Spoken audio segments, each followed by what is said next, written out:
Hello, Elvie. Hopefully you're doing well tonight.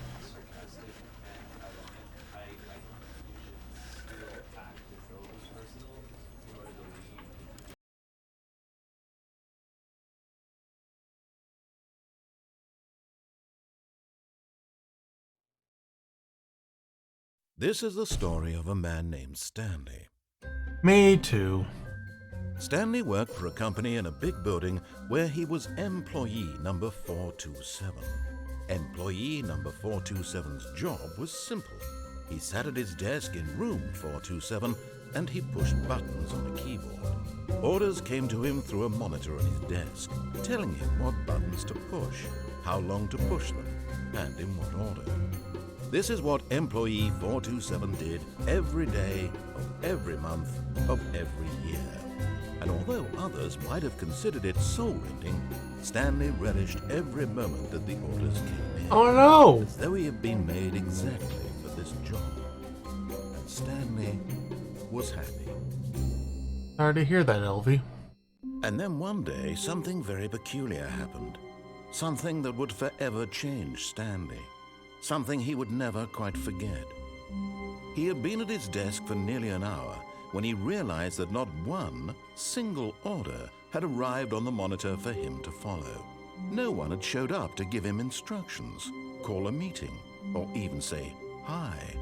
Never in all his years at the company had this happened, this complete isolation.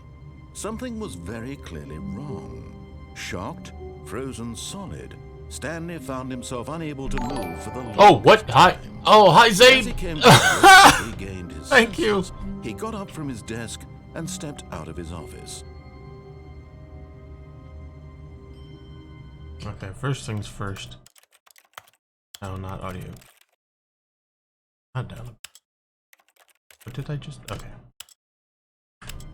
Hopefully you enjoyed your time, Zayd.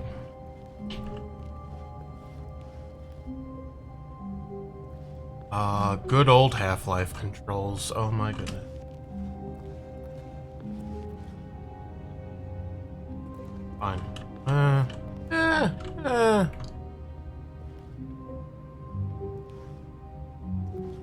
wonder how long it'll take for the...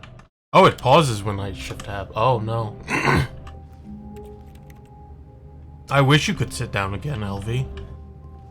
In fact, I'm very surprised that's not an interaction you can do in this game.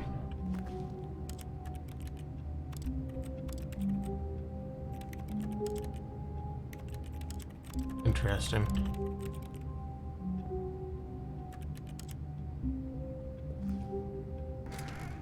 Aha! But Stanley simply couldn't handle Aha! What if he had to make a decision? What if a crucial outcome fell under his responsibility? He had never been trained for that. No. This couldn't go any way except badly. The thing to do now, Stanley thought to himself, is to wait. Nothing will hurt me. Nothing will break me. In here I can be happy forever. I will be happy.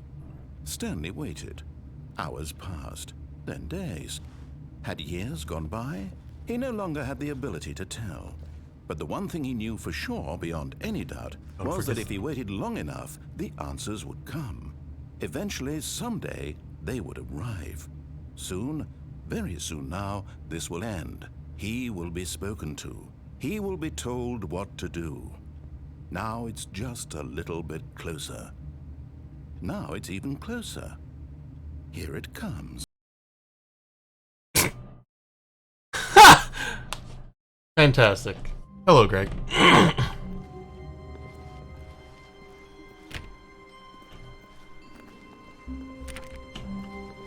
Already this was uncomfortable, and Stanley decided that as soon as he found a new space he felt safe in, that he would never leave it again in his life. What is this? Oh! Uh-oh. What? What did I do? I hope that person didn't have anything they needed to save.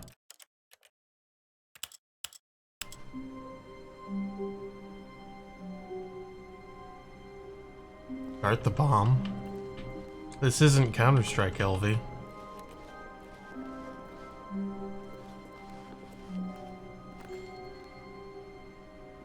What? Who organized these? Oh, okay, I guess I see the logic.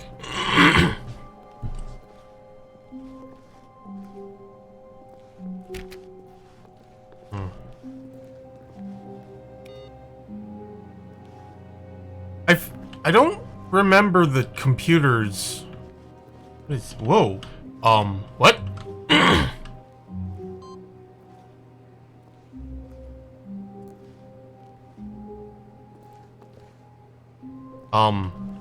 Okay, this is definitely new. I think. Maybe.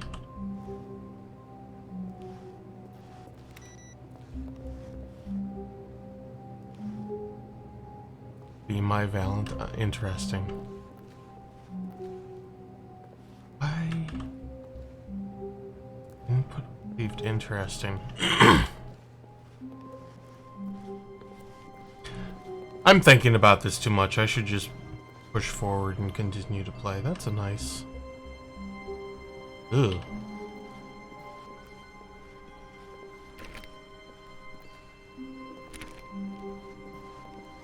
When Stanley came to a set of 2 open doors, he entered the door on his left.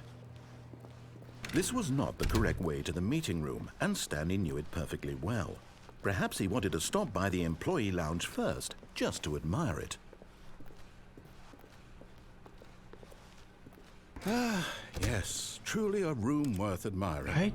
It had really been worth the detour after all, just to spend a few moments here in this immaculate, beautifully constructed room. Stanley simply stood here, drinking it all in.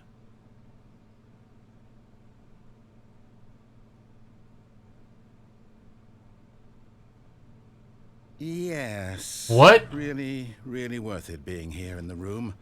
A room so utterly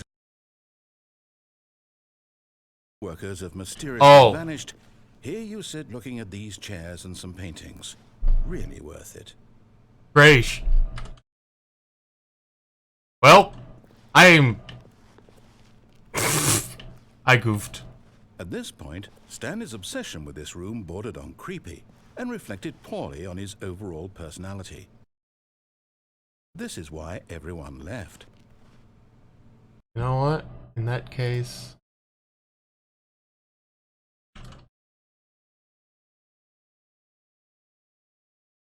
I was wondering about that.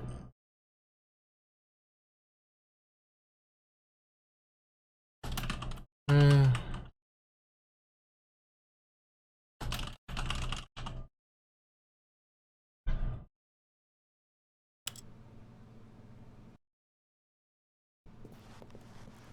But at last, he'd had enough of the amazing room and took the first open door on his left to get back to business.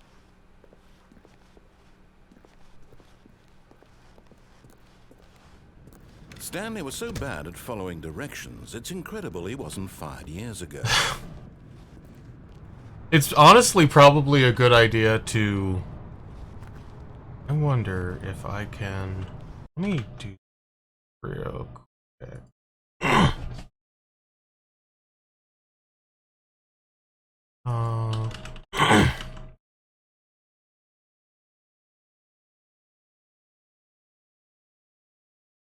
Have a good look, Zaid, and good luck. Do I have...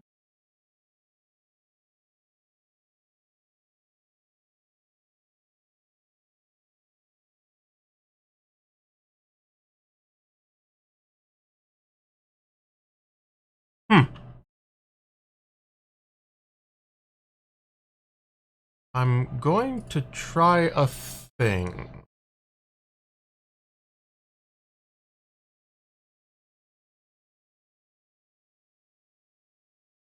I'm going to hope...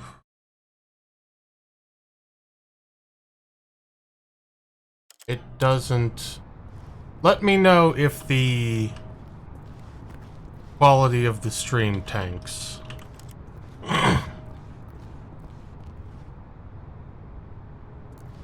Mild vertigo, fantastic.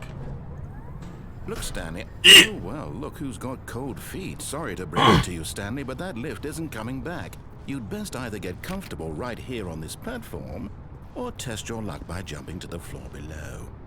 You know what? Looking at it now, it's not that far to the bottom floor. I bet you can make it.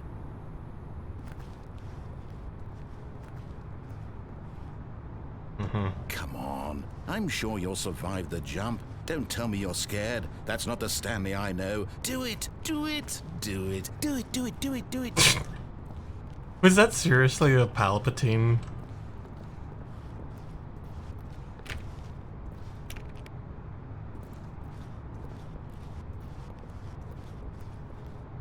Penalty for misuse of cargo lift, $1,000. Penalty for jumping off the cargo lift, $5,000. Do not jump from cargo lift while it is in motion, will cause death. Well, joke's on you! I am doing neither of those things! Stream is starting, cool. So let me do a thing.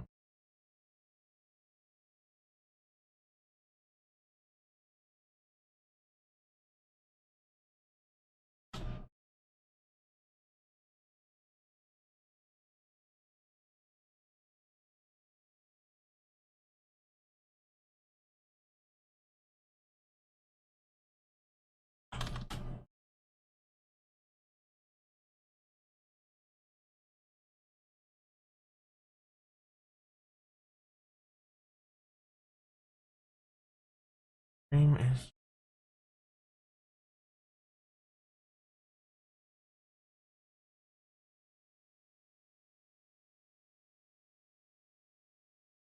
Aha!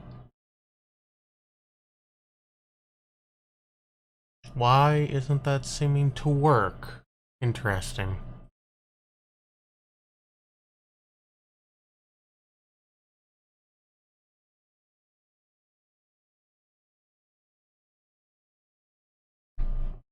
Hold on a moment. Oh no. What?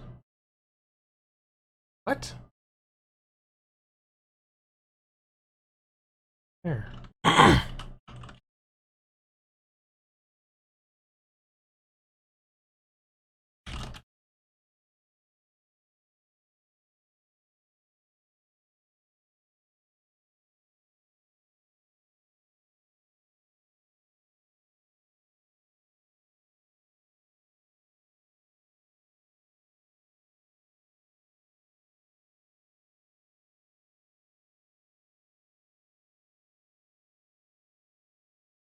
Hmm.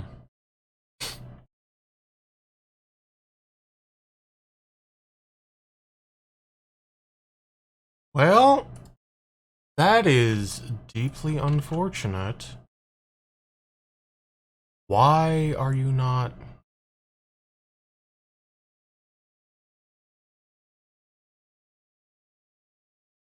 Ah, okay, I see what the issue is. Ah, okay, okay, okay. I think...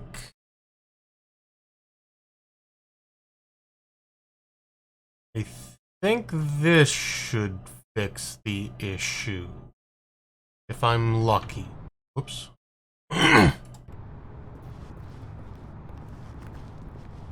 Well, Whoops. Looks like I was wrong. How clumsy of me. fish.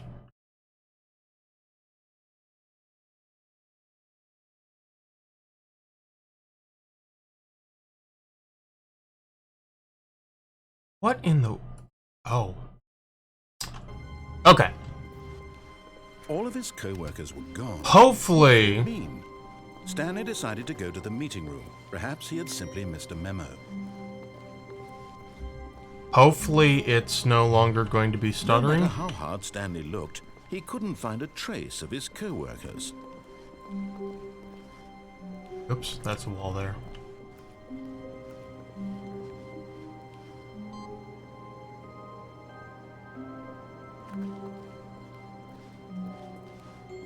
Interesting.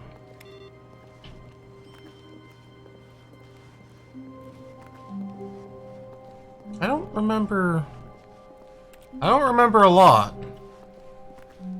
But I don't remember that input.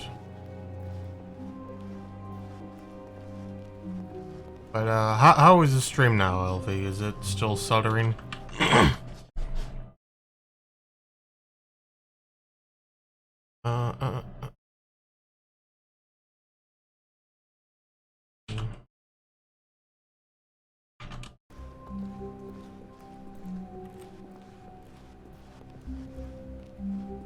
When Stanley came to a set of 2 open doors, this was not the correct way to the meeting room, and Stanley knew it perfectly well.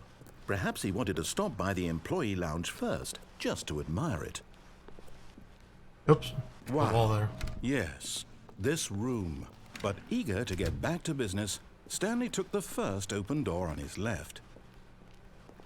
And so he detoured through the maintenance section, walked straight ahead to the opposite door, and got back on track.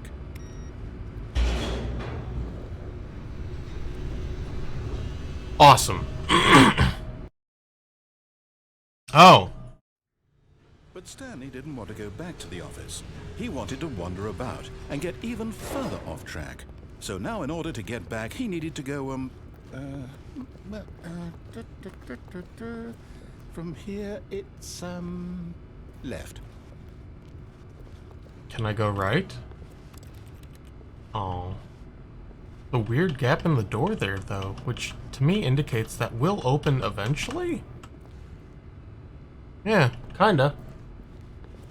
It was absolutely... Oh, no, it's to the right, my mistake. No, not the right.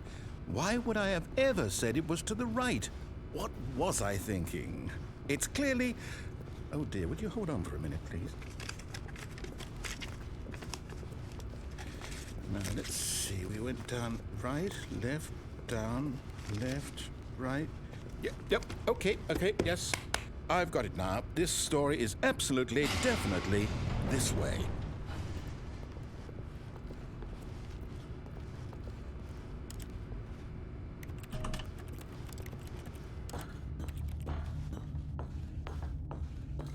No.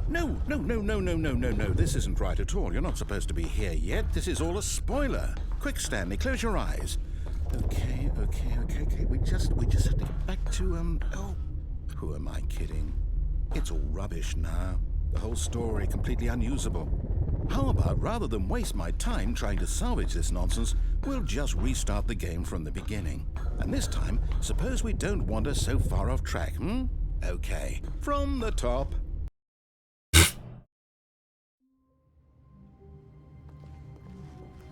All of his co-workers were gone. What could it mean?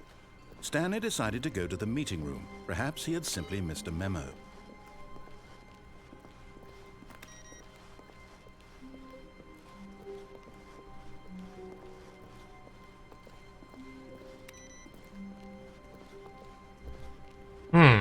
None of these computers. Okay, well.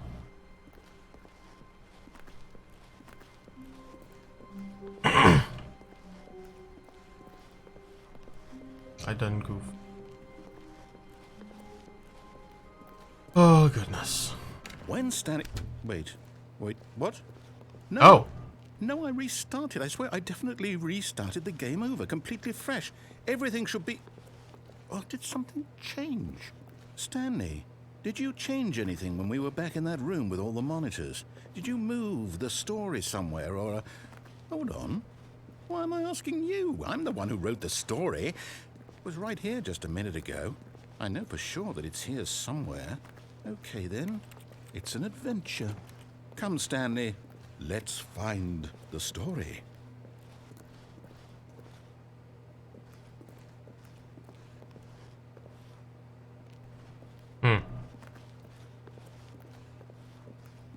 This office space, yeah.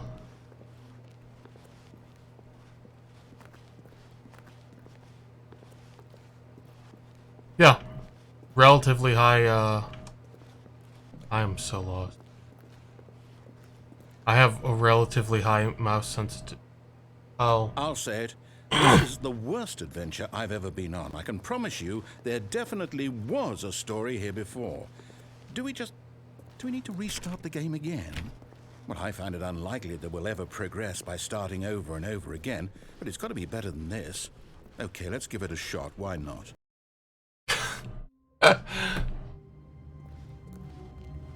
All of his co-workers were gone. What could it mean? Stanley decided to go to the meeting room. Perhaps he had simply missed a memo.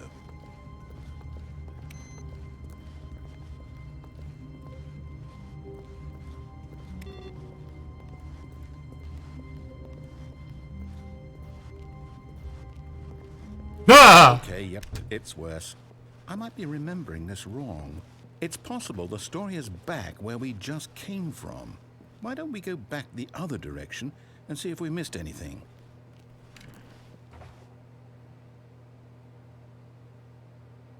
Check something right quick.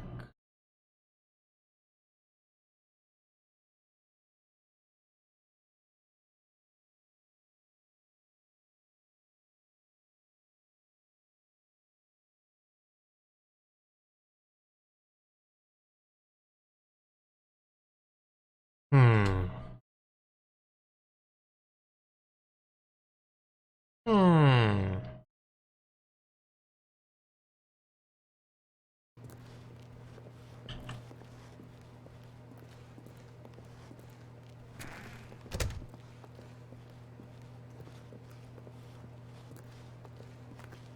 Aha!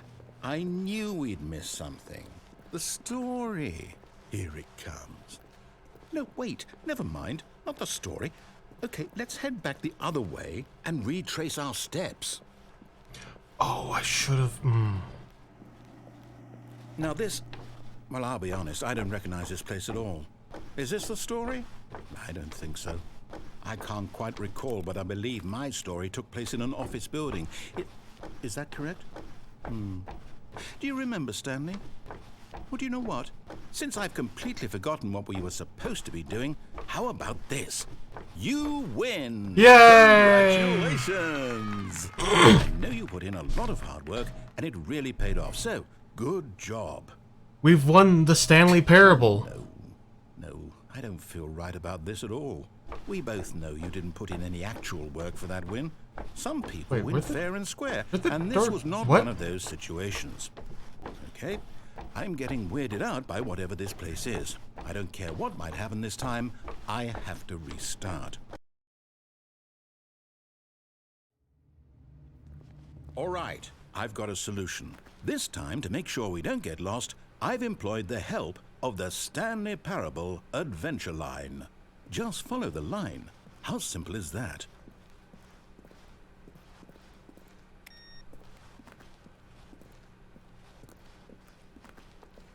What happens?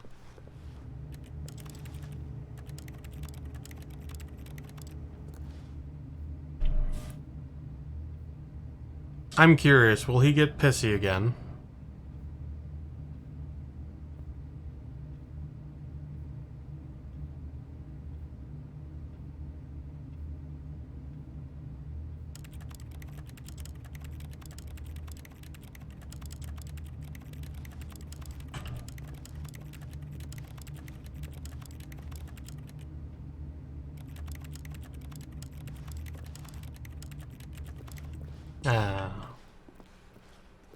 I don't have the patience to test that again.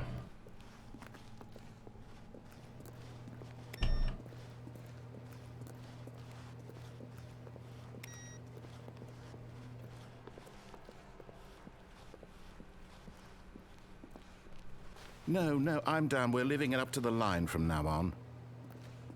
No!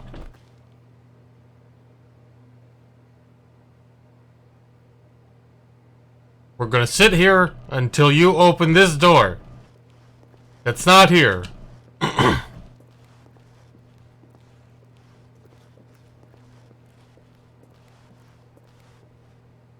Love squat in front of the stairs, clearly. Oh.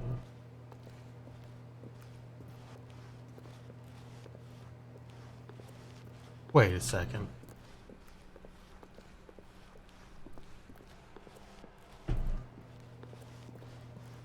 Yeah, I can still climb. That's so weird. Why can't I climb on this desk? Stop.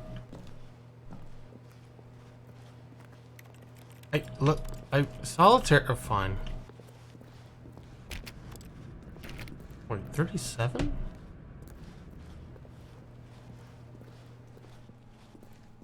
Why is it driving you insane, Elvie?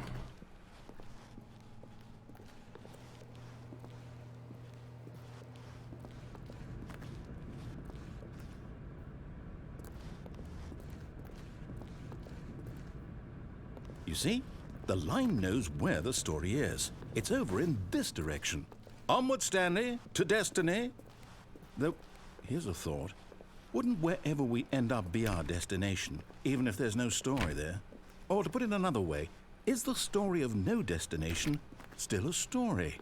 Simply by the act of moving forward, are we implying a journey such that a destination is inevitably conjured into being via the very manifestation of the nature of life itself? Okay, Stanley, I need to follow this train of thought for a minute. Just stick with me. Now, we can both agree that the nature of existence is in fact a byproduct of one's subjective experience of that existence, right? Okay. Now, if my experience of your existence rests inside of your subjective experience of this office, is this office, in fact, the skeleton of my own relative experiential mental subjective construct? Whoa. Hang on. That got a bit weird back there.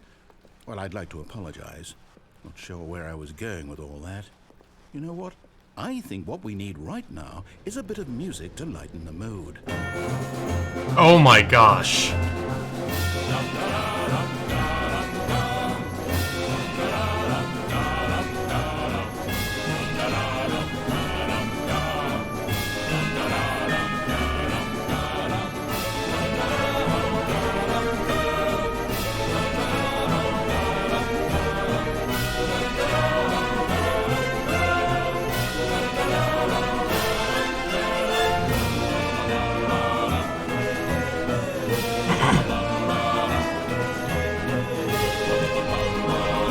Make the music stop, game.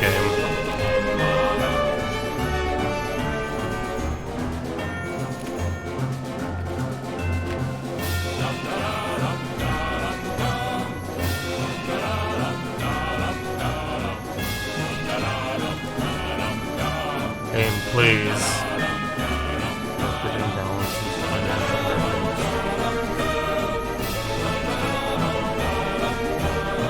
I'm begging you. Cut the music.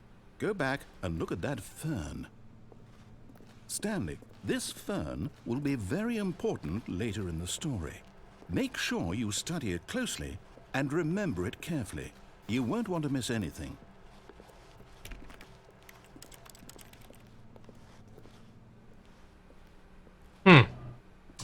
They've mucked up a texture here. I don't know if you get that one as well. Interesting. Wait, what? We're back at the office? No. Line, you do know we're looking for the Stanley Parable, right? The story? Is any of this ringing a bell? Un momento.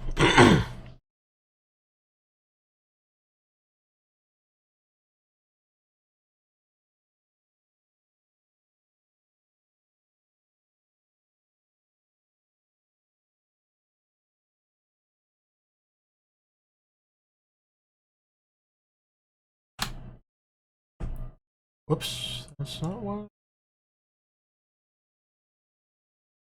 Okay. Let's try that. Oh. Oh, no, not again. Line, how could you have done this to us? And after we trusted you, after everything we've been through, you... Oh, I can't take this anymore. To hell with it. Restart. Yes, what test, Elvie?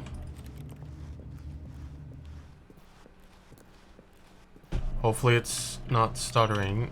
You know what, Stanley? I say forget the adventure line. What's it ever done for us? We're intelligent people, right? Why can't we make up our own story? Something exciting, daring, mysterious. Ooh, this all sounds perfectly doable. Why don't we simply start wandering in, well, I don't know.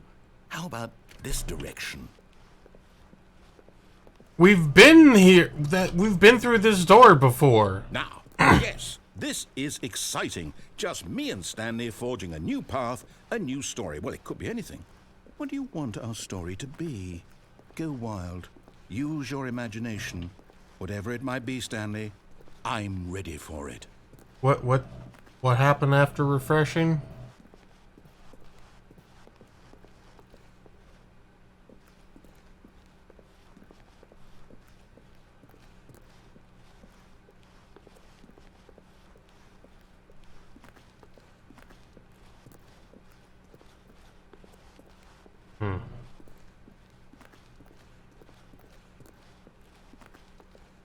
Oh, no, Oh. not you again. Stanley, I'd also like to veto the line from having any role in our awesome new story. No lines or monitor rooms. Just don't acknowledge it, and we should be fine.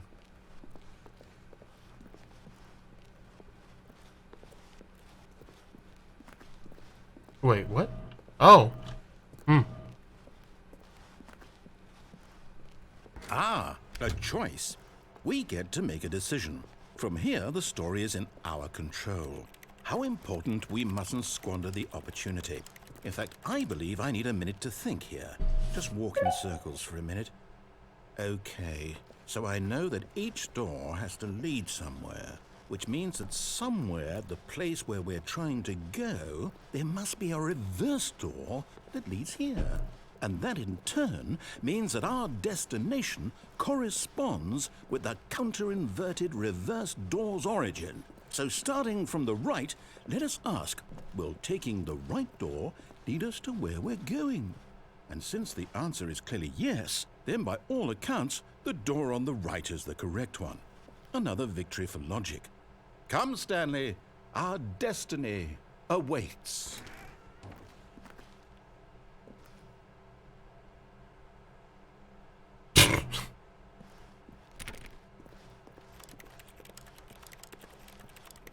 Oh, hold up, what's this?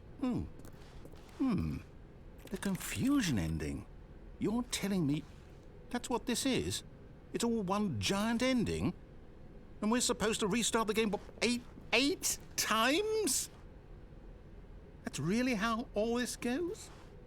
It's all determined? Simply black space. So now, according Wander to in the schedule, I blackness. restart Find a again. bookstore. Then Get what? bored and leave. Am I just supposed to forget? Well, what if I don't want to forget? My mind goes blank simply because it's written here on this thing, wall. Well, who consulted me? Why don't I get to decide?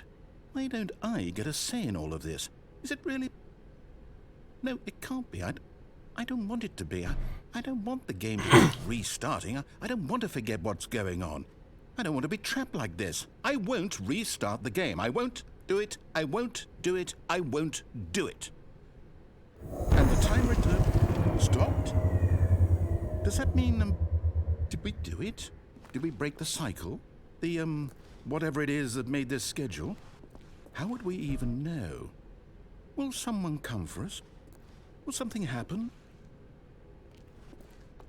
So, okay.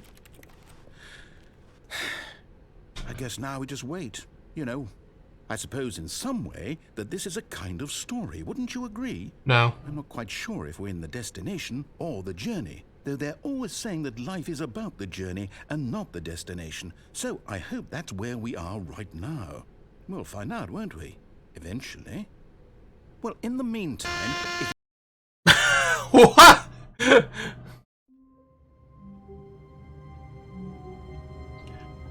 Okay. All of his co-workers were gone. What could it mean?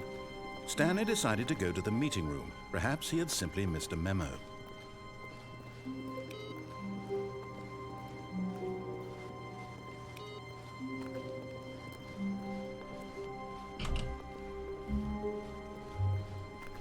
When Stanley came to a set of 2 open doors, he entered the door on his left. This was not the correct way to the meeting room, and Stanley knew it perfectly well. Perhaps he wanted to stop by the employee lounge first, just to admire it. The lounge was sublime, a work of art. But eager to get back to business, Stanley took the first open door on his left. And so he detoured through the maintenance section, walked straight ahead to the opposite door, and got back on track.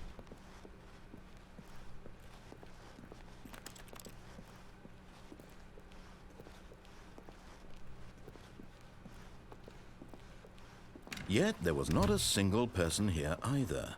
Feeling a wave of disbelief, Stanley decided to go up to his boss's office, hoping he might find an answer there.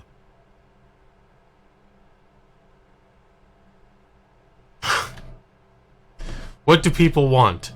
Things. Money. More money. Things, but with money to buy more things. Graphs. Graphs about things with money.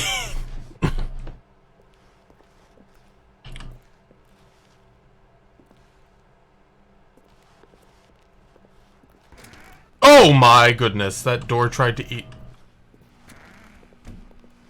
Stanley stepped into the broom closet, but there was nothing here, so he turned around and got back on track.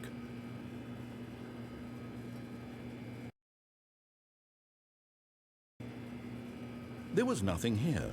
No roads to make, no path to follow, just an empty broom closet. No reason to still Oh, be the here. wrench from TF2. Interesting, interesting. It was baffling that Stanley was still just sitting in the broom closet. He wasn't even doing anything. At least if there was something to interact with, he'd be just coming to a staircase. No! Stanley walked upstairs to his boss's office. Oh, this is a bit spooky. But Stanley just couldn't do it. He considered the possibility of facing his boss, admitting he had left his post during work hours. He might be fired for that. And in such a competitive economy, why had he taken that risk? All because he believed everyone had vanished? His boss would think he was crazy. And then something occurred to Stanley. Maybe, he thought to himself, maybe I am crazy. All of my co-workers blinking mysteriously out of existence in a single moment for no reason at all? None of it made any logical sense. And as Stanley pondered this, he began to make other strange observations. For example, why couldn't he see his feet when he looked down? Why did doors close automatically behind him wherever he went? And for that matter, these rooms were starting to look pretty familiar. Were they simply repeating? No, Stanley said to himself, this is all too strange. This can't be real. And at last, he came to the conclusion that had been on the tip of his tongue. He just hadn't found the words for it. I'm dreaming! he yelled. "This is all a dream." Oh, what a relief Stanley felt to have finally found an answer, an explanation. His co-workers weren't actually gone. He wasn't going to lose his job. He wasn't crazy after all. And he thought to himself, I suppose I'll wake up soon. I'll have to go back to my boring real-life job pushing buttons. I may as well enjoy this while I'm still lucid. So, he imagined himself flying and began to gently float above the ground. Then he imagined himself soaring through space on a magical starfield, and it too appeared. It was so much fun, and Stanley marveled that he had still not woken up. How was he remaining so lucid? And then perhaps the strangest question of them all entered Stanley's head. One he was amazed he hadn't asked himself sooner. Why is there a voice in my head dictating everything that I'm doing and thinking? Now the voice was describing itself being considered by Stanley, who found it particularly strange. I'm dreaming about a voice describing me, thinking about how it's describing my thoughts, he thought. And while he thought it all very odd and wondered if this voice spoke to all people in their dreams, the truth was that, of course, this was not a dream. How could it be? Was Stanley simply deceiving himself, believing that if he's asleep, he doesn't have to take responsibility for himself? Stanley is as awake right now as he's ever been in his life. Now, hearing the voice speak these words was quite a shock to Stanley. After all, he knew for certain, beyond a doubt, that this was in fact a dream. Did the voice not see him float and make the magical stars just a moment ago? How else would the voice explain all that? This voice was a part of himself too. Surely, if he could just... He would prove it. He would prove that he was in control, that this was a dream. So he closed his eyes gently, and he invited himself to wake up. He felt the cool weight of the blanket on his skin, the press of the mattress on his back, the fresh air of a world outside this one. Let me wake up, he thought to himself. I'm through with this dream. I wish it to be over. Let me go back to my job. Let me continue pushing the buttons. Please, it's all I want. I want my apartment, and my wife, and my job. All I want is my life exactly the way it's always been. Dull. My life is normal. I am normal. Everything will What's be the point fine. of life if you don't have a new challenge every day? Okay.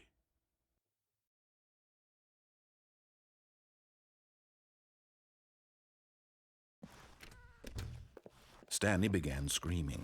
Please, someone, wake me up. My name is Stanley. I have a boss. I have an office. I am real. Please, just someone tell me I am real. I must be real. I must be. Can anyone hear my voice? Who am I? Who am I?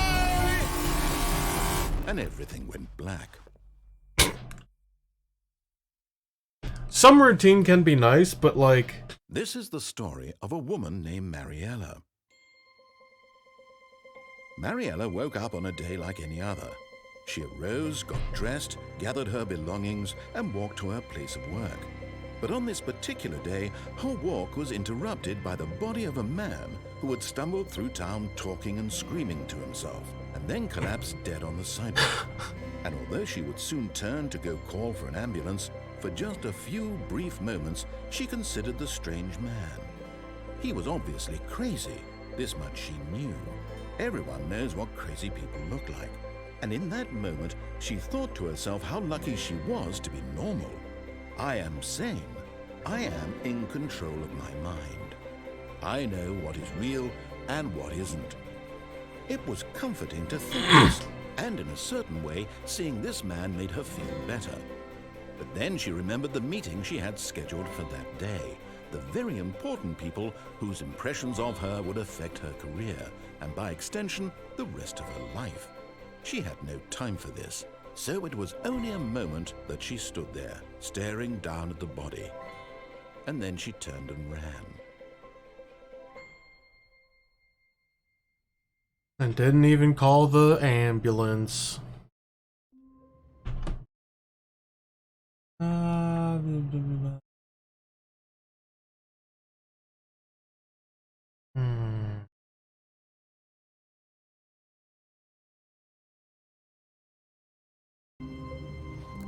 actually.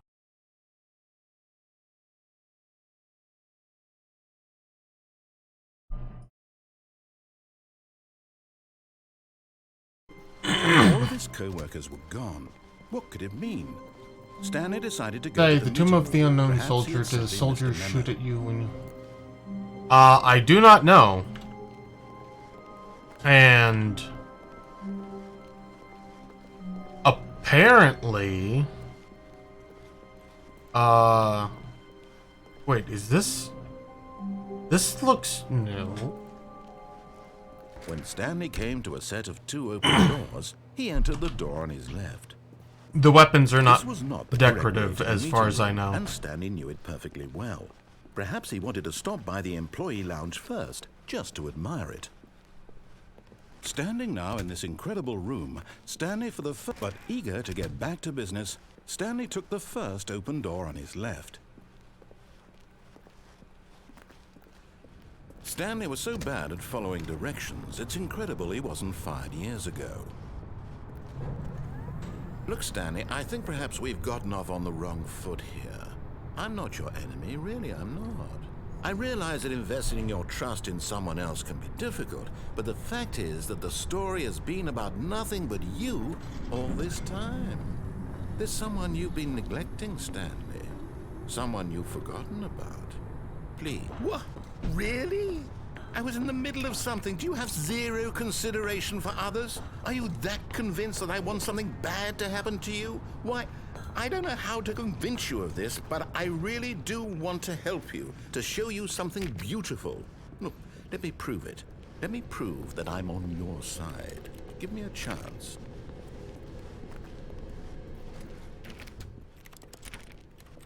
Now listen carefully, this is important.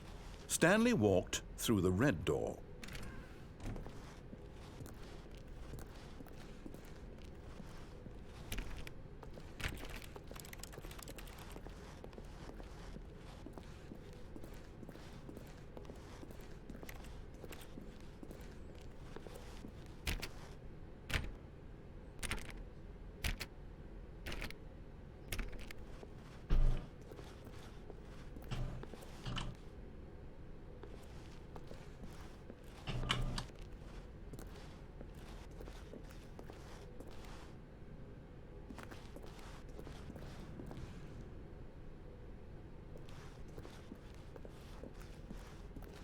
Aha, perhaps you misunderstood. Stanley walked through the red door. I still don't think we're communicating properly. Stanley walked... All right, fine, go ahead, Stanley. You want to know so badly what's out there? You want to find out what lies at the end of this road you've chosen? Well, don't let me stop you. You see? There's nothing here. I haven't even finished building this section of the map because you were never supposed to be here in the first place. Broken rooms, exposed developer textures. Is this what you had wanted? Was it worth ruining the entire story I had written out specifically for you? Yes. Do you not think I put a lot of time into that? Because I did. And in the end, it was all for nothing. Because this is what you wanted to see. Help me here, Stanley. Help elucidate these strange and unknowable desires of yours. What would have made this game better? What did you want to see? Vehicles? Skill trees? Work with me. You've given me absolutely nothing so far. Tell you what. Let me take a stab in the dark at a new design, and you can give me some feedback. There we go. A third option. This already feels leaps ahead of where we were before. Go ahead, Stanley. Take it for a spin.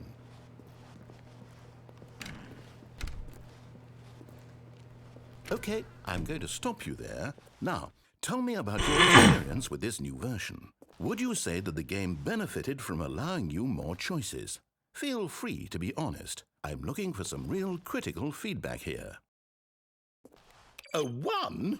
I mean, I can understand if you had reservations, you saw ways the game could be improved to more fully express itself mechanically and artistically, but a 1? That's not even helpful. What am I supposed to do with that? But I guess it isn't my place to judge.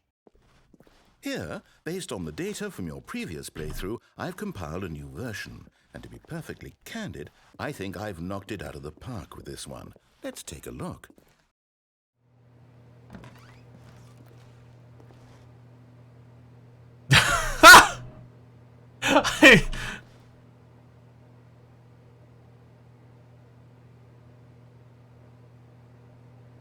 I forgot.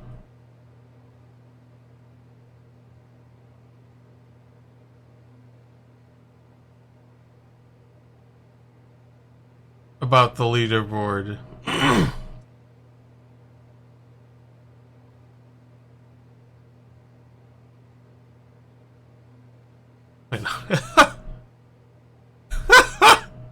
Why not ask friends for help?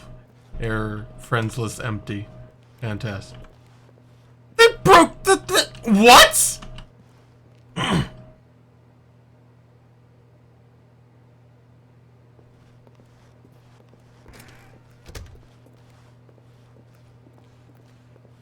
Now, would you say that competitive leaderboard helped you feel motivated to keep walking through doors? Again, honest answers, please.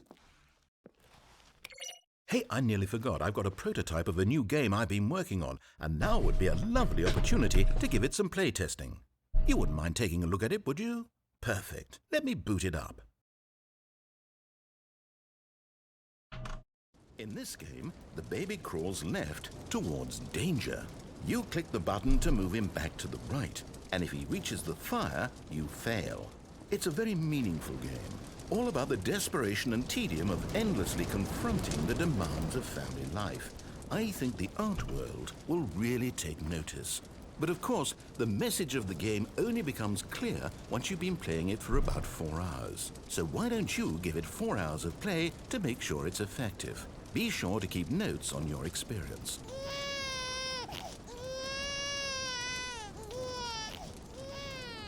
You heartless bastard. Are you doing it because you hate babies or purely to spite me? Because if it's the latter, well, I don't know what to do. I'm completely out of ideas. I can't think of a single thing that might improve the experience for me. I'm not even going to try. I'm out, I'm done. It's over. Thank you for playing. Your input was extremely valuable. Oh, hey, since my game was so awful, why don't we play someone else's game, just to ease the pain? Let's see. What do we have here? Yes, this seems like it'll work. Let's give it a shot. Stanley, is this any better? At last, the one thing you've always desired. A game I had absolutely nothing to do with. But is it enough? Tell me that, Stanley. Will it ever be enough? Well, I'll say this. I can't punch dirt. You. From now on, I will only create to fulfill a greater artistic purpose. Watch this, Stanley. I'm going to build a house.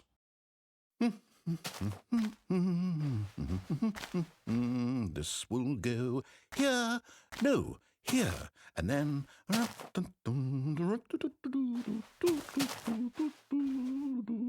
Let's see, what does it need? Yes, of course. And just to finish it all off... Yes... It's complete. I made this, Stanley. Look at it. Gaze upon my work of art and feel ashamed at your own inadequacy. I want to punch dirt. But you've only seen it from the outside. You've only gotten half the experience. Please, step inside and make yourself comfortable.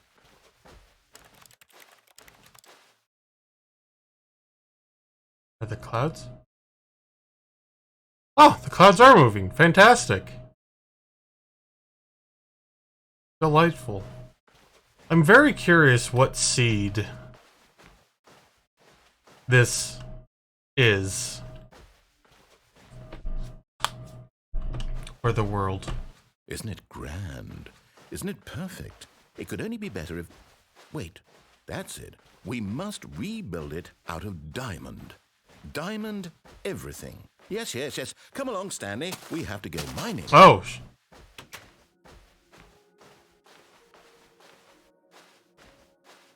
Oh my, it looks like it's going to get a bit dark. Have you brought a light? Oh, no. This is far more open-ended than I had in mind. I'm looking for something more narrow and linear.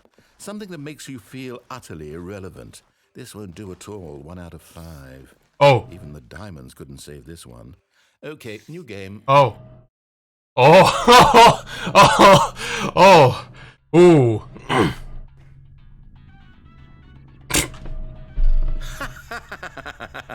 Yes, I don't even know what this game is, but I love it. You, trapped in a glass box with no way out, listening to me talk. Oh, it's inspired. I couldn't have done it any better myself. What is this game even supposed to be? I can't figure it out. Okay, now I'm curious. Let's go find out what the hell this is.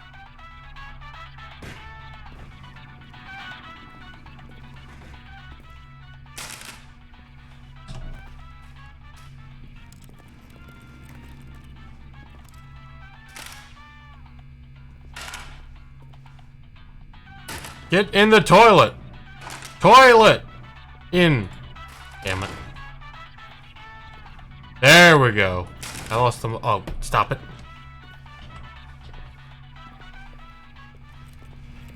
Oh! Where'd the wall? Okay, well. I'm gonna go. Oh, no, I can't grab it anymore, can I? Wait, yeah, I can. It's close enough. Fantastic. Come along, radio. You're the only friend I have. It's a puzzle. Critical thinking, Stanley. Your forte. Genius. Goodness. No, actually, you know what? I think that's plenty. I really don't care much to see you stuck.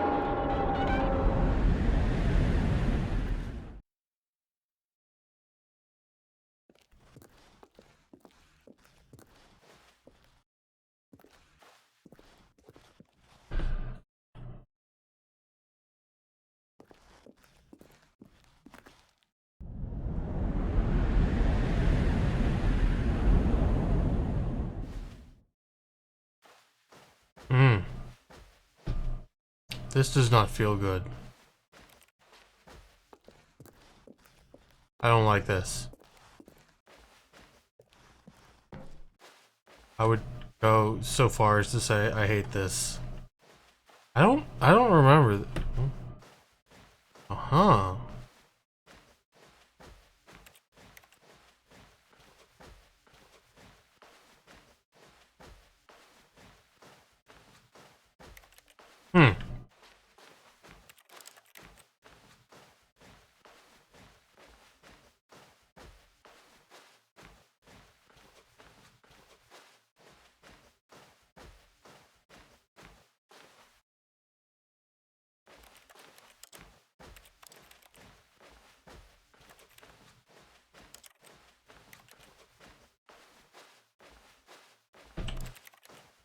This game really reminds me of how far video games have come. What?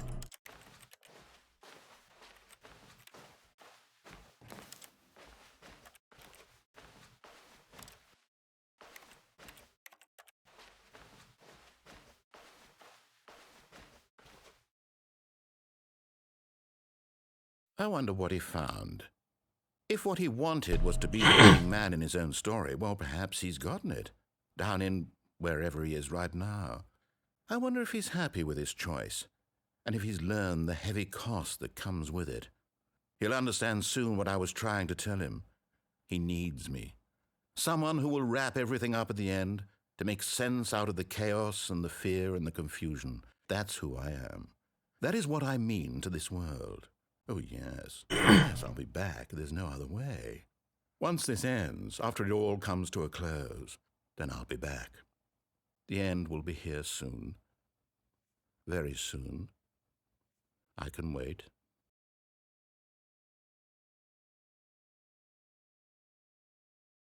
The guards are fairly authorized to shoot you. If you were to try and deface the monument, you would get a single verbal warning. If you do not back off or worse, attack the guard or tomb, he will put you down either where you are. That might be ceremonial. I feel like that is someone right.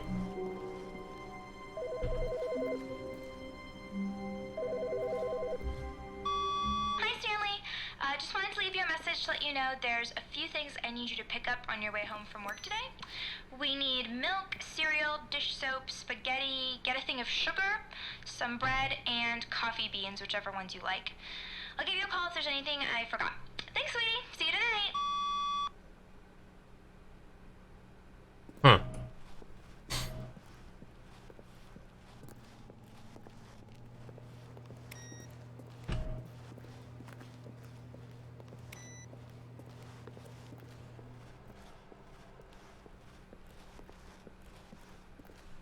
When Stanley came to a net of two Oh! doors, he entered the door on his left.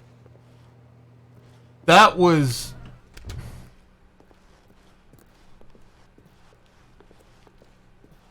That was an interesting, like, spike. Yet there was not a single person here either.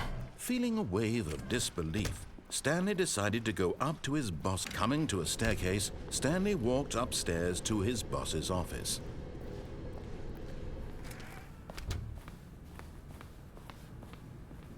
Stepping into his manager's office, Stanley was once again stunned to discover not an indication of any human life.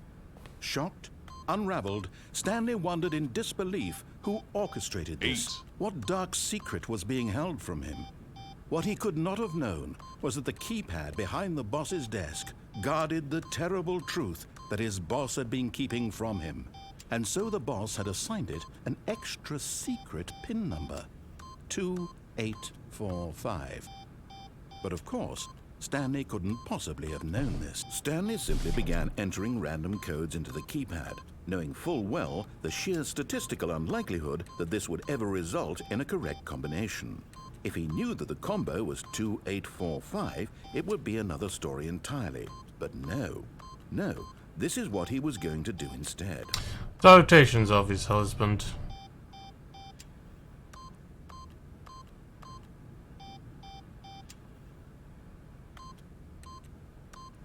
Stanley just sat around. Nice! Trying to input anything on the device was useless, since he could never possibly know that the combination was 2845. Fine.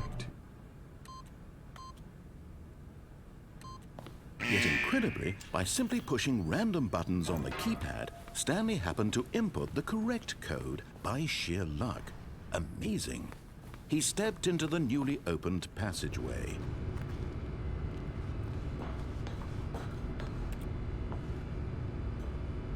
I'm mildly upset you can't fall down there.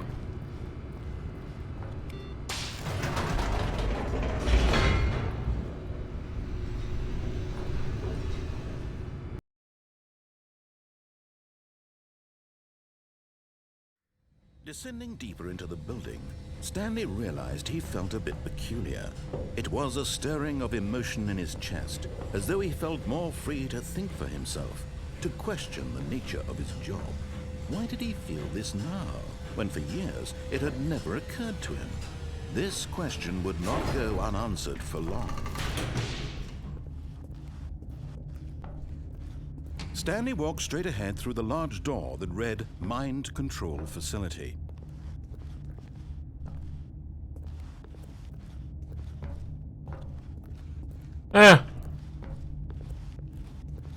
Although this passageway had the word escape written on it, the truth was that at the end of this hall, Stanley would meet his violent death.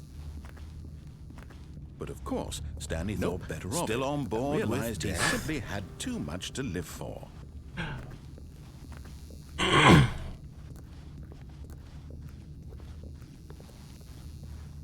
The door behind him was not shut. Stanley still had every opportunity to turn around and get back on track. At this point, Stanley was making a conscious, concerted effort to walk forward and willingly confront his death.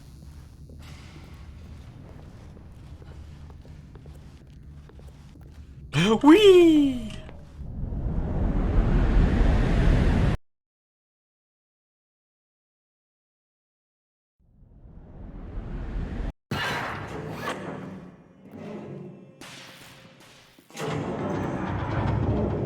As the machine whirred into motion and Stanley was inched closer and closer to his demise, he reflected that his life had been of no consequence whatsoever. Stanley can't see the bigger picture. He doesn't know the real story, trapped forever in his narrow vision of what this world is. Perhaps his death was of no great loss, like plucking the eyeballs from a blind man. So he resigned and willingly accepted this violent end to his brief and shallow life. Farewell, Stanley. Crunch. End me! Oh. "Farewell, Stanley," cried the narrator, as Stanley was led helplessly into the enormous metal jaws. In a single visceral instant, Stanley was obliterated as the machine crushed every bone in his body, killing him instantly.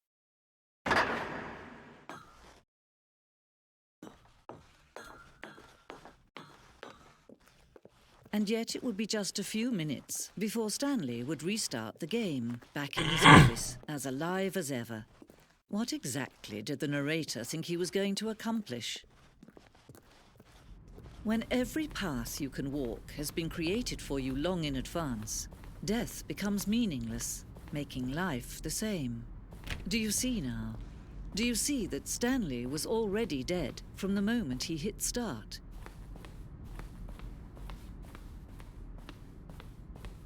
Oh, that's cute. Look at that. Huh.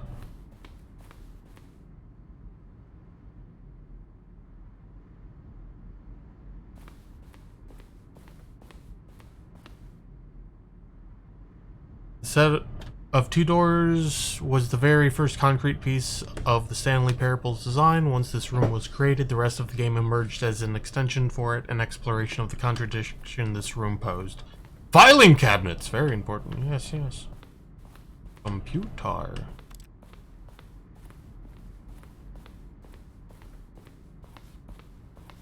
Well, I have good news. And bad news. Can I turn? Oh, I can turn these off as well. Interesting.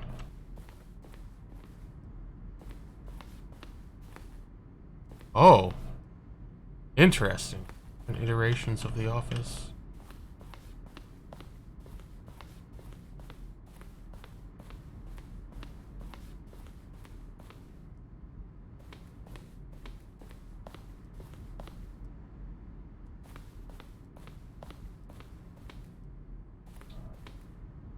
Early in development, we designed an ending where Stanley would end up on a battlefield fighting aliens, the action game would become sentient and would wage war against the narrator. We realized shortly after starting to build it that it was far too jokey and on the nose for the tone of the game, plus some people interpreted it as making fun of people who like shooters, which was not our intention.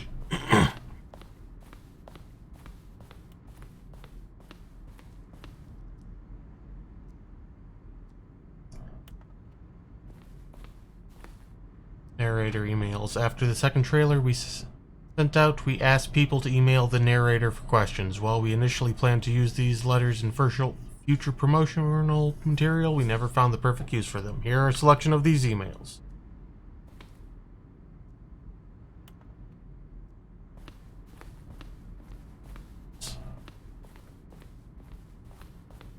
Okay, well. The next game is finished downloading, so let us...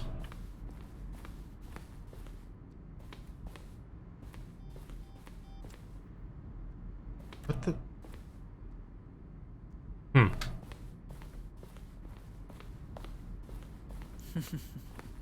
Oh, look at these two. How they wish to destroy one another. How they wish to control one another. How they both wish to be free. Can you see? Can you see how much they need one another? Oops. No, perhaps not. Sometimes these things cannot be seen.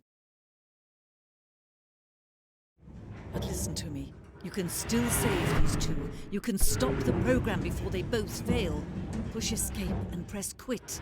There's no other way to beat this game. As long as you move forward, you'll be walking someone else's path. Stop now and it'll be your only true choice. Whatever you do, choose it. Don't let time choose for you. Don't let time choose. Squeeze.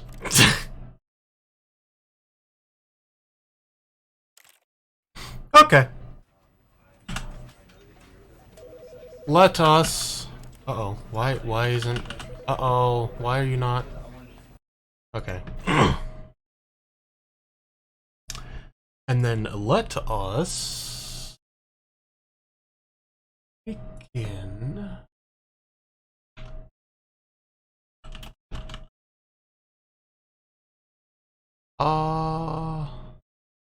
There we go.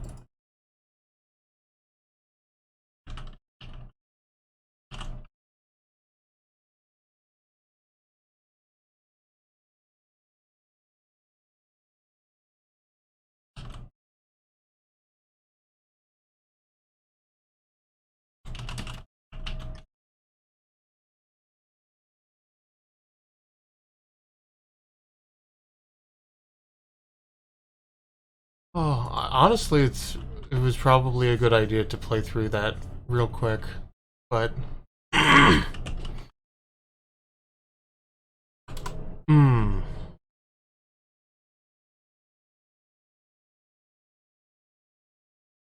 I don't know. Oh no, I have the remaster LV.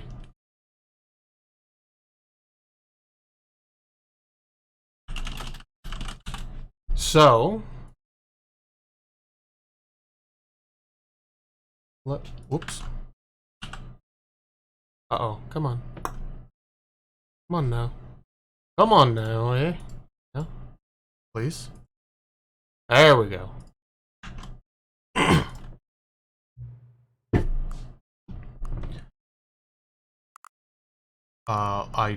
Where's my mouse?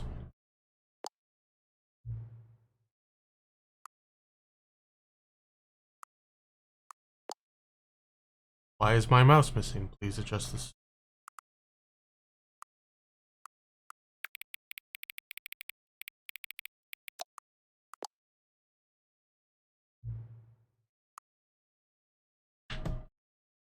Wow, it's... okay.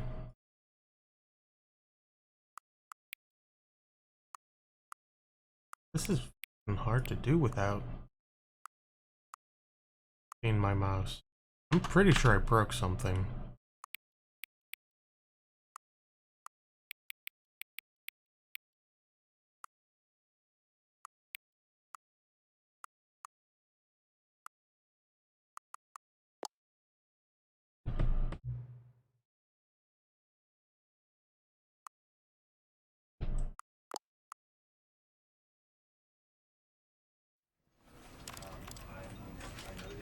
Let us check field of view, up, video, borderless.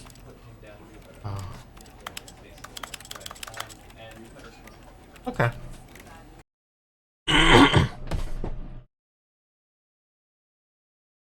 This is the story of a man named Stanley. Stanley worked for a company in a big building where he was employee number 427. Employee number 427's job was simple. He sat at his desk in room 427 and he pushed buttons on a keyboard. Orders came to him through a monitor on his desk, telling him what buttons to push, how long to push them, and in what order. This is what employee 427 did every day of every month of every year. And although others might have considered it soul-rending, Stanley relished every moment that the orders came in, as though he had been made exactly for this job. And Stanley was happy. Interesting. And then one day, something very peculiar happened. Something that would forever change Stanley. Something he would never quite forget. He had been at his desk for nearly an hour when he realized that not one single order had arrived on the monitor for him to follow. No one had showed up to give him instructions, call a meeting, or even say hi. Never in all his years at the company it does look had like this the old happened. one. Complete isolation. Something was very clearly wrong. The- Shocked, frozen solid, Stanley found himself unable to move for the longest time. But as he came to his wits and regained his senses, he got up from his desk and stepped out of his office. Well, the interaction sounds are a bit different. Crouch is All a of his bit co-workers were snappier. gone. What could it mean? Stanley decided to go to the meeting room. Perhaps he had simply missed a memo.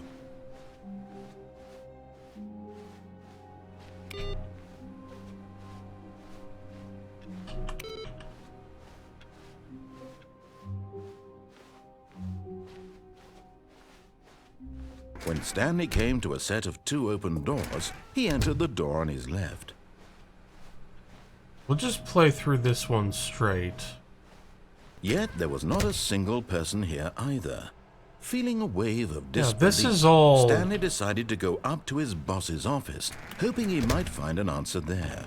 Stanley stepped into the broom closet, but there was nothing here, so he turned around. Coming to a staircase, Stanley walked upstairs to his boss's office.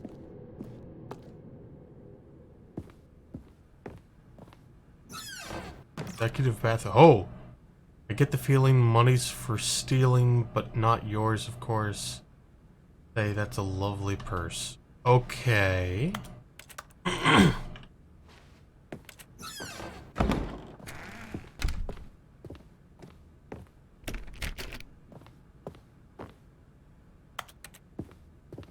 Stepping into his manager's office, Stanley was once again stunned to discover not an indication of any human life.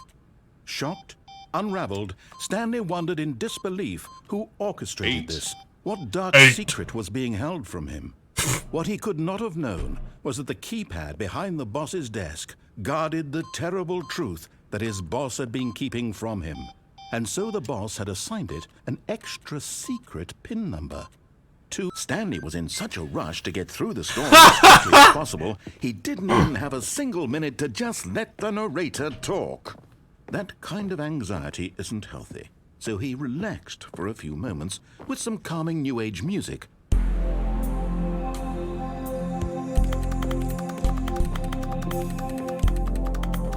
I can't jump! Okay. No, seriously, we disabled it. Feeling soothed and rejuvenated, Stanley calmly walked forward into the opened passageway. Wait. Oh, that is very dramatic.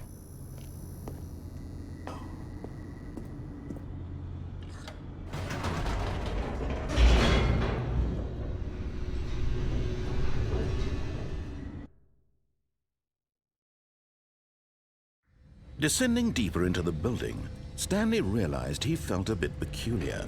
It was a stirring of emotion in his chest, as though he felt more free to think for himself, to question the nature of his job. Why did he feel this now, when for years it had never occurred to him? This question would not go unanswered for long.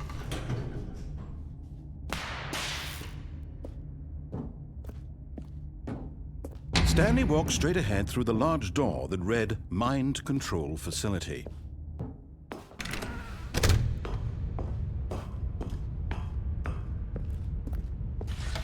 The lights rose on an enormous room packed with television screens. Hey! What horrible secret did this place hold? There's the platform Stanley up there. thought to himself. Did he have the strength to find out?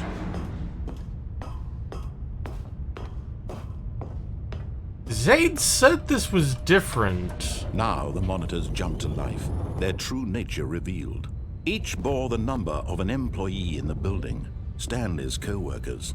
The lives of so many individuals reduced to images on a screen, and Stanley, one of them, eternally monitored in this place where freedom meant nothing.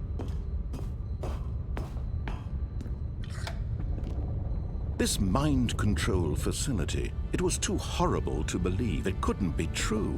Had Stanley really been under someone's control all this time? Was this the only reason he was happy with his boring job? That his emotions had been manipulated to accept it blindly?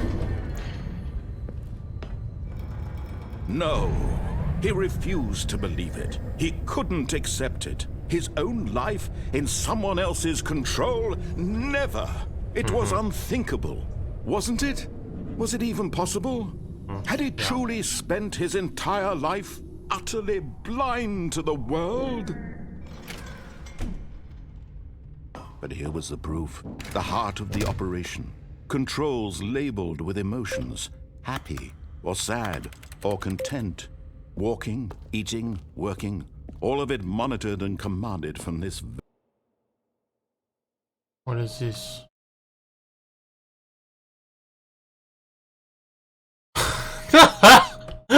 Okay. very place.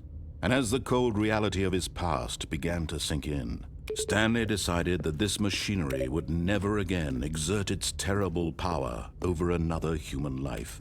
For he would dismantle the controls once and for all.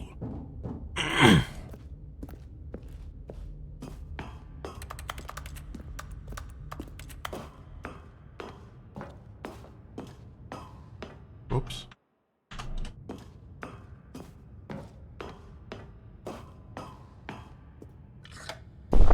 Oh, Stanley, you didn't just activate the controls, did you? After they kept you enslaved all these years, you go and you try to take control of the machine for yourself. Is that what you wanted? Control? Oh, Stanley, I applaud your effort, I really do. But you need to understand, there's only so much that machine can do. You were supposed to let it go, turn the controls off, and leave. If you want to throw my story off track, you're going to have to do much better than that. I'm afraid you don't have nearly the power you think you do. For example, and I believe you'll find this pertinent, Stanley suddenly realized he had just initiated the network's emergency detonation system. In the event that this machine is activated without proper DNA identification, nuclear detonators are said to explode, eliminating the entire complex. How long until detonation then? Let's say, 2 minutes. Ah, now this is making things a little more fun, isn't it, Stanley? It's your time to shine. You are the star. It's your story now. Shape it to your heart's desires. Oh, this is much better than what I had in mind. What a shame we have so little time left to enjoy it. Mere moments until the bomb goes off. But what precious moments each one of them is. More time to talk about you, about me, where we're going, what all this means. I barely know where to start. What's that? You'd like to know where your co-workers are? A moment of solace before you're obliterated? All right, I'm in a good mood. You're gonna die anyway. I'll tell you exactly what happened to them. I erased them. I turned off the machine. What? I set you free. Of course, that was merely in this instance of the story. Oh. Sometimes when I tell it, I simply let you sit there in your office forever, pushing buttons endlessly and then dying alone.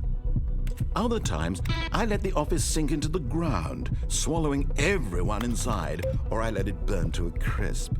I have to say this, though, this version of events has been rather amusing. Watching you try to make sense of everything and take back the control wrested away from you, it's quite rich. I almost hate to see it go. But I'm sure whatever I come up with on the next go-around will be even better. My goodness, only 34 seconds left. But I'm enjoying this so much. You know what? To hell with it. I'm going to put some extra time on the clock. Why not? These are precious additional seconds, Stanley. Time doesn't grow on trees. Oh dear me, what's the matter, Stanley? Is it that you have no idea where you're going or what you're supposed to be doing right now? Yeah, kind of. Did you just assume when you saw that timer that something in this room was capable of turning it off? I mean, look at you. Running from button to button, screen to screen, clicking on every little thing in this room. These numbered buttons, no, these colored ones. Or maybe this big red button, or this door. Everything, anything, something here will save me. Why would you think that, Stanley? Oh. That this video game can be beaten? Not worried Won, about solved? being Do you saved. have any idea what your purpose in this place is? Stanley, you're in for quite a disappointment. But here's a spoiler for you. That timer isn't a catalyst to keep the action moving along.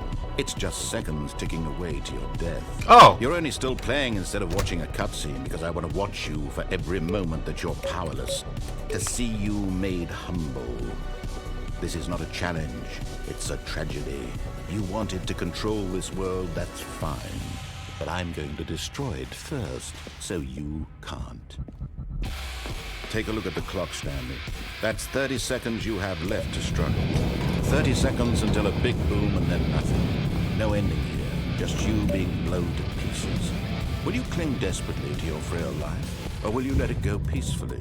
Another choice. Make it count. Or don't. It's all the same to me, all a part of the joke. And believe me, I will be laughing at every second of your inevitable life from the moment we fade in until the moment I say, happily ever up.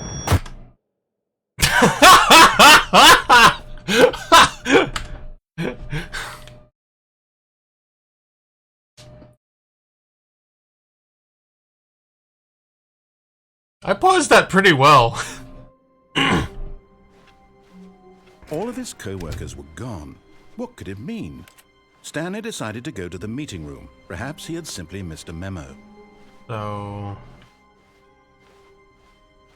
I am When prodigiously... Stanley came to a set of 2 open doors, this was not the correct way to the meeting room, and Stanley knew it perfectly well. Perhaps he wanted to stop by the employee lounge first, just to admire it.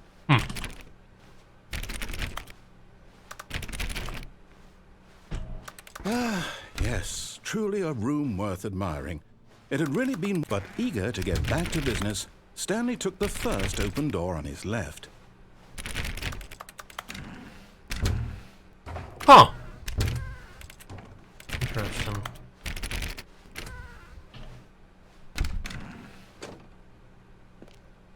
Do not lie. If you are lying right now, stop.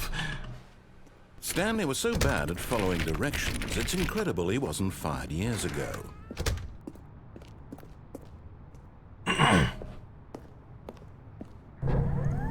Look, Stanley, I think perhaps we've gotten off on the wrong foot here. I'm not your enemy, really, I'm not. I realize that investing your trust in someone else can be difficult, but the fact is that the story has been about nothing but you all this time. What? Really? I was in the middle of something. Do you have zero consideration for others? Are you that convinced that I want something bad to happen to you? Why, I don't know how to convince you of this, but I really do want to help you, to show you something beautiful. Look, let me prove it. Let me prove that I'm on your side. Give me a chance. Now listen carefully, this is important. Stanley walked through the red door. Sure, why not? Oh, thank God you are willing to listen to me. Do you see that I really have wanted you to be happy all this time? The problem is all these choices. The two of us always trying to get somewhere that isn't here. Running and running and running, just the way you're doing right now. Don't you see that it's killing us, Stanley? I want it to stop. We would both be so much happier if we just stopped. And I think I have a solution. Here, let me show you.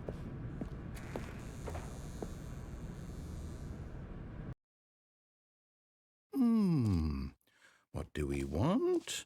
What are we looking for? Here. Yes. Oh, it's beautiful, isn't it? If we just stay right here... No, wait. Where are you going? Oh, no.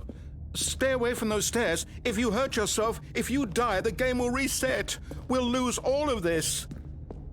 Please, no, Stanley, let me stay here. Don't take this from me. Please, Stanley, think about what you're doing. Okay.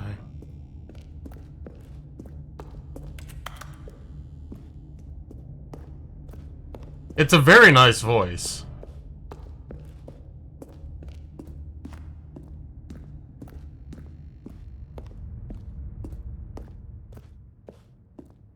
Oh.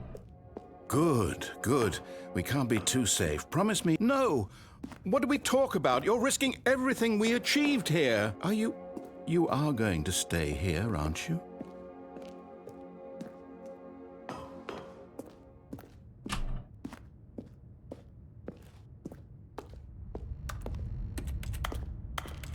You heard me before, didn't you? You will die! What about this isn't getting through to you?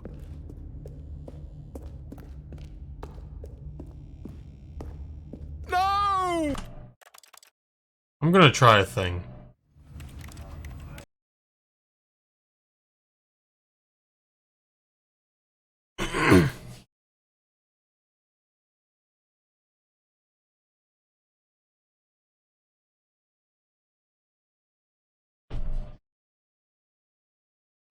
There has to be... Wait. Why are you having me enter the time again?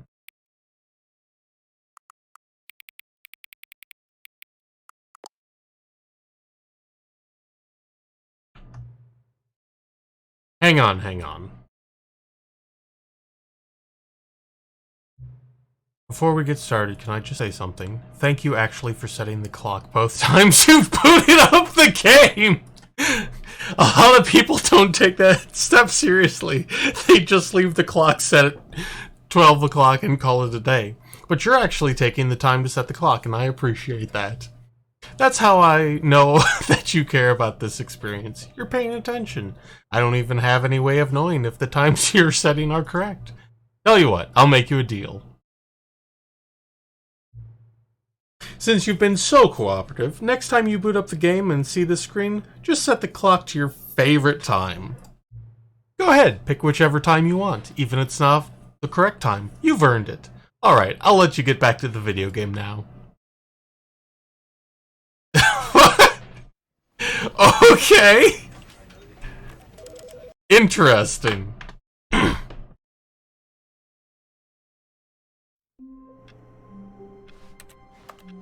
All of his co-workers were gone. What could it mean? Stanley decided to go to the meeting room. Perhaps he had simply missed a memo.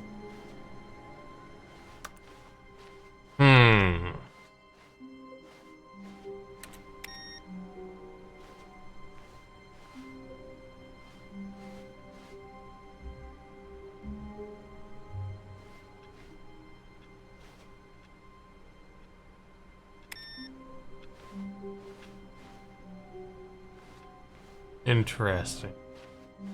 So nothing is dramatically different. When Stanley came to a set of 2 open doors, he entered the door on his left. This was not the correct way to the meeting room, and Stanley knew it perfectly well. Perhaps he wanted to stop by the employee lounge first, just to admire it.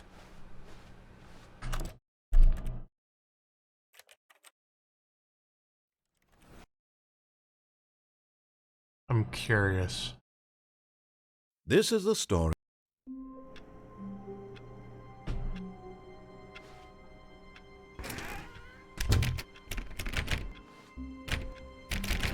Wait. I can close the door myself, can't I? But Stanley simply couldn't handle the pressure. What if he had to make a decision? What if a crucial outcome fell under his responsibility? He had never been trained for that. No. This couldn't go anywhere except badly. The thing to do now, Stanley thought to himself, is to wait. Nothing will hurt me. Nothing will break me. In here I can be happy forever. I will be happy. Stanley waited. Hours passed, then days. Had years gone by? He no longer had the ability to tell. But the one thing he knew for sure, beyond any doubt, was that if he waited long enough, the answers would come. Eventually, someday, they would arrive.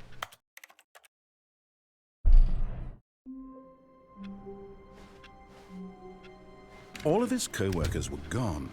What could it mean? Stanley decided to go to the meeting room.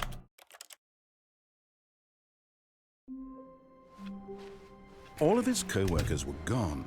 What could it mean? Stanley decided to go to the meeting room. Perhaps he had simply missed a memo.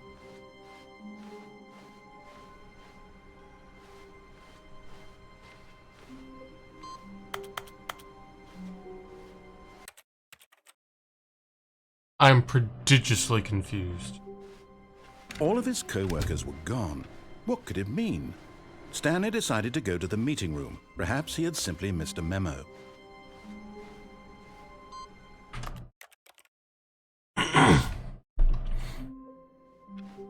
Wait, Stanley thought to himself. Am I sure that the orders stopped coming in? How is that possible? They never stopped. Surely I was mistaken.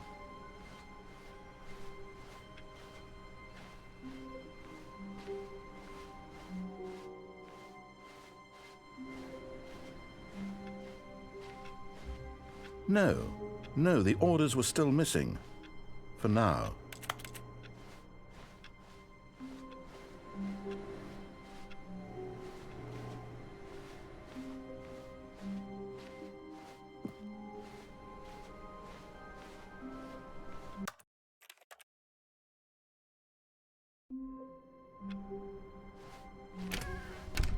Wait. What?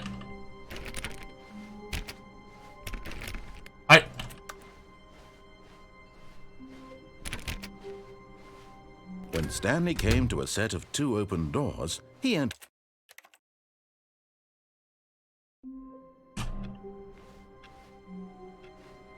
Already this was uncomfortable, and Stanley decided that as soon as he found a new space he felt safe in, that he would never leave it again in his life.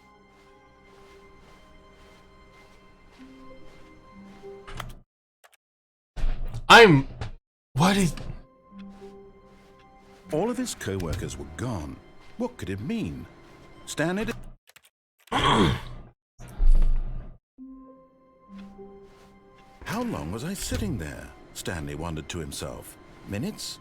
Days? Centuries? Did something crucial happen while my senses were turned? He made a note to be more careful with time from now on.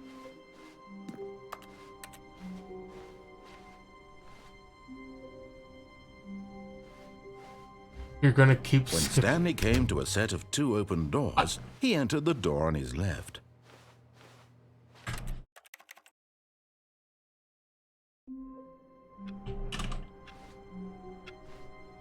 Just a step through this door, Stanley thought to himself, that's all I need.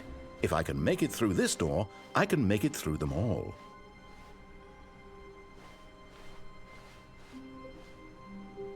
Oh, you can't get up on this desk anymore. Interesting. Oh, wait. We have climbed the mountain. Elvie, why you hurt your head?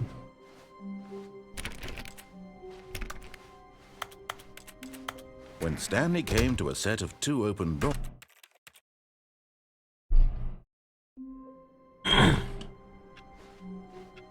All of his co-workers were gone.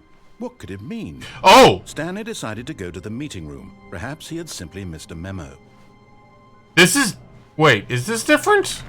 That feels... What?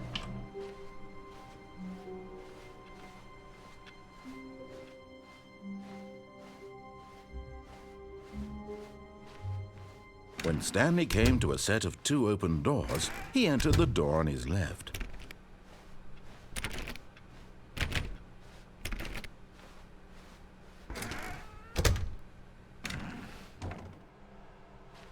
Yet there was not a single person here either.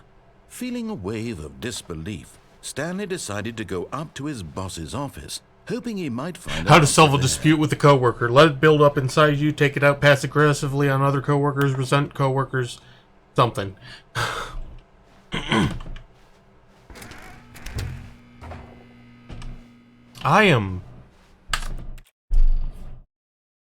There's new content here. Okay. Maybe that's... When Stanley came to a set of 2 open doors, he entered the door on his left. This was not the correct way to the meeting room, and Stanley knew it perfectly well. Perhaps he wanted to stop by the employee lounge first, just to admire it. I am actually confused. Yes, truly a room worth admiring. It had really been worth the detour after all, just to spend a few moments here in this immaculate, beautifully constructed room. Stanley simply stood here, drinking it all in.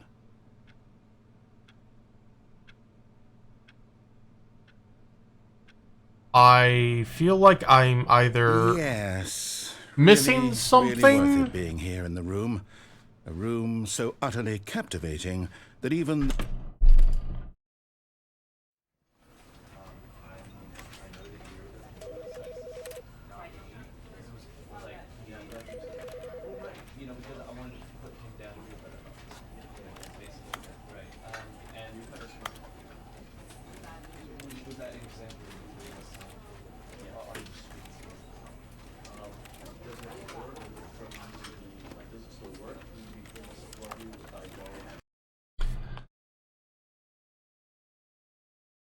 Bondulance. This is a story of a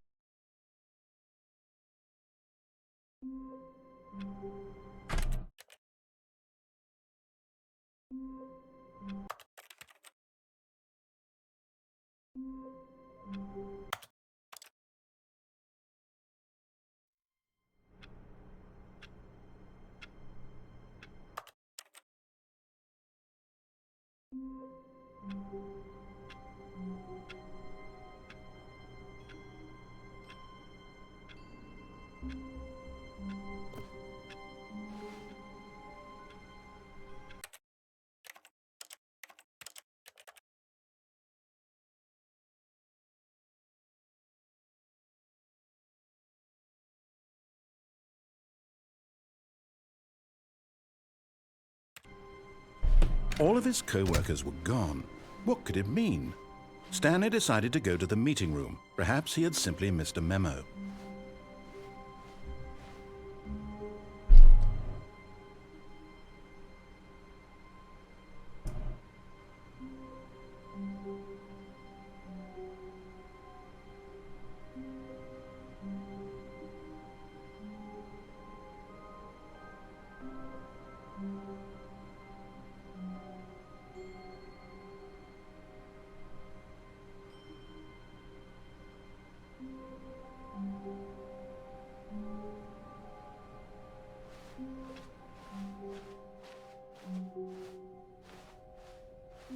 We'll just play... When Stanley came to a set of 2 open doors, this was not the correct way to the meeting room, and Stanley knew it perfectly well. Have a Perhaps good he wanted to lurk, stop by the employee Dreadful. lounge first, just to admire it. Wow, yes, this room. But eager to get back to business, Stanley took the first open door on his left.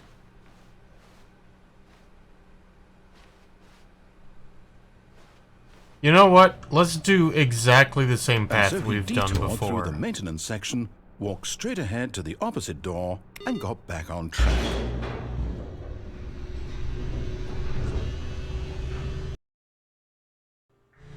But Stanley didn't want to go back to the office.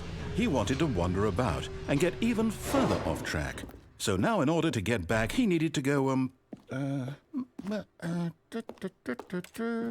from here it's, oh, no, it's to the right, my mistake. I am... No, not the right. Why would I have ever said it was to the right? What was I thinking? It's clearly... Oh dear, would you hold on for a minute, please? Now, let's see. We went down right, left, down, left, right. Yep, okay, yes. I've got it now. This story is absolutely, definitely this way.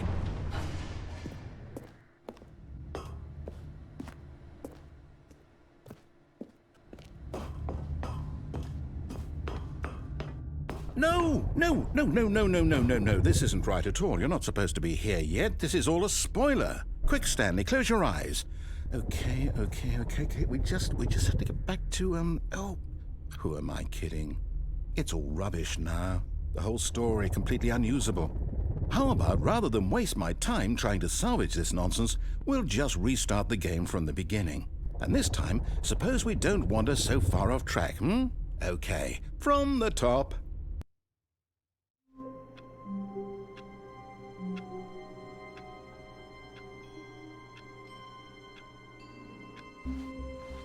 All of his co-workers were gone. What could it mean? Stanley decided to go to the meeting room. Perhaps he had simply missed a memo.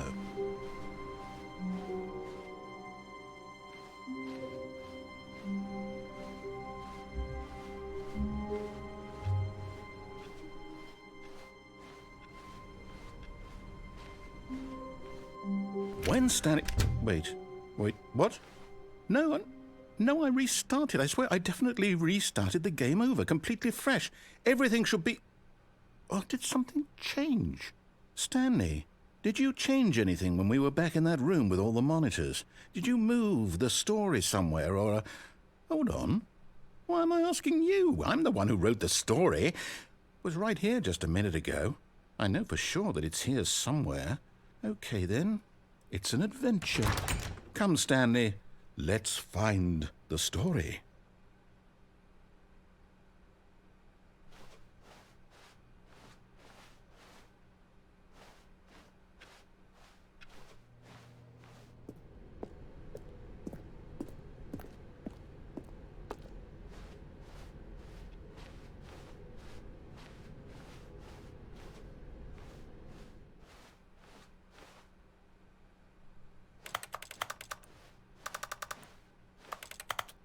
Interesting. I'll say it. This is the worst adventure I've ever been on. I can promise you there definitely was a story here before. Do we need to restart the game again? Well, I find it unlikely that we'll ever progress by starting over and over again, but it's got to be better than this. Okay, let's give it a shot. Why not?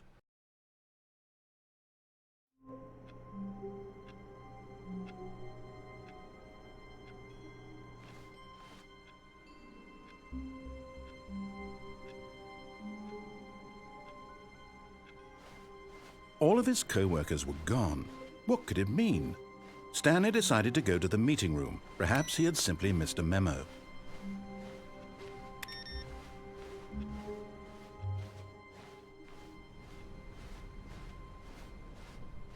Okay, yep, it's worse. I might be remembering this wrong. It's possible the story is back where we just came from. Why don't we go back the other direction and see if we missed anything?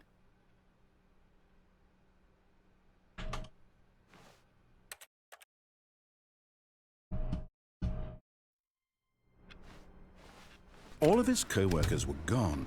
What could it mean? Stanley decided to go to the meeting. What? Perhaps he had simply missed a memo. No matter how hard Stanley looked, he couldn't find a trace of his co-workers.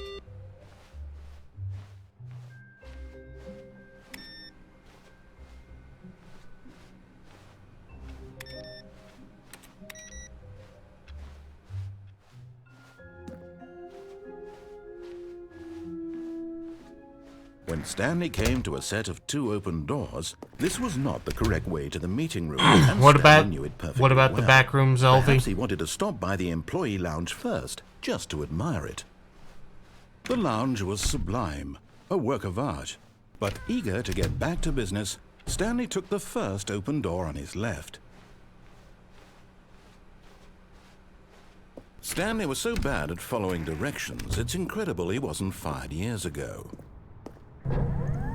Look, Stanley, I think perhaps we've gotten off on the wrong foot here. Very much so. I'm not your enemy, really, I'm not. I realize that investing your trust in someone else can be difficult, but the fact is that the story has been about nothing but you all this time. What? Really? I was in the middle of something. Do you have zero consideration for others? Are you that convinced that I want something bad to happen to you? Why, I don't know how to convince you of this, but I really do want to help you, to show you something beautiful. Look, let me prove it. Let me prove that I'm on your side. Give me a chance. am. Now listen carefully, this is important. Stanley walked through the red door. Aha, perhaps you misunderstood. Stanley walked through the red door. I still don't think we're communicating properly. Stanley walked... All right, fine, go ahead, Stanley. You want to know so badly what's out there? You want to find out what lies at the end of this road you've chosen? Well, don't let me stop you. You see? There's nothing here. I haven't even finished building this section of the map, because you were never supposed to be here in the first place. Broken rooms, exposed developer textures. Is this what you had wanted? Was it worth ruining the entire story I had written out specifically for you? Do you not think I put a lot of time into that? Because I did. And in the end, it was all for nothing, because this is what you wanted to see. Help me here, Stanley. Help elucidate these strange and unknowable desires of yours. What would have made this game better? What did you want to see? Vehicles? Skill trees? Work with me. You've given me absolutely nothing so far. Tell you what, let me take a stab in the dark at a new design, and you can give me some feedback. There we go. A third option. This already feels leaps ahead of where we were before. Go ahead, Stanley. Take it for a spin. Okay, I'm going to stop you there. Now, tell me about your experience with this new version. Would you say that the game benefited from allowing you more choices? Feel free to be honest. I'm looking for some real critical feedback here. Oh, well, now this is useful. You didn't like it, but you didn't totally hate it either. You enjoyed it, perhaps is the correct term. It didn't cause you excruciating pain. Big steps we've made here today, Stanley. Here, based on the data from your previous playthrough, I've compiled a new version. And to be perfectly candid, I think I've knocked it out of the park with this one. Let's take a look.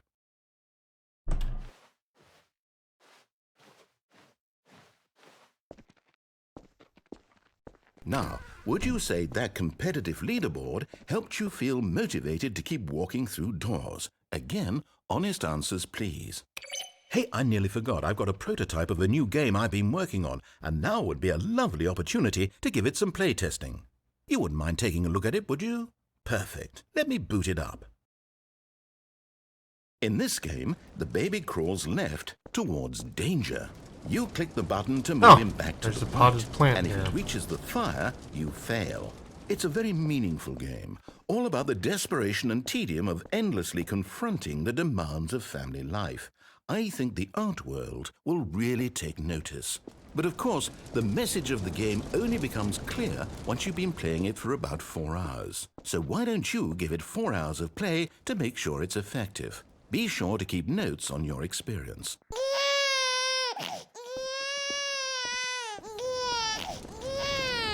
You heartless bastard. Did you do it because you hate babies or purely to spite me? Because if it's the latter, well, I don't know what to do. I'm completely out of ideas. I can't think of a single thing that might improve the experience for me. I'm not even going to try. I'm out. I'm done. It's over. Thank you for playing. Your input was extremely valuable. Oh, hey, since my game was so awful, why don't we play someone else's game, just to ease the pain? Let's see. What do we have here? Yes, this seems like it'll work. Is it seriously gonna go to... Oh! Aha! Fascinating. What do you think this game is about, Stanley? What's our backstory? What is our motivation? Well, it seems obvious to me that you are meant to play as a creepy man spying on innocent civilians below you from up high in your creep tower, perhaps for some sort of twisted erotic purpose. Yes, that must be it. What a fascinating venture into the experience of total mental depravity. So far, I love everything about this game, Stanley. And it seems there's even more. Come, let's venture outward and see what else is out there.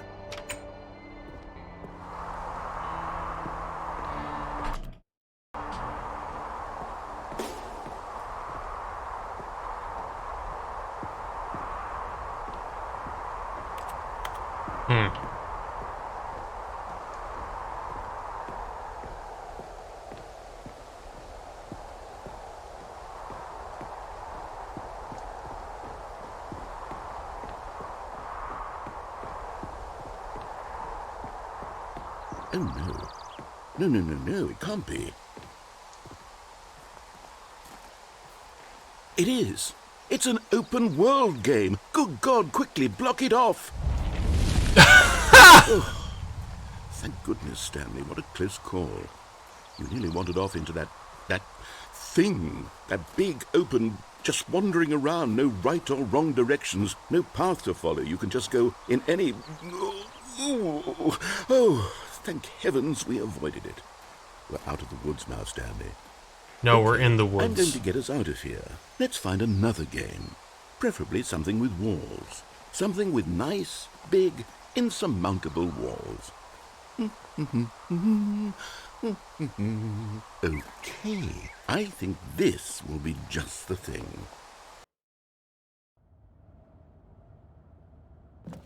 Wonderful. See, this is exactly what I had in mind. Just a nice big box for you to run around in. There isn't any possibility that you could get lost here. Now this is game design. Stanley, if you manage to get lost in this game, I will be phenomenally impressed. Okay, so what exactly do we do here? Let's see. There are lots of cars here in the back, but obviously there's no racetrack. Okay, I'm seeing that there's a ball of some kind back here. Is this game sports ball? Yes, Stanley, sports ball. I think it's sports ball. Oh, what fun. We shall run the bases and do a touchdown together? Yes, I think surely we must. Okay, Stanley, here's the ball. Have fun.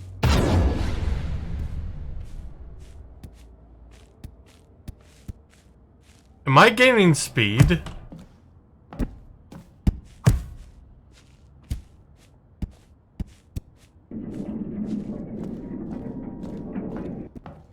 Is this what Are rock? you doing it? Are you winning? Is this fun? Is it better than my miserable little story that I worked so hard on? Yes. Stanley, I have a thought, and I realize I'm not a sportsologist, but if one ball generates a certain amount of raw adrenal pleasure, then surely multiple balls makes for an even more euphoric sports experience. Yes, drown me in balls. Here comes another ball. Yes! So many balls. Oh, goodness, that really does feel amazing, doesn't it? Stanley, I'm like a child in a confectionery shop. I simply have to have more. I'm insatiable. More balls. Uh-oh! What are you doing?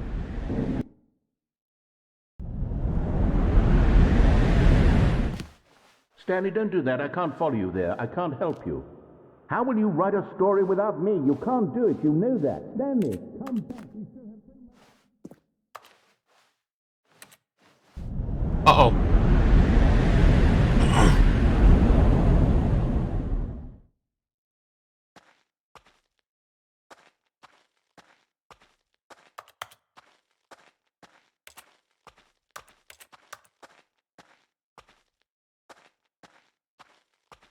We're back here again. I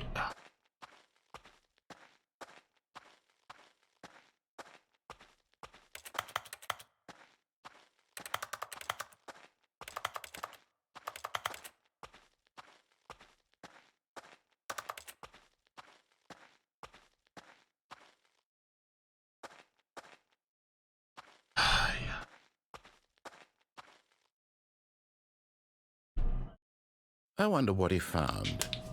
If what he wanted was to be the leading man in his own story, well, perhaps he's gotten it.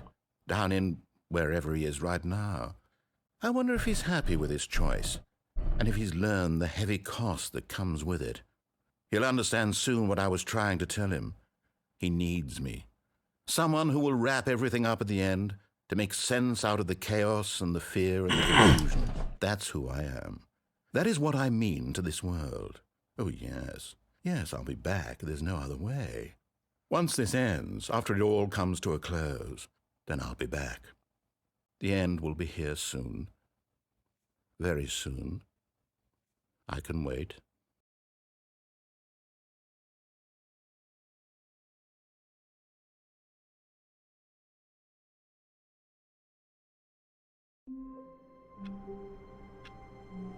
Are you fucking serious? How wonderful. Stanley was alone. Finally. This is great, he thought to himself. This is what I've wanted all along. I got what I wanted.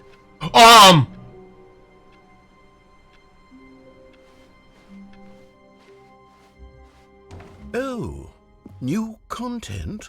What does that mean, new content? Well, we found it.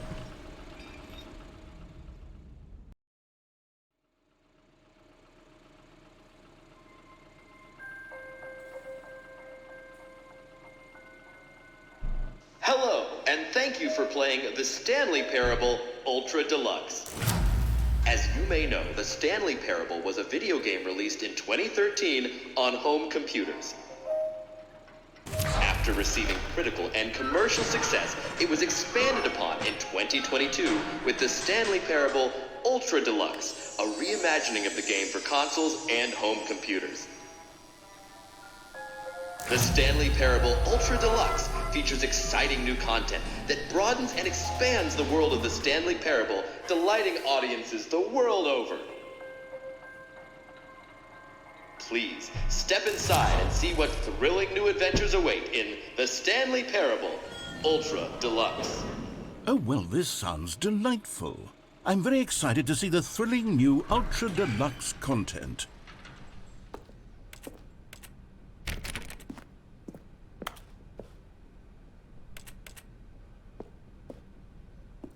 Okay, so far it's an elevator.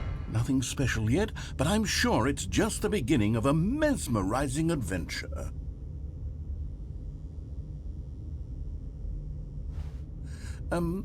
Is it broken? What's going on here? Should we be moving somewhere or... Oh, there we go. All right, finally, at long last, it's on to the new content. I've never been more ready. Let's do it.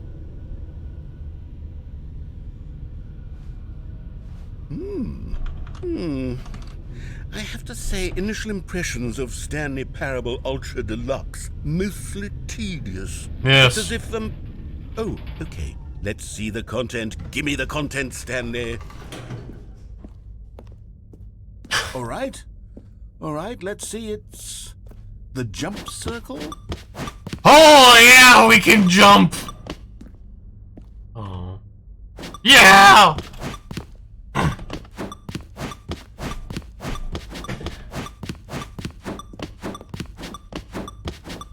8 years in the making. Absolutely worth it.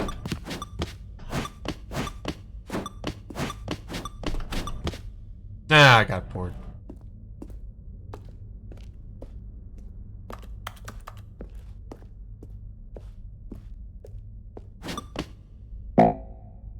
Oh. I'm sad. They took my jumps away. Is that it? Surely that's not all the new content. There has to be something else, right? Goodness. Another elevator. Stanley, I have to say, initial impressions of this game are not positive. It's just elevators and jumping.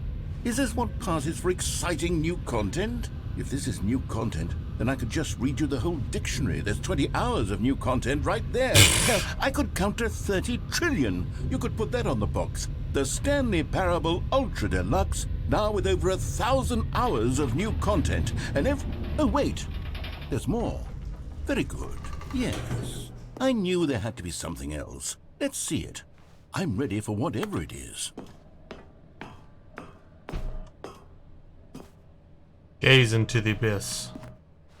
Oh, you've got to be kidding me. You see, Stanley? This is what happens when greedy video game developers with no respect for their fan base rush a cheap expansion to market for no reason other than to make an easy dollar. And don't get me started on the level of craftsmanship that's gone into it. In fact, I'm looking right now at the game's achievements, and it's hard to believe one of them actually says, "Test achievement, please ignore." What quality assurance department signed off on this? I'm infuriated and I'm offended, and I intend to find these people on Twitter and hold them personally accountable. It's my fault, Stanley. I built up too much anticipation around the new content, I'm afraid. It could never have lived up to such expectations. If you're still with me, why don't we just reset the game and we'll try to get back to what the Stanley Parable is really about. No frills, no gimmicks. Just you and me having a great time together like always. What do you say, friend? Oh, uh-oh. That's, interesting. Psst! Stanley! Come over here! In the vent! I want to show you something!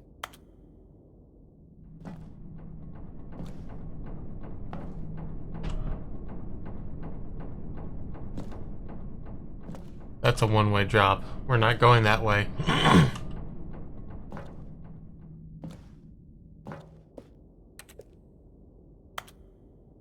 Sunset interest.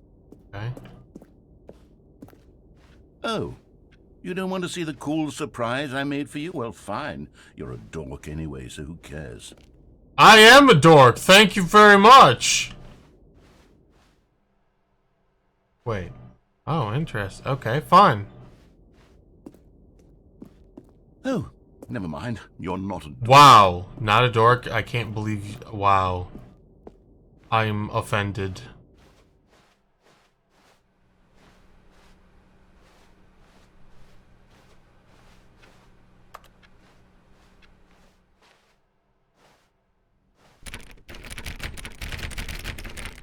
New content doors locked. Interesting.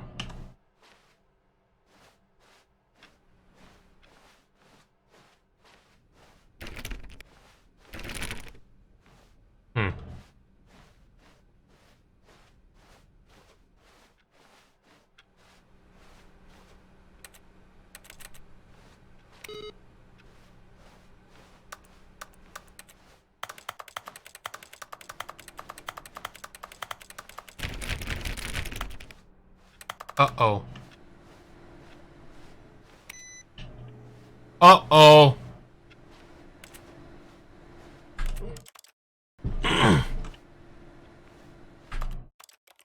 Hold on. Will that... Ah. Psst. Stanley, come over here. In the vent. I want to show you something.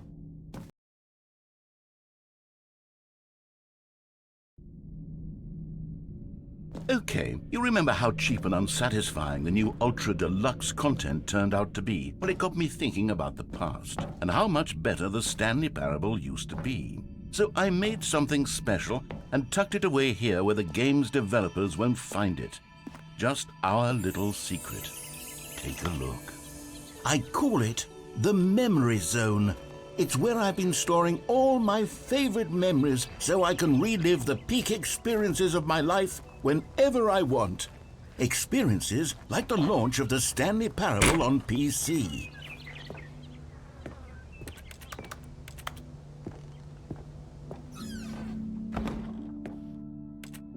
You see, Stanley, doesn't the Memory Zone remind you of how wonderful Stanley Parable was before it was sullied with a cheap re-release? Remember back in October of 2013, when the game originally launched? Back then, video games had integrity. Back then, it all meant something. Oh, the waste.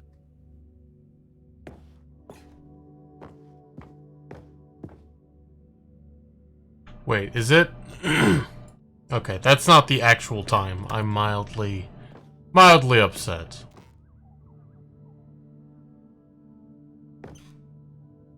What is it?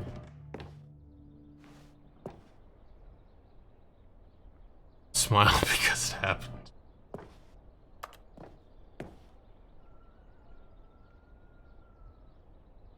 That's a misprinted dollar. That bothers me.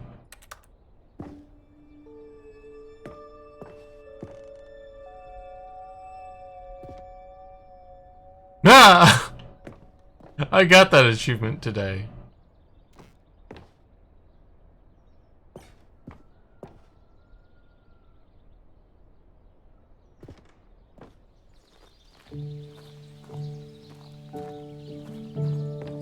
And over here is where I keep reviews of the Stanley Parable. Like this stunning triumph of games journalism, 10 out of 10 from Destructoid.com. James Stephanie Sterling writes, and I quote, "Where so many games that aspire to be more than games end up less than any form of art, Stanley Parable strives and then succeeds to be every game ever created." Did you hear that, Stanley? Every game ever created. That's how grand and all-encompassing the original Stanley Parable was. It was literally every game ever created. It was Skyrim, it was Persona 3, it was all of them, and now it's nothing. It's no games at all. Oh, that's a pretty design. It isn't even the design. Stanley Parable anymore. It's just a husk now. A lifeless husk with an hour of new elevator content.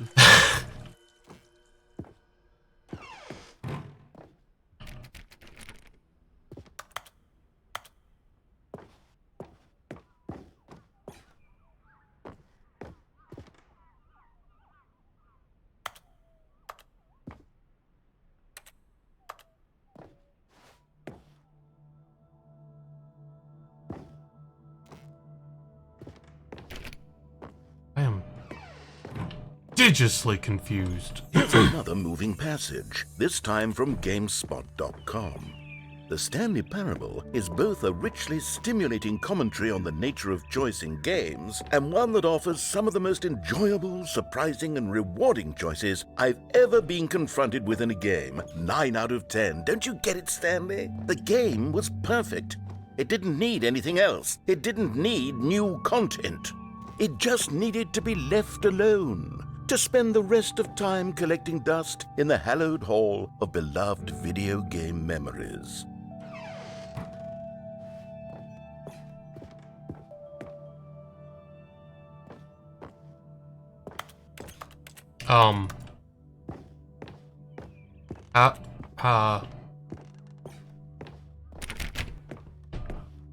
Oh. These were simpler times, Stanley.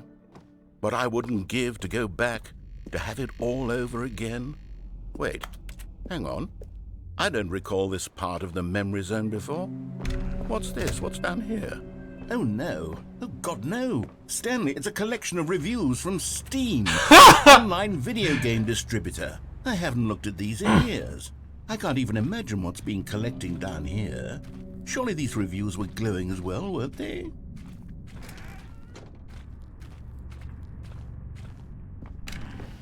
Honestly, I could not be bothered to play this game to full completion. The narrator is obnoxious and unfunny, with his humor and dialogue proving to be more irritating than entertaining. Unfunny!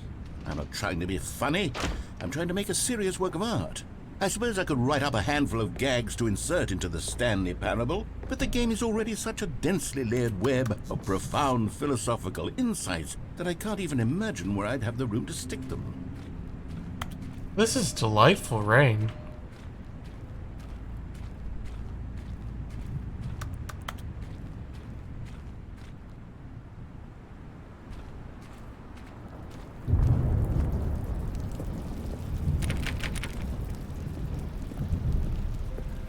Okay, let's see what this one says. While the idea for the game is good, for someone who prefers non-linear games, this preachiness gets annoying fast. Preachy? Stanley? I'm not preachy, am I? Yes. You can tell me if I'm preachy. Honestly, you can. No, I can't. I have no This is voice. actually quite shocking for me. Well, to be honest, I had always thought of the game's dialogue as being rather terse to begin with. You can't know how much fluff I cut from the game to get it to feel as light and airy as it... Well, I always thought it did. But maybe it wasn't. Oh dear. What an awful memory to have to hold on to. These black marks on my otherwise unimpeachable track record. I feel like a failure. Like I let these people down. Perhaps the Stanley Parable isn't quite as sterling as I always remembered. Oh, one What's way. this one got to say? You constantly have to stop doing anything so the narrator can catch up with his long-winded explanations of what's happening. I wish there was a skip button. A skip button? Well, yes. Yes, I think we can do that. If I'm truly too preachy, then maybe letting you skip ahead for just a moment, surely it couldn't hurt. Not if it means we can strike these negative reviews from the record. Only positive reviews of the Stanley. That's my motto today, and it's always been my motto. I'd do anything for the customer, Stanley. Yes, a skip button we shall have. And here it is. Go ahead and give it a shot. I'll pop you forward in time so that the second my incessant droning starts to bore you, with just the push of a button, you'll have zipped right past it. It's what the players have been asking for, and I'm very proud to have delivered. No more listening to me rambling on and on and on. No. The Stanley Parable is a game for the people. And if the people want silence, then by goodness, that's what they're going to get. Well, don't sit around waiting for me to shut up. Go ahead and make me shut up. Here, we'll pretend that I've just begun an interminable monologue, and it goes something like this. The story, and the choices, or what have you, and therefore, by becoming it is, so on and so forth, until inevitably, we all until the end of time, at which time everything all at once, so, now you see, blah, blah, blah, blah, blah, blah, blah, blah, blah, blah, blah, blah, blah, blah, blah. We've eaten too much and it can't be just yet, no, until 245, that the logic of elimination working backwards, the deduction therefore becomes impossible to manufacture. It went on for nearly 10,000 years, until just yesterday, here and there, forward and back, and never a moment before lunchtime. It can't be. It's the only thing there is. How many billions left until so much more than forever ago? Which is why I say, the story and the choices, or what have you, and Oh. therefore, by becoming it is. It just so on and loops. so forth, until inevitably, Aw. we all, until the end. Oh, you're back, you see. You were only frozen in time for a few minutes, but it was plenty of time for me to deliver a long, rambling monologue full of unnecessary... Well there, sport. You really did catch me rambling on a bit, didn't you? But that's the power of the button. The minute I start to go off on a thoughtless display of self-absorption, it's... Okay, welcome back, Stanley. Now, I should say that the amount of time the button has been skipping through is becoming longer and longer. That last one was, well, I want to say maybe 30, 45... Stanley! Oh, Stanley, shit, there's please no date. don't push the button again. It's been 12 hours. You've just been frozen there. I don't know why the skips are getting longer, but they're really, truly getting longer. Oh, Stanley, you're back. You're back. Oh, my goodness. I have someone to talk to again. Stanley, I think it's been a week. Or 2 weeks. I've been sitting here all that... Oh, hello. It's you. You're here again. Welcome. I have had time to think about you and about us and about everything we've been through. I've had so much time. I stopped keeping track after a year. Have you ever sat down in one place and not moved for one entire year? Let me describe it for you. To begin with, there is only regret. There is only the turning wheel of missed opportunities. I felt... That's a very dead plant.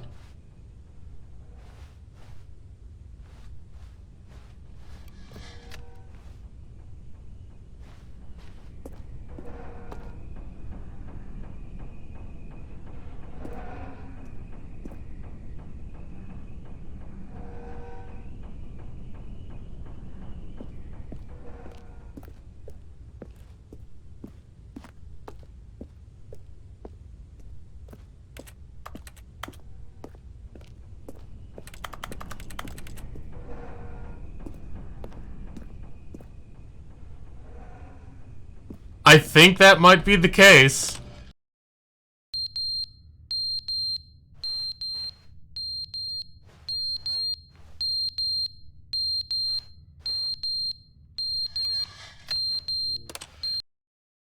But they didn't understand the game was never meant What- to be what? fun. It How- was meant to have a point. It was meant to speak to the human condition. But where are the jokes? Where are the jokes? They bemoaned, they screamed, they gnashed their...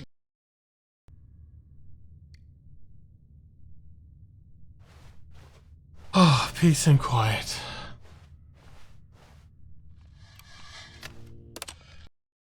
The end is never the end, is never the end, is never the end, is never the end, is never the end, is never the end, is never the end, is never the end, is never the end, is never the end, is never the end, is never the end, is never the end.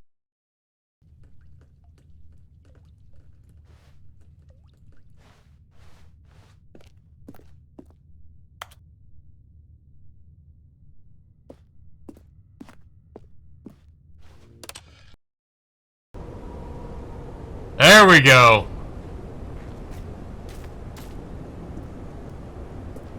Oh, the ladder fell down.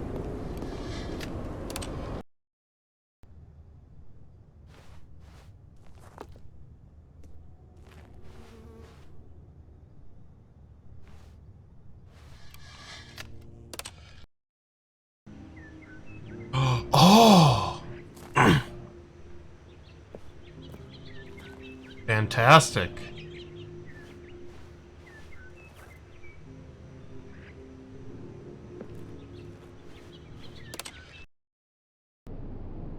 Oh.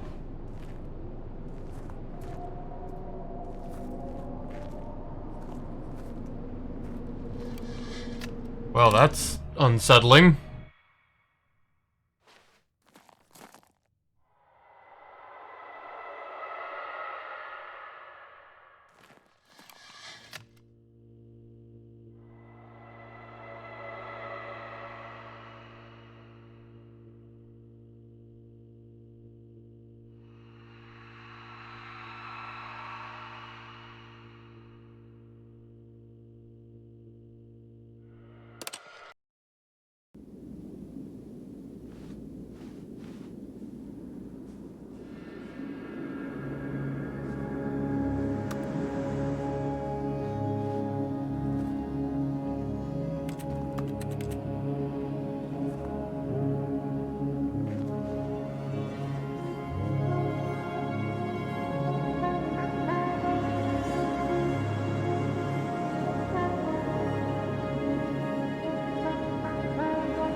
Why won't you let me climb on top of the building, game?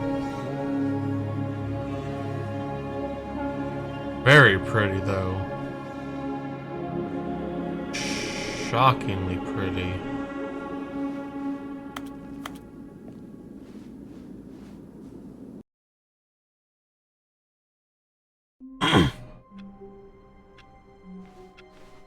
All of his co-workers were gone. What could it mean? Stanley decided to go to the meeting room. Perhaps he had simply Wait. missed a memo.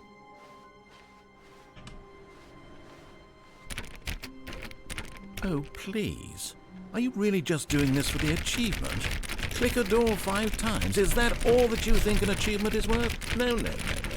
I can't just give these merits away for such little effort. A measly 5 clicks. Now suppose you were to click the door 20 times. I would say that's the kind of effort that warrants recognition.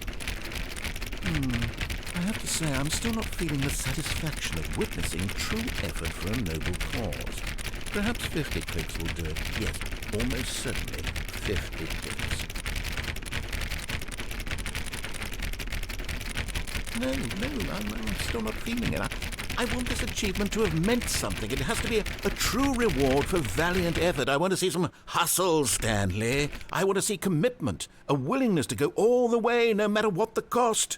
Why don't you go put 20 clicks into door number 417?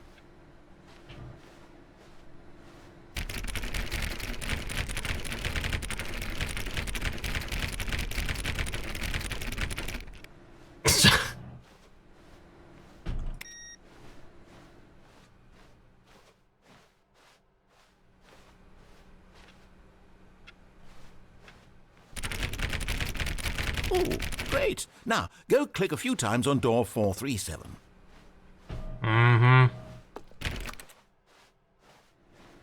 Wait, where's 437? What? Oh. Excellent. I think we're getting somewhere. Now, door 415. Let's give it 10 clicks or so. Sure, whatever, boss. You got it. New content! Now, back to door number 437.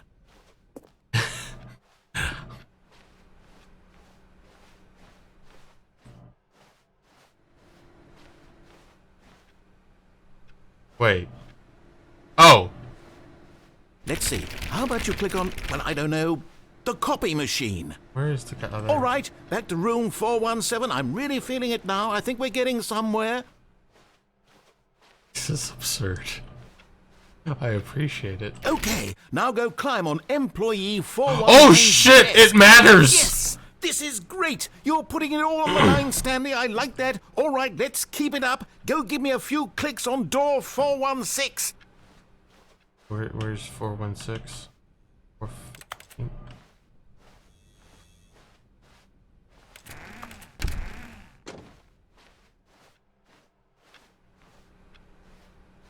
I don't... What?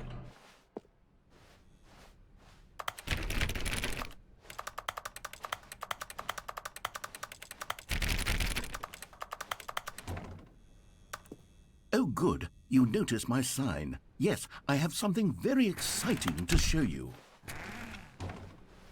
416. Is that back this way? Where's 416, you bastard?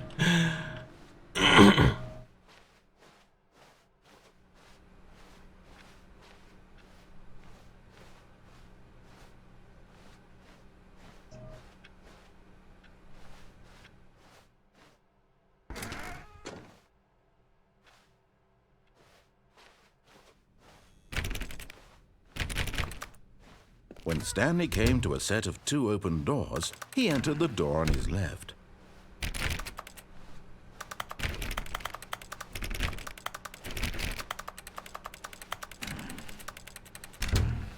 Yet there was not a single person here either. Feeling a wave of disbelief, Stanley decided to go up to his boss.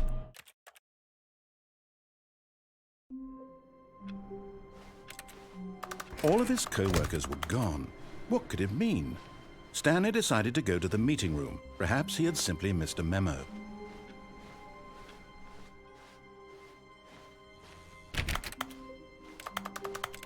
When Stanley came to a set of 2 open doors, this was not the correct way to the meeting room, and Stanley knew it perfectly well. Perhaps he wanted to stop by the employee lounge first, just to admire it. I have been betrayed! Betrayed! Stanley had never seen the office this brightly lit. Was it a sign of something? He hoped it was. He hoped very much that it was. Oh, good. You noticed my sign. Yes, I have something very exciting to show you. Oh. Fuck. That's where 416 is.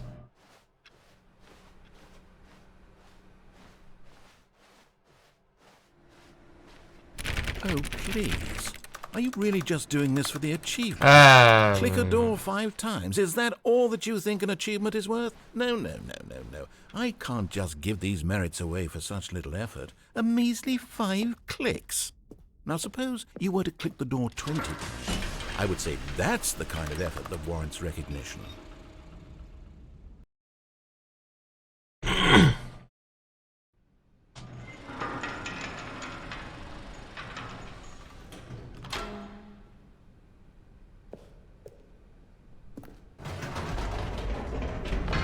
You see, Stanley, I've been reflecting on the Stanley Parable and about how roundly disappointing this ultra-deluxe version has turned out to be. The original Stanley Parable was a landmark, and any new content for it should live up to that legacy. So forget this ultra-deluxe nonsense. I say we take it one step even further. Which is why I'm very proud to announce for the first time ever, the Stanley Parable 2.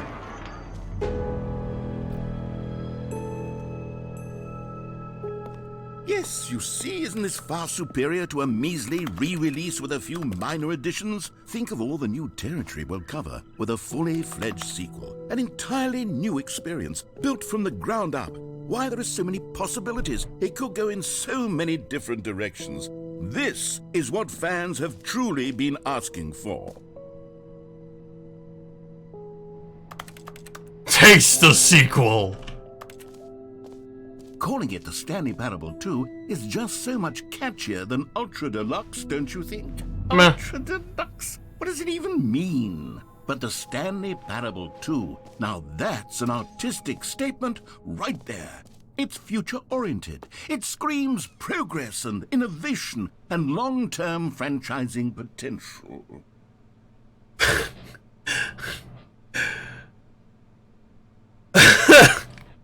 Fantastic.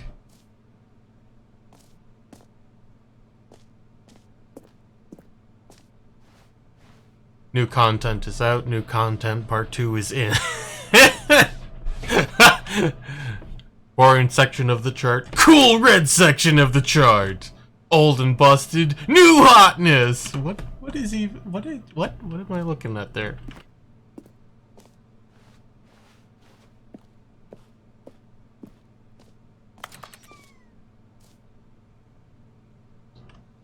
The drawing of the podium? What? Oh! I didn't even notice that! That's fantastic, thank you. Oh.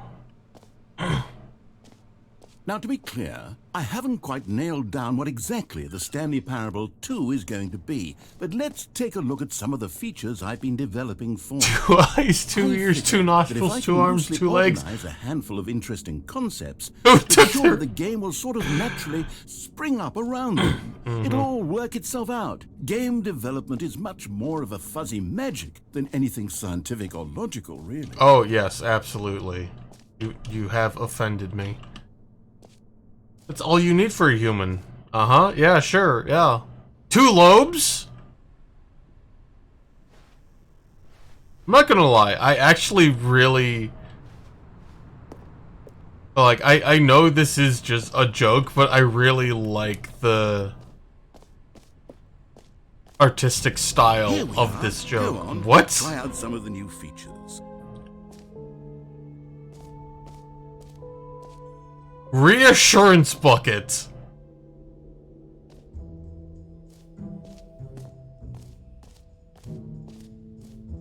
Two lungs, yeah, you're right.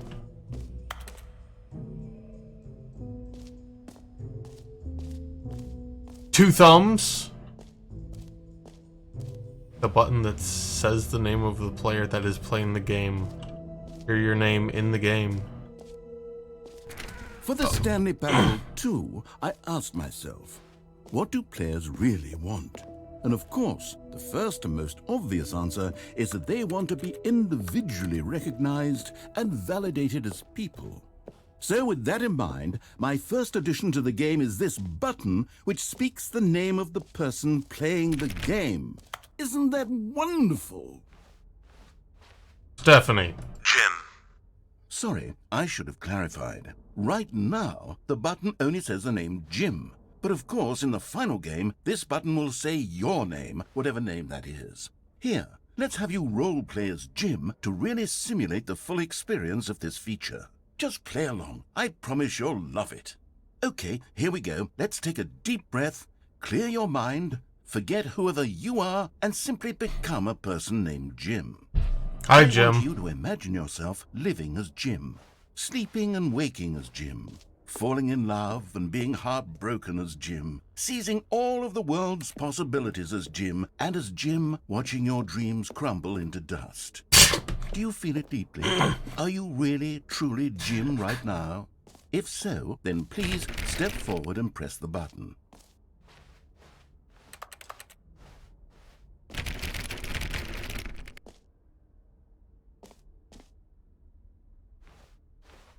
I am in fact not slim. Jim. Yes! You see? What a thrill! What a rush! That was you! The button described you. Do it again. Do it again.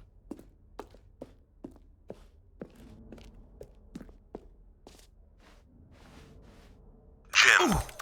It hits even harder the second time. If this were the only new feature in the Stanley Parable 2, it would still be worth the money.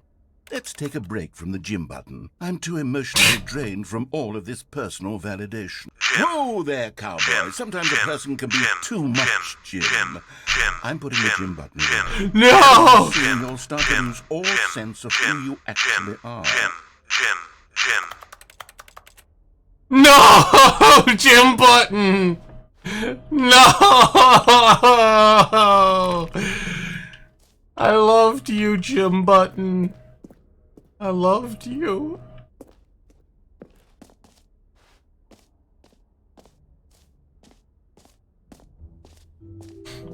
I suppose I could allow only people named Jim to play the Stanley.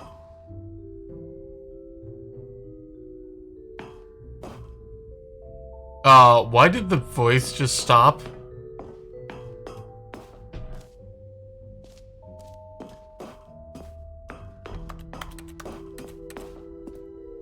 What did I break?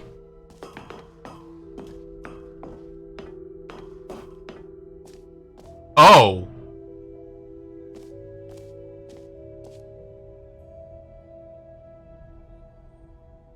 Oh.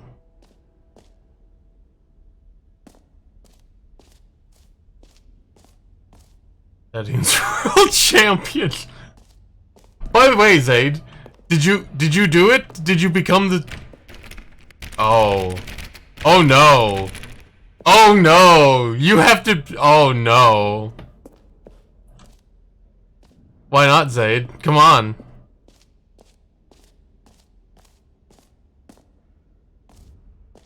Okay, I'll be honest, I haven't yet decided on this one. I think that in the new version, the office could use a bit of decoration, like balloons. I'm undecided on Get Well Someday and Happy 12th Birthday. Which would you go with? Oh my goodness. That's upsetting, Zaid.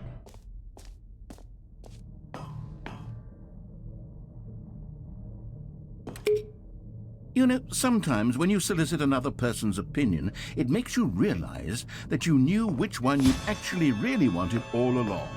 Happy 12th birthday, step-niece, it is. Wow, thanks. Thanks, Jim. Or actually, maybe I should have gone with... No, I've made my decision, we're moving on.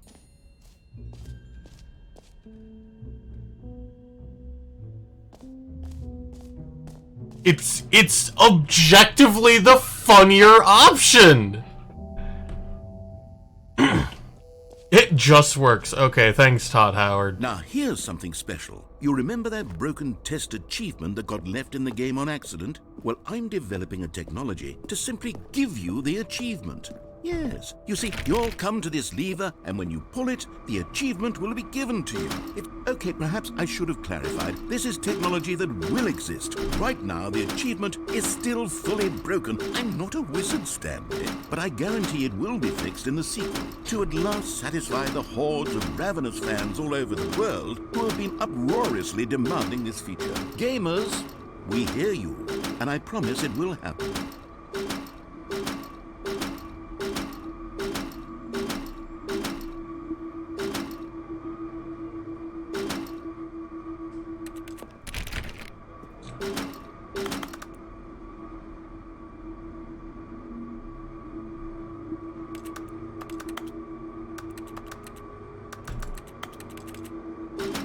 This is unacceptable. This is unacceptable.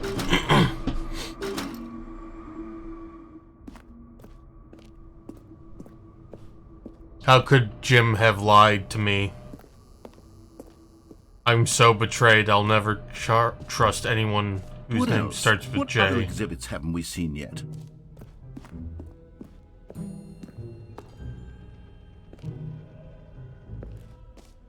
Oh. Collectibles.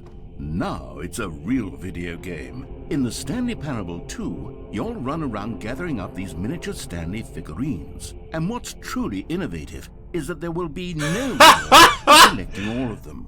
I don't want to stifle the intrinsic joy of watching a number go up. You simply collect all of them, and you move the hell on with your unremarkable life. Oh no! What?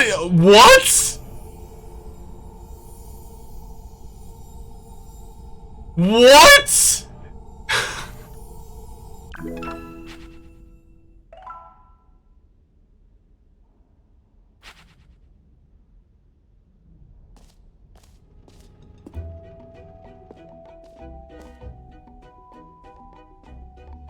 Oh, you can't go back in. That's... God, it really is the worst when you collect everything in a video game and then they give you a big fancy reward for it. Absolutely tragic. Tragic, yes. That's the... Wait, jump circle! The jump... Wait, wait.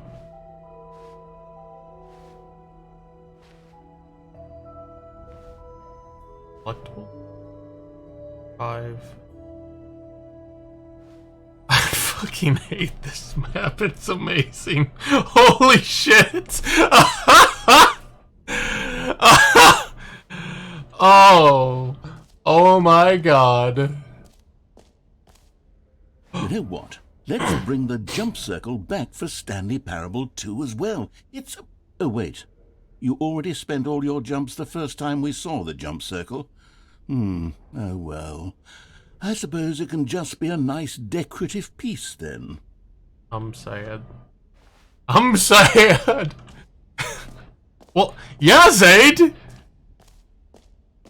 Like, you can't not jump, and I almost left one, and then I was like, I can't leave one jump, and I jumped, and then I was sad.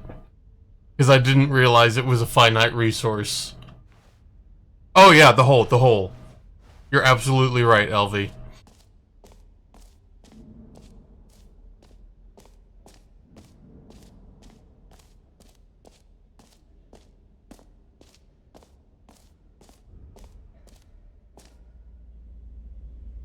What?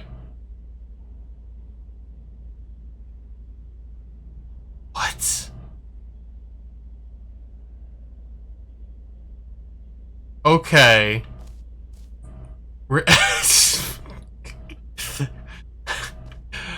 Oh my goodness. These charts are fantastic. Infinite hole chart, hole depth, space, more hole, question mark, science, infinity, more, falling, educational use only. It just keeps going. Oh. Stanley, Here's an idea that I'm truly fond of. It's never been done before in a video game. This is, in fact, a hole that you can fall down forever. That's right. Infinite falling. You can fall until the end of time, if you like. A stunning leap forward for video games as a medium.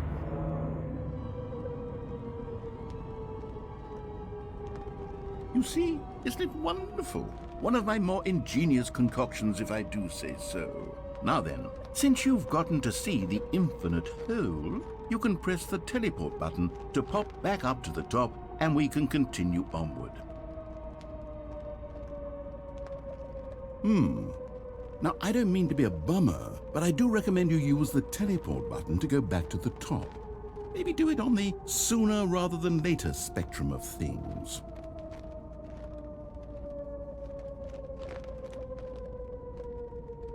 Okay, Stanley, I don't know quite how to say this tactfully, but it's possible that I slightly exaggerated the infinite nature of the hole. Is it a very, very deep hole? To be certain it is. It's an extremely deep hole. I don't want anyone to say that it isn't an astonishingly deep hole. It is. Is it infinite? Well, that sort of depends on your definition of infinity. From one perspective, the infinite is merely philosophical in nature. It's more of a... Hey, the hole. You found me out, Stanley. I'm a liar and a cheat, and you're so clever. Look, I think the issue here is just that you're unusually fascinated by falling. What normal person actually wants? Every pause button is Roman numeral I 2. figured the hole Fantastic. was as deep as anyone would actually need. Don't you put this on me. Maybe you're the problem. Look, things got a little heated there. I think we both said some things we didn't mean. Why don't we just put all this behind us and agree to just call the hole mostly infinite? If that works for you, then go ahead and press the teleport button to warp up to the top of the hole and we can move on. I'll just be up here when you're ready.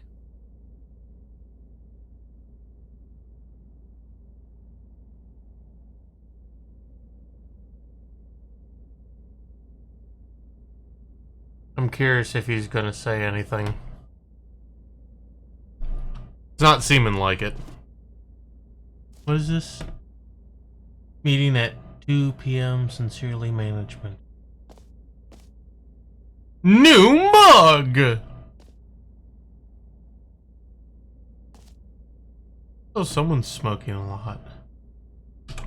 Now, I'm very excited to show you. Oh, for heaven's sake. I was right. The problem is you.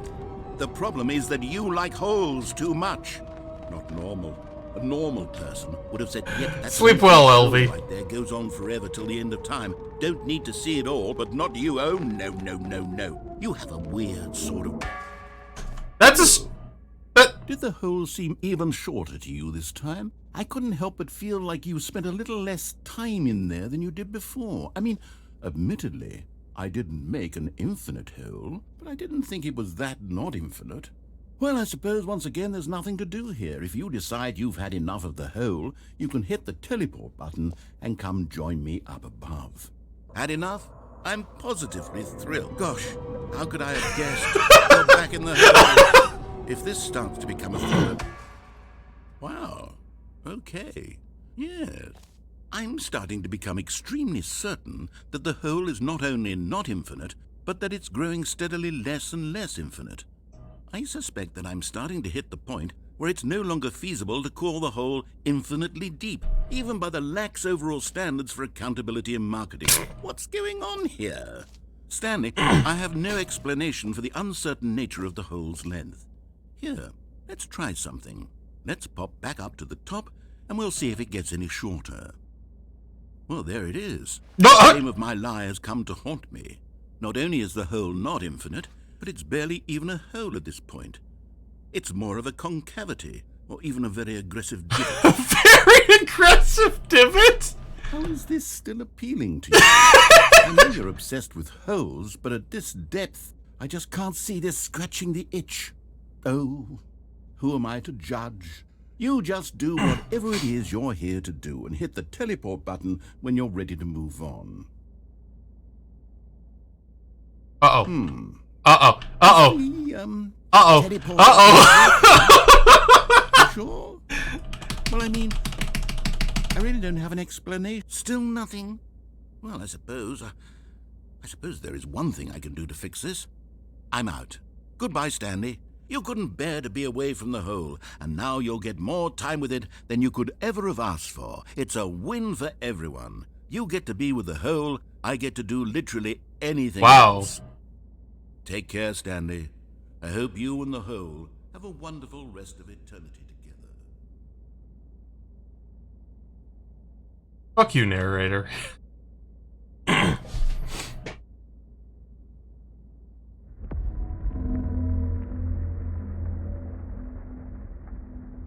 Wait, there's jumping?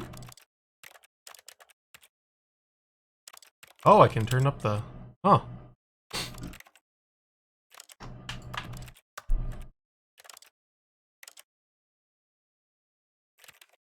I don't...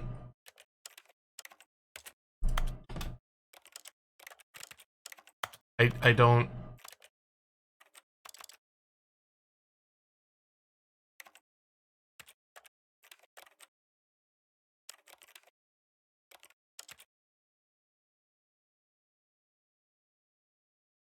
Excuse me? What? Oh, fair enough. Also, there are needed content warnings for this game.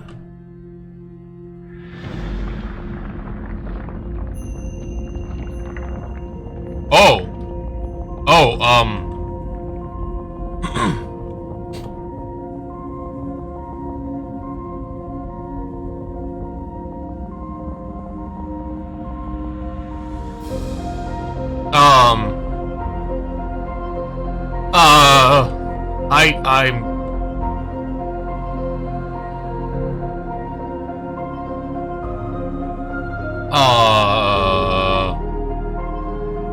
This...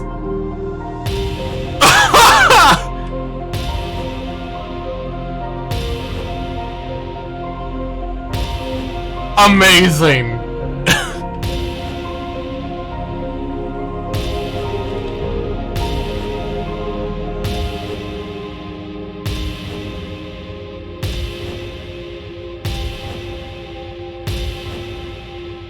Change your perception?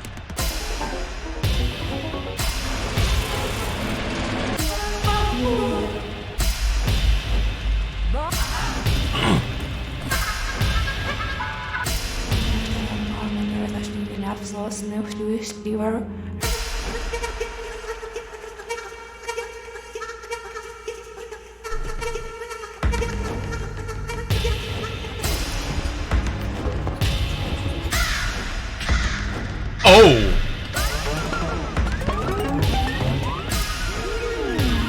Oh!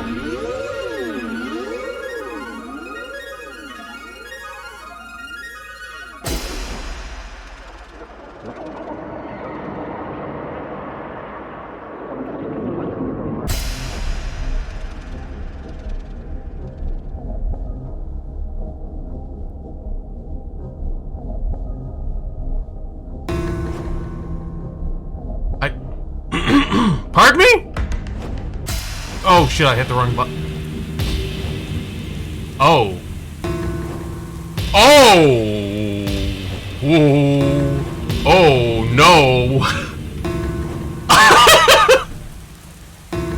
Oh. Ooh. That's... Wait. That's pretty good, actually. Oh, that's... Ooh. Stanley? Stanley? Stanley? Huh? Oh, good, you're awake. It seems you had sort of dozed off there, drifting away into dreamland. But we can't have that, Stanley, because this hole is just so darn fascinating that I want you to be wide awake for every second of it. You don't want to miss a single moment. So how about if I just pop in from time to time and wake you up to keep you really, truly focused on the hole? From the looks of things, you and I will have many, many years here in this hole, and I'm looking forward to all of them. Stay alert, Stanley. I'll be back. Toodlepip.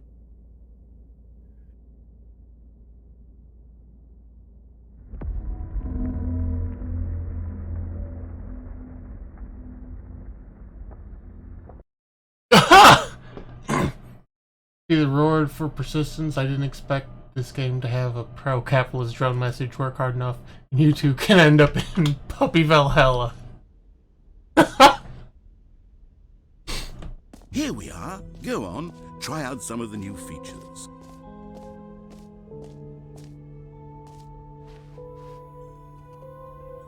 That's a pretty decent looking office, actually.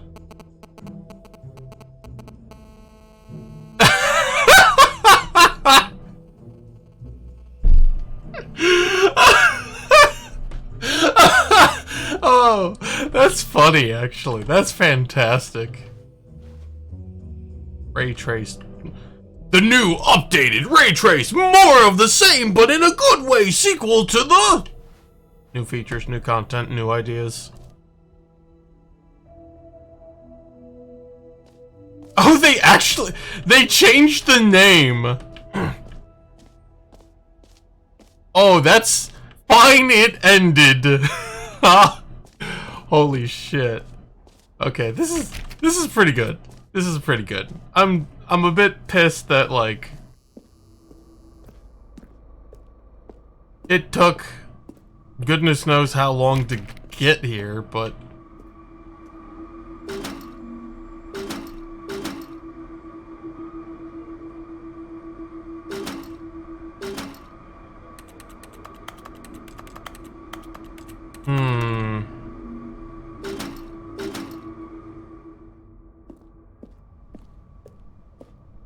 no, not so much the 9 years. I spent a long time bumbling around trying to find the new content.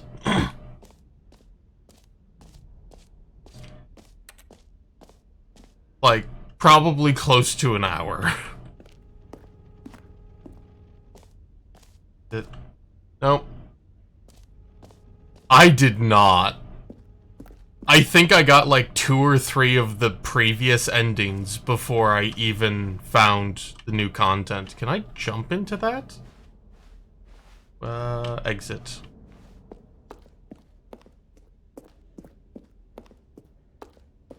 Oh, goodness, Stanley, this is fairly awkward. I hate to do this, but before you leave, you really should go to the bucket Found one of the exhibit. new endings You see, and the there's a door showed up. surprise I was going to spring on you later, and it involves the bucket. Okay. And I really do hate to break the illusion, but it's important that you go see the bucket, okay? All right, I'll get out of your hair now. Fine, I'll see the bucket.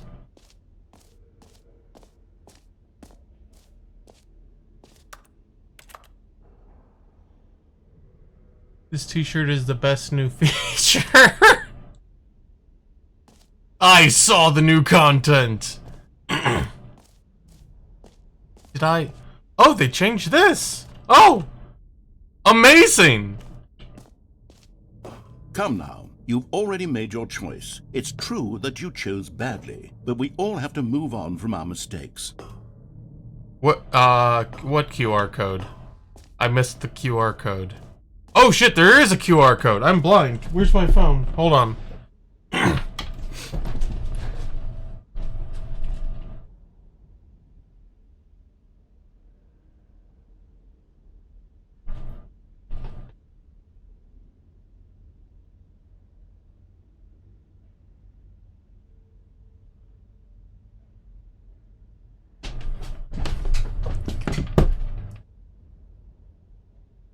Dreamer doesn't even have his phone on hand. Can't believe it. Oh, and my phone is being... Oh my gosh, please. Stop. It's so low. No one heard that. Do I not have a...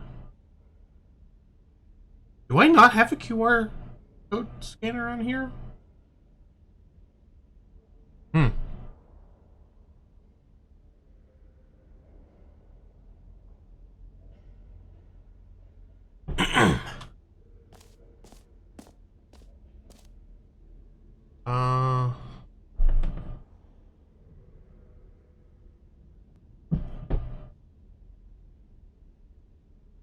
It's cool, we all know you left it on the charge while auto running.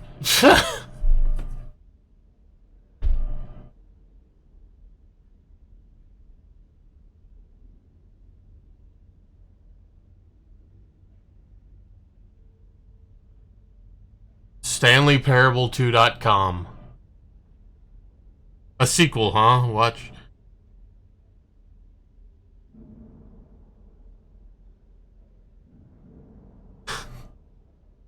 Watch our helpful and for okay, hold on. Hold on. We're gonna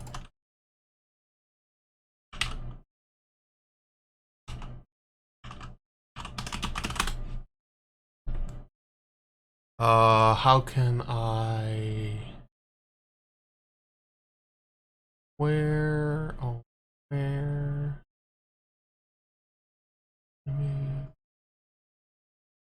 should be able to. I thought I had one where no,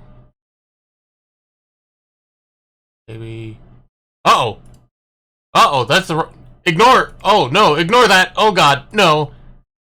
There we go. Okay, ignore the tabs. There's no tabs. What are you talking about? Watch our helpful and informative video to learn more about the Stanley Parable and what the journey of becoming a sequel is all about. The Stanley Parable sequels and you! Say there, Timmy, what's that you're enjoying? Why, it's breakfast, of course. Everyone loves breakfast. What? But did you know that breakfast is getting a sequel? That's right. It's called Lunch. And critics are raving that lunch will be everything breakfast was and more. With a little luck, we may even get a trilogy series out of it. Say, you know what a sequel is, don't you, Timmy?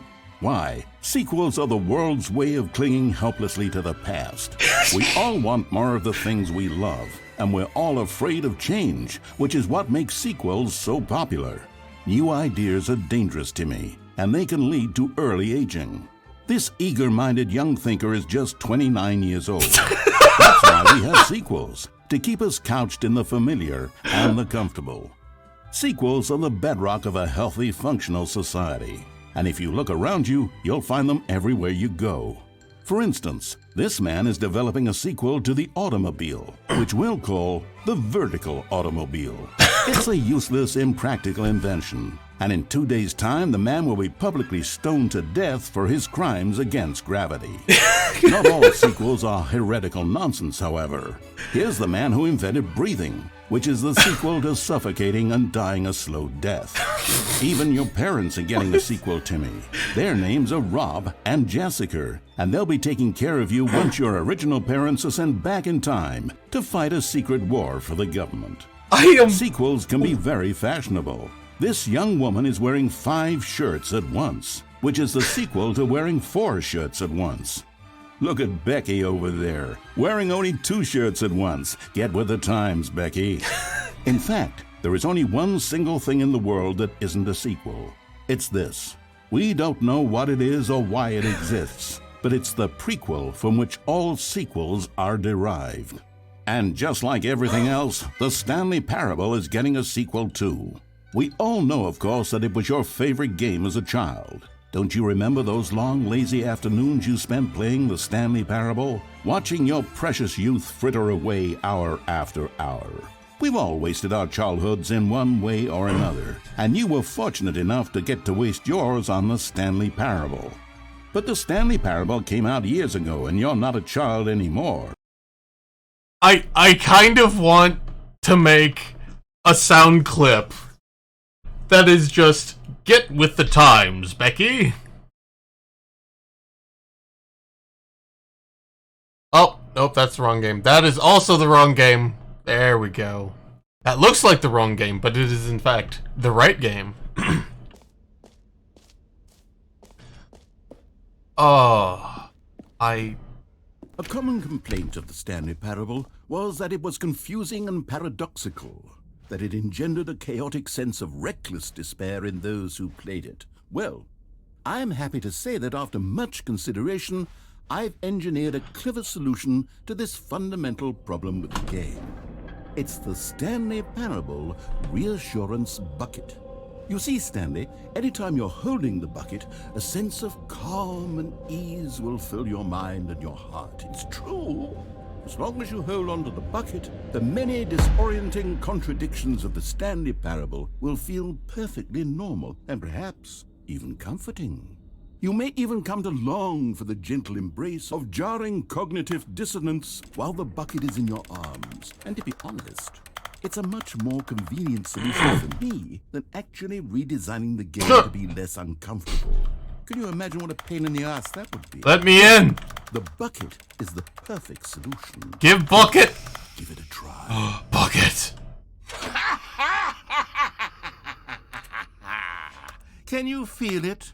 The glow of comfort, even in the face of crushing despair, must already be sweeping through your body. And in fact, can I say that I do believe the bucket lends you an air of charisma as well? I think that just holding it has made you the slightest bit more attractive as a person. The benefits of the bucket seem to go on and on, don't they? All this and more await you in the Stanley Parable 2. Man, I can't believe I was just about to say, like, this is an extremely high Does resolution. anyone give out awards for most enjoyable bucket in a video game? That really should be an award if it isn't already. Like, the handle is... Wow.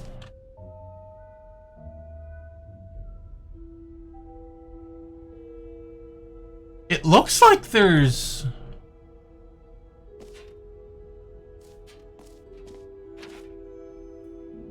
Wow. I think there's actually, like, yeah, I think it's bump mapping and, like, normal maps. But still, like, that's still phenomenal. Like, for as close as it is, for it to look this good, this is by far best bucket in any video game I've ever played. And I've played Sea of Thieves.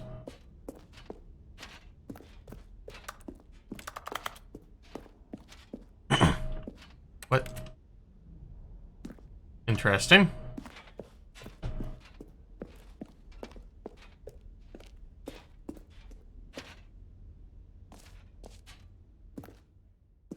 So, Stanley, what do you think? Do you like all of the new features? Yes, I know it's not exactly clear yet how exactly these features will come together as one single coherent video game, but I can feel it in my soul. It's going to work. There's definitely a good game in there somewhere. Say, let's do an experiment.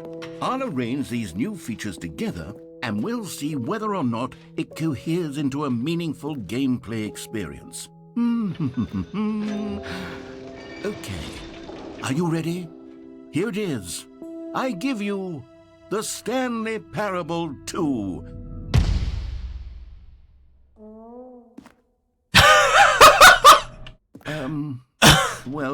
I mean, there's potential here, right? It's sort of... Okay, never mind. Hold on. Let me do a different arrangement. The sad trombone! Yes, this is much better. I feel good about this. Here we go. Version 2. Who am I kidding, Stanley? This isn't a coherent video game at all. It's a lot of gags. And I do very much enjoy creating gags, but they don't add up to anything. I wanted more than anything to create a sequel that would capture all the magic of the first game. I wanted fans to love it. No matter how good these gags are, they won't stand on their own. They would need the structure and the gameplay of the original. Wait, maybe that's it. I can take the original Stanley Parable and simply, well, insert a few of my new features into it. Tastefully, of course. With respect.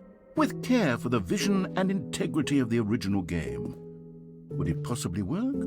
I suppose it could, but it would need a really, really tremendous title screen. A title screen that says with bold and uncompromising conviction, "This is the Stanley Parable 2." Let me see if I can whip something up. All right, perfect. Go ahead. Take a look. Oh, that is...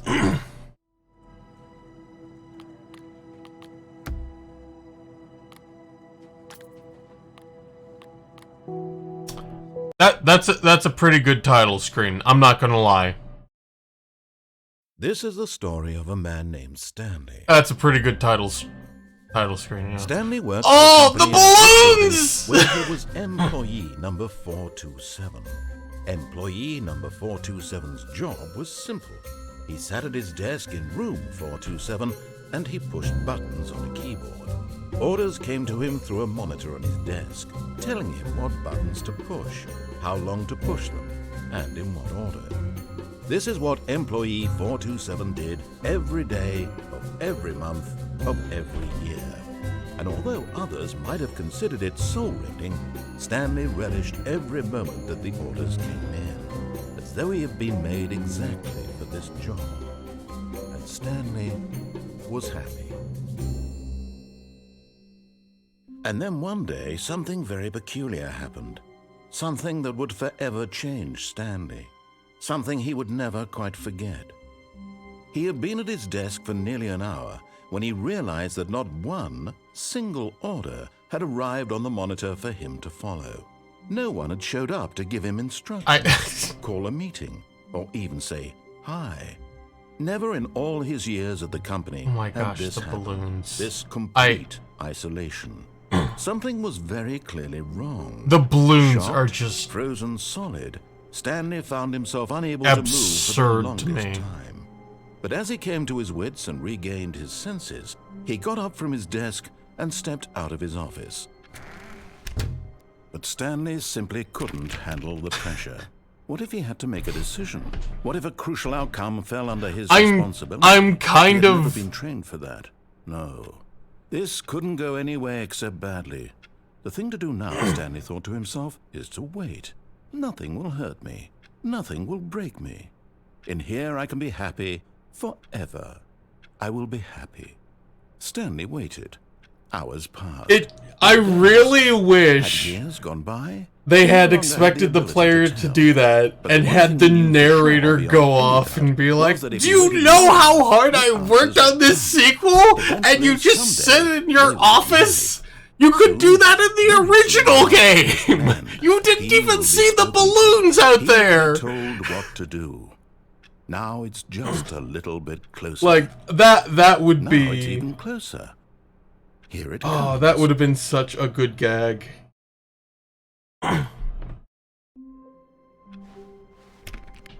All of his code. Oh, please. Are you really just doing this for the achievement?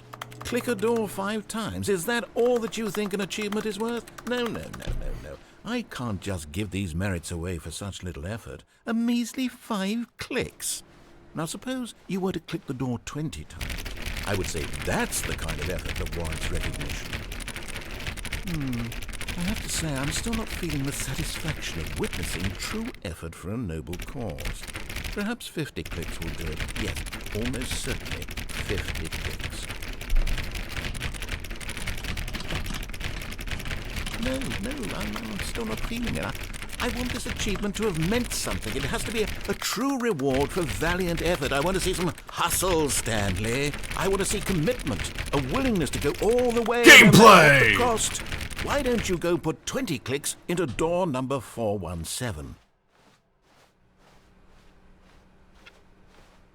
Stanley felt the bucket calling to him, begging him to pick it up. Why was he not doing it? Wait, what? What am I targeting? What? Oh! I'm blind. And I also passed 117. Oh, great. Now, go click a few times on door 437. Excellent. I think we're getting somewhere. Now, door 415. Let's give it 10 clicks or so. Now, back to door number 437.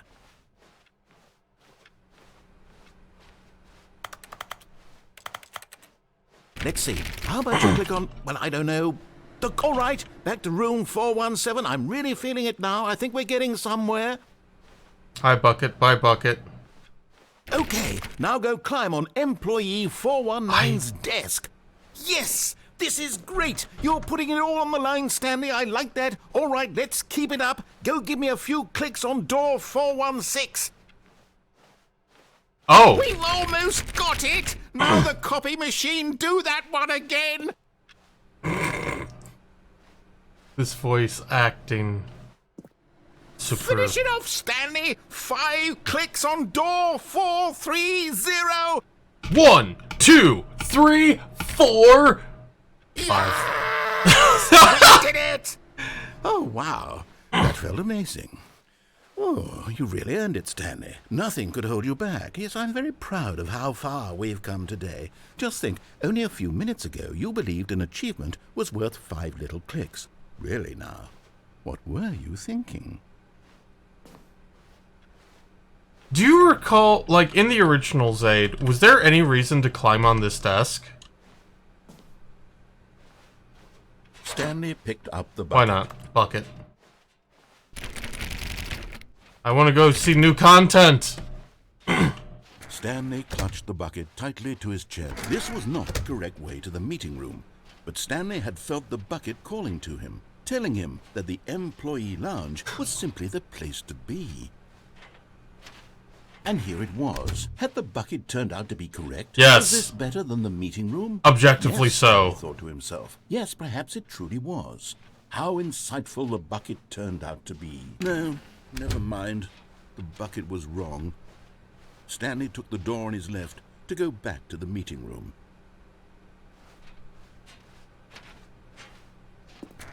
No, Said the bucket.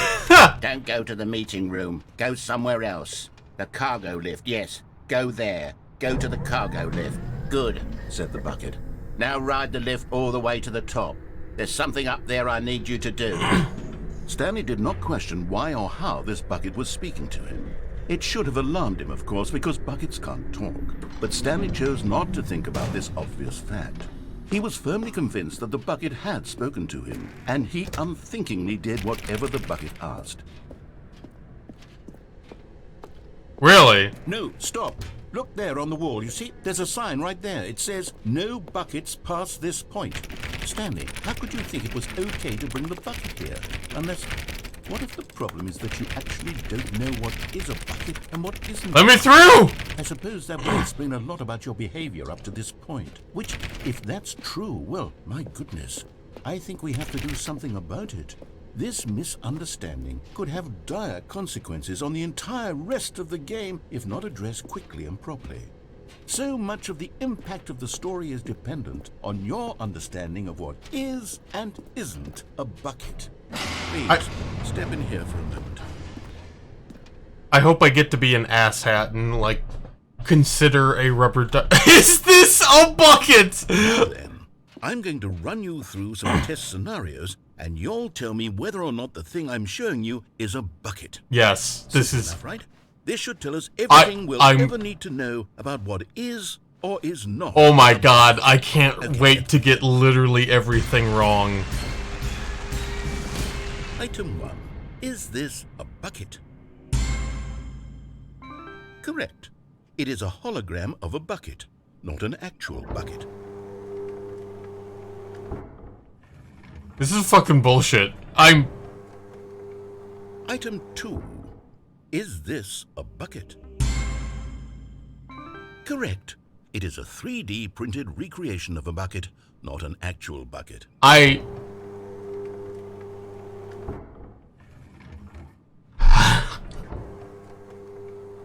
Item 3. Is this a bucket? Incorrect. Yes! This is a bucket.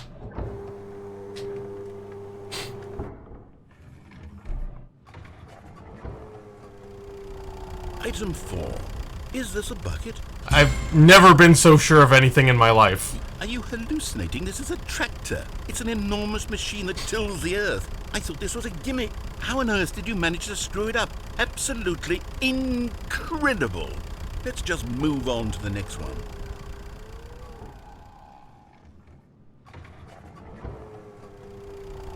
Is this a bucket? Correct. This is a bucket.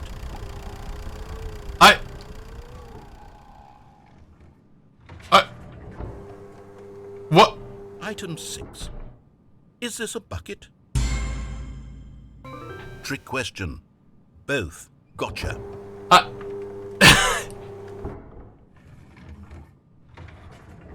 Item... Wait, hold on. I can't find the next one. Let me see. It should be around here somewhere.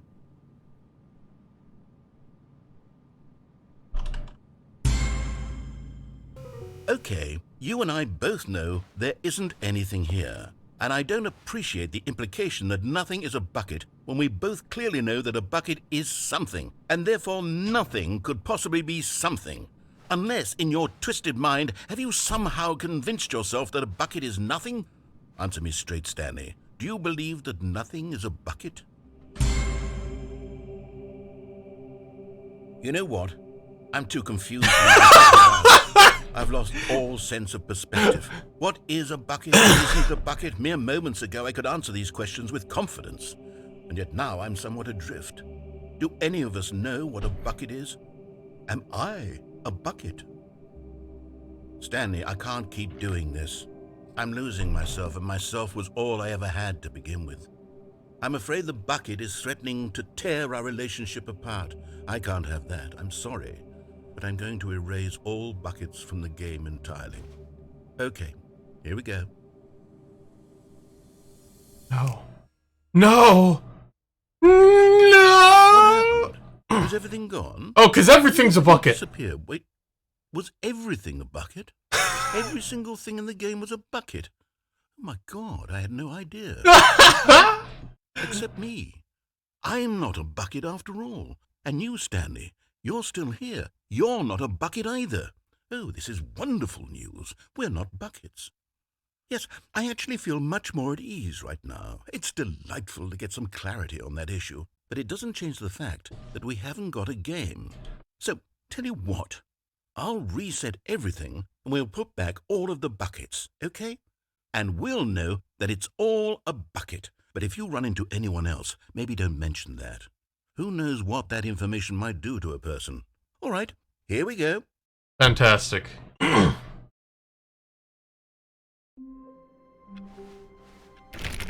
Already? Oh, please.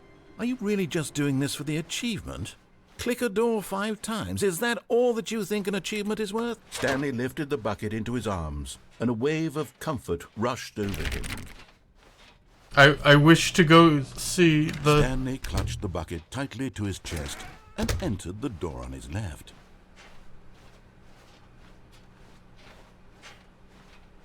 Still no one was here.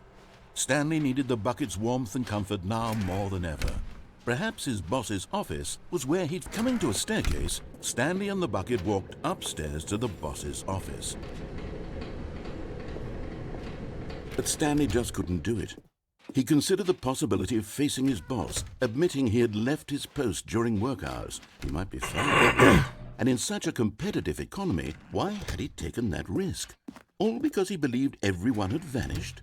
His boss would think he was crazy. And then something occurred to Stanley. Maybe, he thought to himself, maybe I am crazy. He looked down at the bucket in his arms. Am I crazy? The bucket returned his gaze. He said nothing to him. That's strange, Stanley thought. Usually the bucket is a source of guidance and wisdom for me in difficult times such as these. He held the bucket close, yet felt none of its familiar reassurance and comfort. And that's when Stanley realized, this isn't my bucket. It's just a normal, everyday bucket. Someone else's bucket, perhaps. How did I end up with someone else's bucket? This is all terribly wrong. Surely no good would come from this. Who knows what sorts of bizarre hallucinations Stanley might experience without the psychologically grounding presence of his bucket. And indeed, Now he noticed that the rooms were repeating, which was, of course, very odd. Now he felt himself floating off the ground. "Oh, gracious," he exclaimed. "Without my bucket, I've gone truly mad. Where is it? I must find it." Far off in the distance now, he heard it. Calling to him. Stanley! Stanley, it's me! The bucket! Could it truly be? He rushed forward from room to room, passing by one bucket after the next. None of them were his. None of them were his special bucket. Come to me, Stanley! Find me! He had to find the bucket. He had to return to his old friend. It was the only way to Oh truly my restore God, his they're sanity. everywhere. And then suddenly, he froze dead in his tracks. He knew where the voice of the bucket had been coming from. The real bucket was inside of him all along. It was incredibly painful. Stanley doubled over in agony and blacked out. Like, when the bucket disappeared. This is the story of a woman named Mariella. I actually, like, had a shiver go through my body and had a mild panic. She rose, got dressed, picked up her bucket of comfort and security, and walked to her place of work. But on this particular day, her walk was interrupted by the body of a man who had stumbled through town, talking and screaming to himself, and then collapsed dead on the sidewalk. Right away, she knew what the problem was. He didn't have a This bucket. man had no bucket. Of course he'd gone mad, ranting and raving about a narrator describing all of his actions and how everything is predetermined and free will is an illusion and it's all just a video game. It could all have been prevented if only he'd taken his bucket with him. Oh my Perhaps goodness. he didn't even realize he'd forgotten his bucket at home in the first place. How cruel the world can be, Mariella thought, and she hugged her own bucket even tighter. But of course, she had no time for this. There were a myriad of confusing problems she would soon have to confront at work, for which her bucket would provide absolute guidance and total clarity on everything. Heck yes, she thought to herself, my life kicks ass. And she backflipped all the way. What?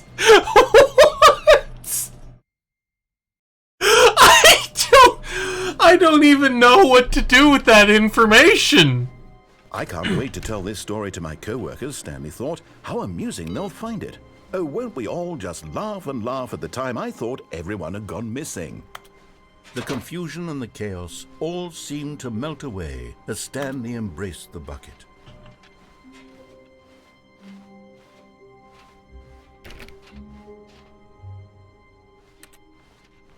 Stanley clutched the bucket tightly to his chest and entered the door. Okay, so let's just play through this normally. I'm curious how this will change the explosion ending, if at all. Still no one was here. Stanley needed the bucket's warmth and comfort now more than ever. Perhaps his boss's office was where... Coming to a staircase, Stanley and the bucket walked upstairs to the boss's office.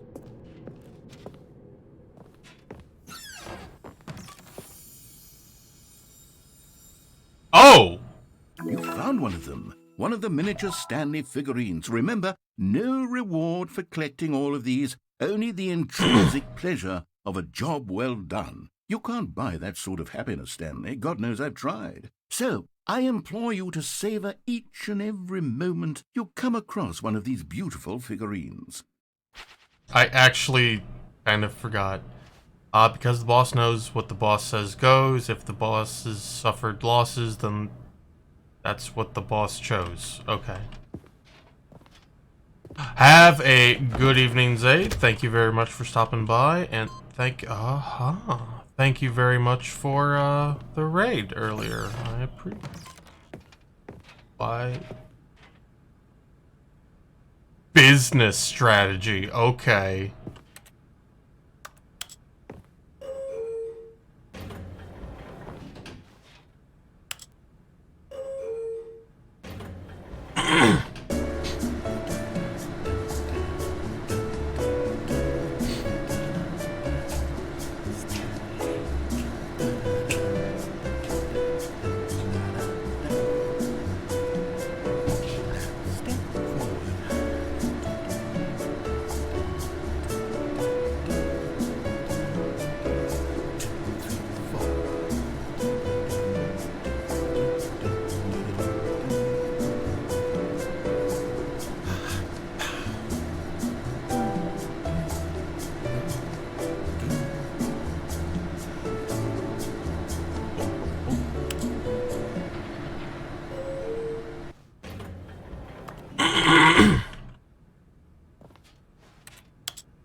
There's more.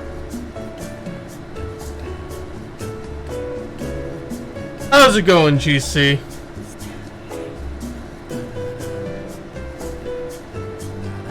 Hopefully you're... I'm very glad to hear that.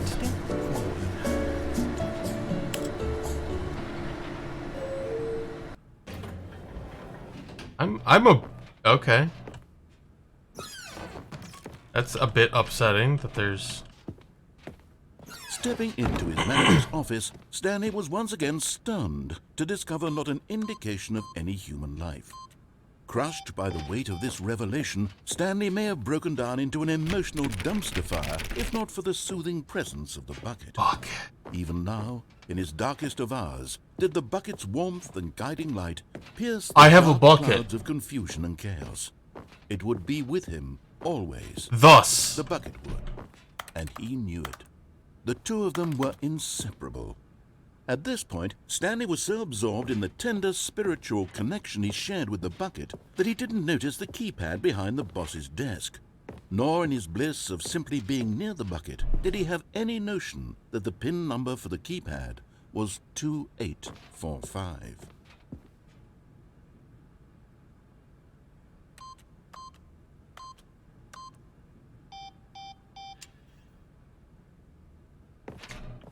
Stanley just sat around twiddling his I thumbs. have a Trying bucket, to so input I am anything on the obviously device was useless, since he could never possibly fantastic. know that the combination was It's my emotional 2845. support bucket. Did I not? 2845. Eh.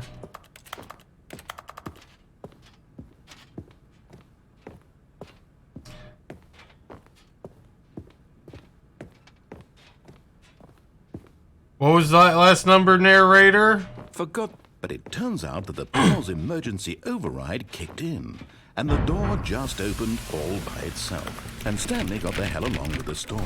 Well, whoop-de-doo. No, I want out! And yes, still very much a Another miniature Stanley figurine. This, there really must be a snappier name for these things. What about mini-stands? Stanley figs? Or what about Stanlerines? Yes, I think I like that. Stanlerines is horrible, Stanlerine under and your I belt. love it.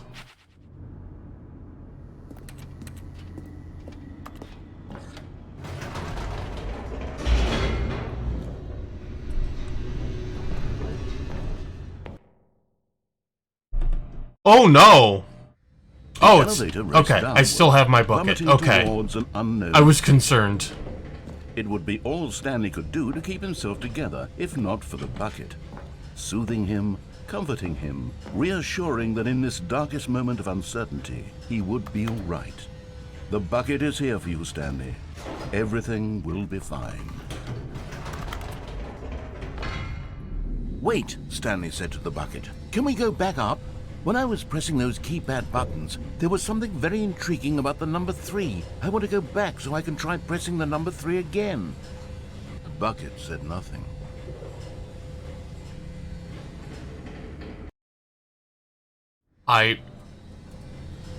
Interesting! I did not know this was an option.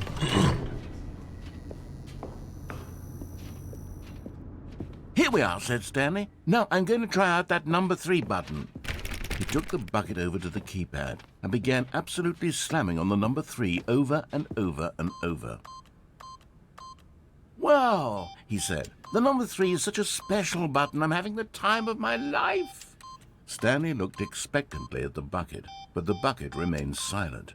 This was a shock to Stanley, who had always felt such a connection with the bucket. How was this not as exciting to the bucket as it was to him? Once Stanley had had enough of the number 3, he got back in the elevator.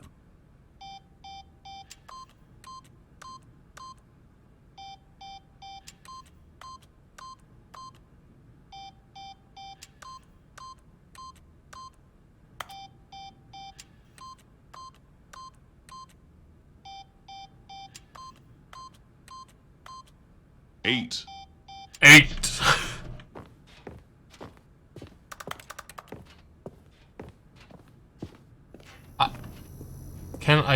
Click the up button. No. Perhaps the bucket had missed something. Perhaps it had not seen how much joy Stanley got from slamming the number 3 repeatedly.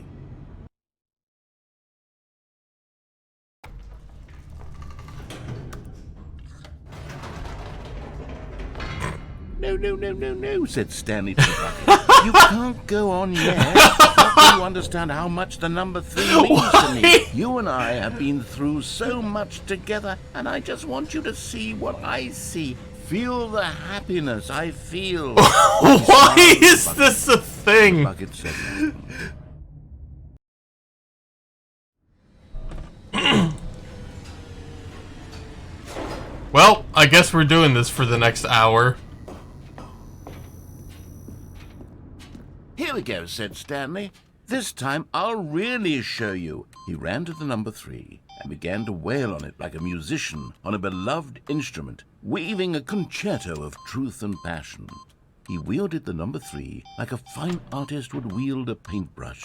He told stories through the number 3, stories of his dreams and hopes and fears. And the whole time, he looked to his bucket for a reaction of some kind. Anything to let him know that the bucket appreciated what he was doing. The bucket conveyed absolutely nothing at all, only silence. Crushed by a wave of dejection, Stanley returned to the elevator.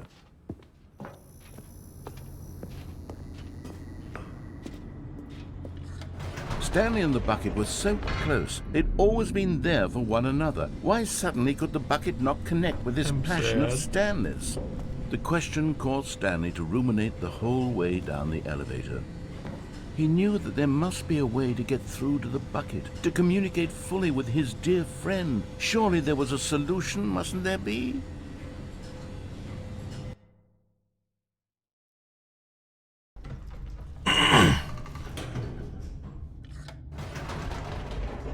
We can't not.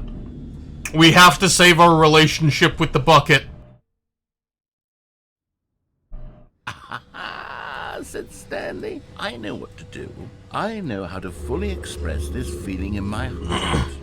He decided right then and there that he would hold a press conference where he would speak to the public on all matters relating to pressing the number 3 over and over. He would elaborate fully on what the number 3 meant to him. What was and that? Why he felt so alive when pressing it. Then the bucket would be able to see his joy through the eyes of others. It would get to see the world react to this discovery of Stanley's. And it would be through the public eye that the bucket would finally understand Stanley's work. I For found... months he advertised and marketed his press conference, building excitement around it, developing and rehearsing it, until it couldn't be refined a single measure further. When the big day arrived, Stanley was as prepared as he'd ever been for anything in his life.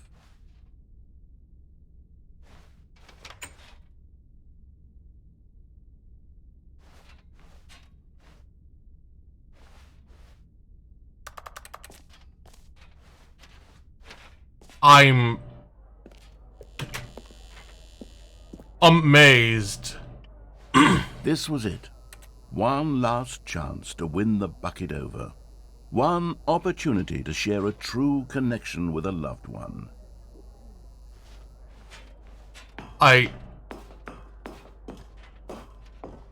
This is truly astonishing that this is a... There was no one here. Nobody had come to the press conference to hear Stanley speak, to listen to him talk about what it really means to press the number 3 on a keypad over and over. He was unloved, uninteresting, he was a failure, and in that moment Stanley knew that the bucket would never again take him seriously. There would be no connection, no deeper understanding. The bucket merely sat there in his arms, indifferent. And so it began that slowly, over many years, the two of them grew more and more distant. They spoke less and less, neither wishing to state the obvious, that any sense of real respect between them had eroded since that day at the press conference. There would be no more games, no more long conversations about passion and pursuit, only a silence that consumed the space between friends. and Stanley, having for once in his life discovered the warmth and comfort of true companionship, was cast back into the unremarkable normalcy of loneliness.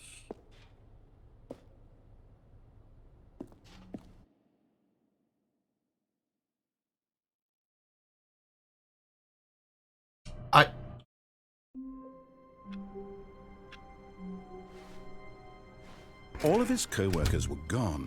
What could it mean? Stanley decided to go to the meeting room. Perhaps he had simply missed a memo.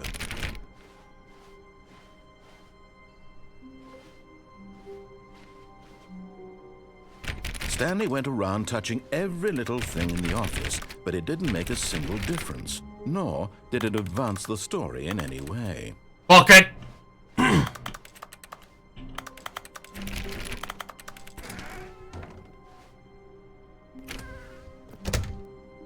Dog mode?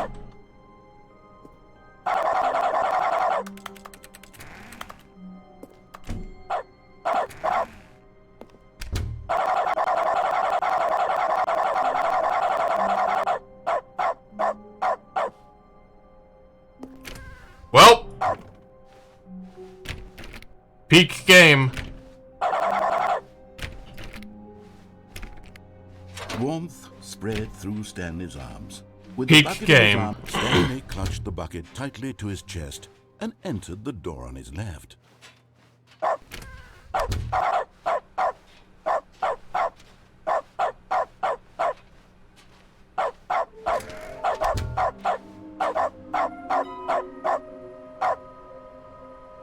Maybe we are the collectible. All floating objects have appeared across the objects. We have to synergize our resources to ensure their retrieval. There are no more questions. There was no memo for management. How can you tell you've spotted one? What makes them float in the air? Who took these pictures of them? Interesting. Those are two I found. Follow clues provided by employee 416. We can do it. Red room? Bigleys. Thank you, good luck.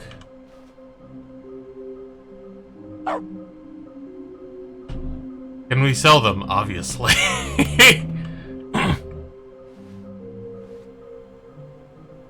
There will be a reward for finding them all. I've been lied to.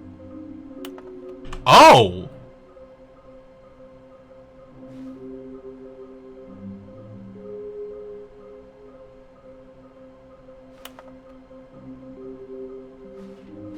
Interesting.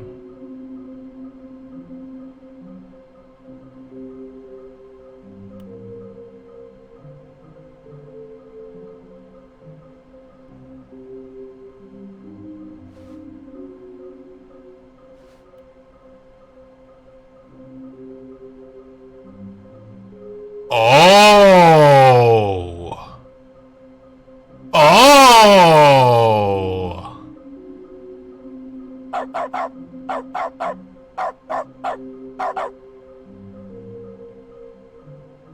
Okay. Trust the completionist instinct. Why wouldn't they just tell us something will happen? This investigation, this room, they feel pointless, TBH. Oh man. This game, oh man. Oh, Stanley, can you feel it? The broom closet. It wants the bucket. You can feel that, can't you? The aura of jealousy? It's as clear as day. This broom closet believes it deserves the bucket. I can really feel it now. It's a bucket. It belongs in a broom closet. That's what the broom closet is trying to say here. It's supposed to go with the other cleaning supplies. Good for you, Stanley. Don't give in. Don't hand over the bucket.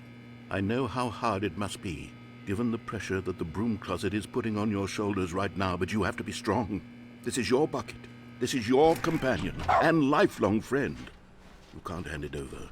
Oh, no. Coming to a staircase, Stanley and the bucket walked upstairs to the boss's office.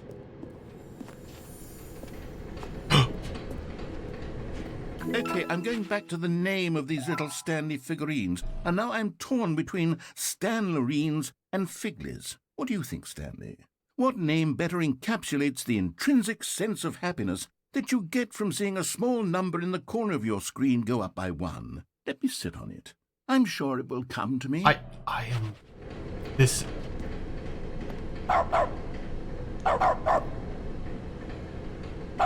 I wish I could read that. That's not very... Oh, nope. Wrong way. Don't go that way.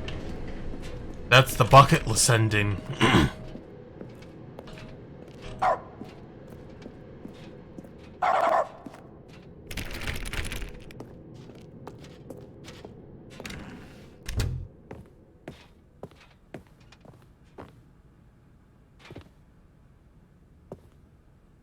Stepping in. Oh, shit. I didn't even mean to do that.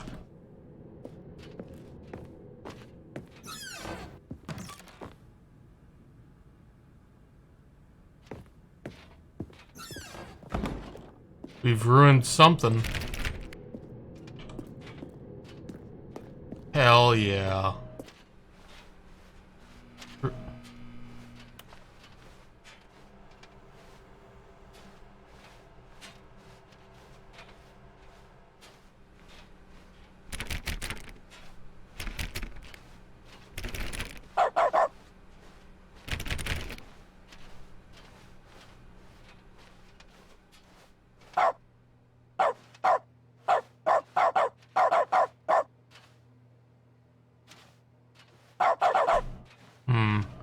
Maybe I have to do it the other way.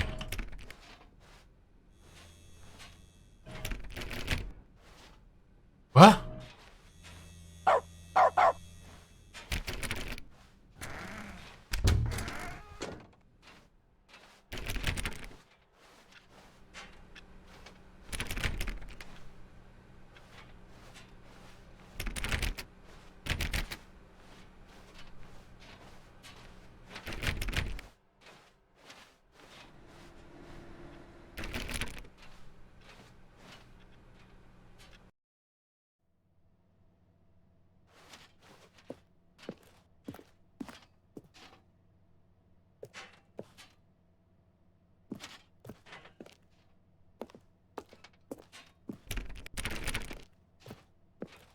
What?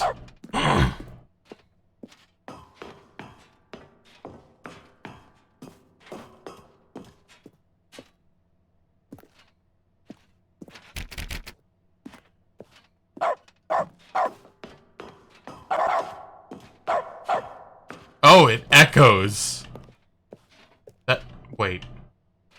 4, 7, 7, 5, 6. Okay.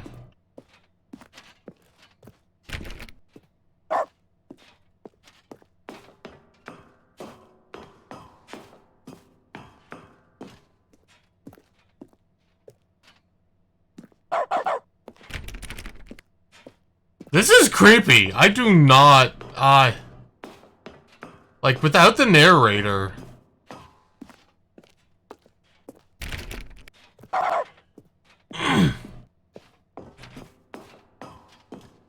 Without the narrator, I am displeased. Escape pad... What?!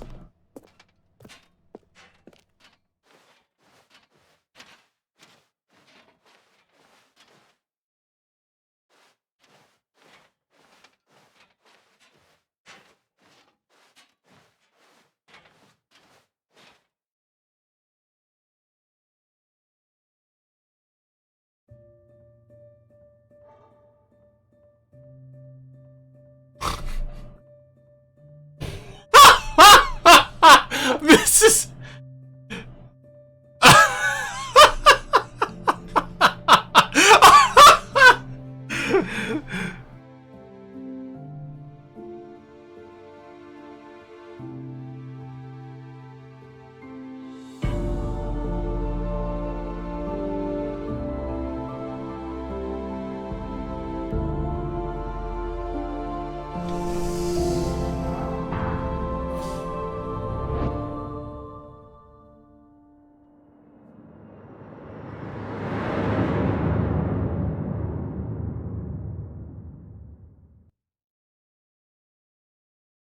I don't know what to say either. That...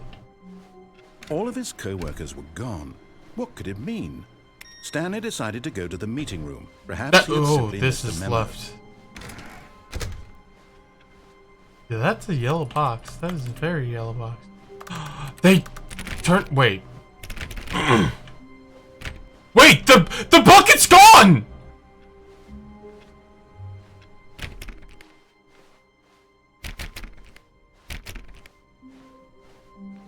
When Stanley came to a set of 2 open doors, he entered the door on his left.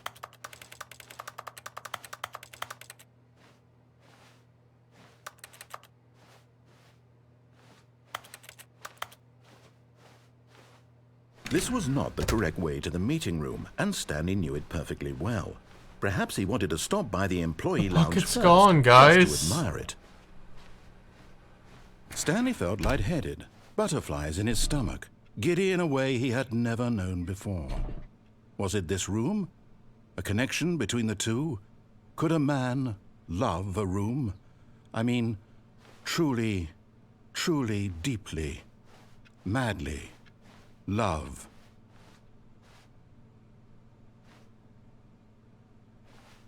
Yes, really, really worth it being here in the room. But eager to get back to business, Stanley took the first open door on his left. My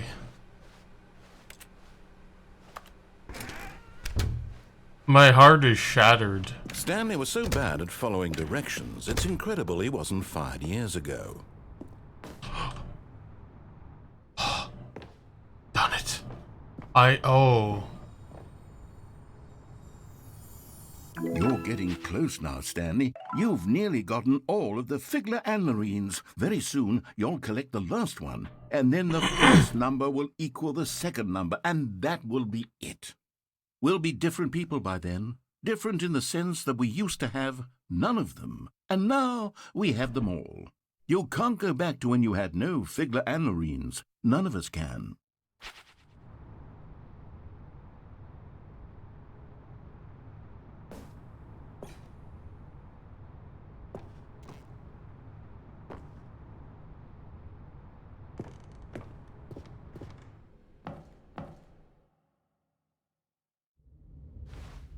Stanley had now gotten himself so far off the beaten path that it seemed the office had begun so far off the beaten path that it seemed the office had begun so far off the beaten path that it seemed the office had begun so far off the beaten path that it seemed the office had begun so far off the beaten path that it seemed the office had begun so far off the beaten path that it seemed the office had begun so far off the beaten path that it seemed the office had begun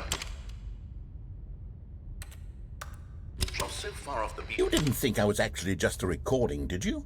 What a silly and trite explanation that would be. All the back and forth between you and me, all the absurd adventures we've been through, and it all turns out I'm just a tape recording? It was all just in Stanley's head. I bet that's the kind of twist you think is revelatory. I bet each and every time you watch a movie where it turns out all to be in the main character's imagination, you must absolutely bolt off the couch in pure shock at the phenomenal and intricate storytelling. It must be so simple to be you. Life being an unending waterfall of surprises and delights. How much more exciting you must find the world than the rest of us do.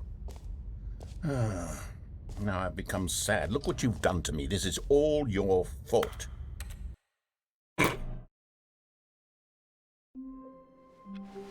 All of his co-workers were gone.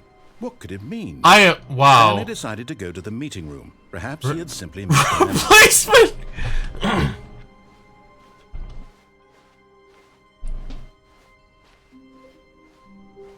When Stanley came to a set of 2 open doors, he entered the door on his left.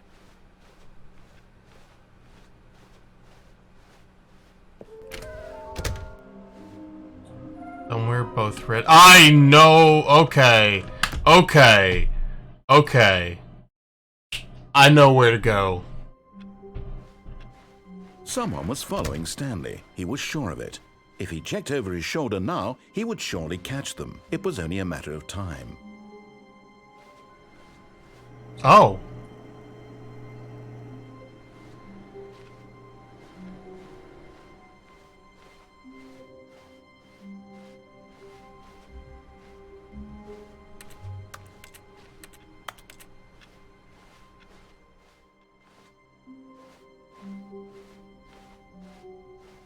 Holy shit, how did this game make When me Stanley came paranoid? to a set of 2 open doors, this was not the correct way to the meeting room, and Stanley knew it perfectly well.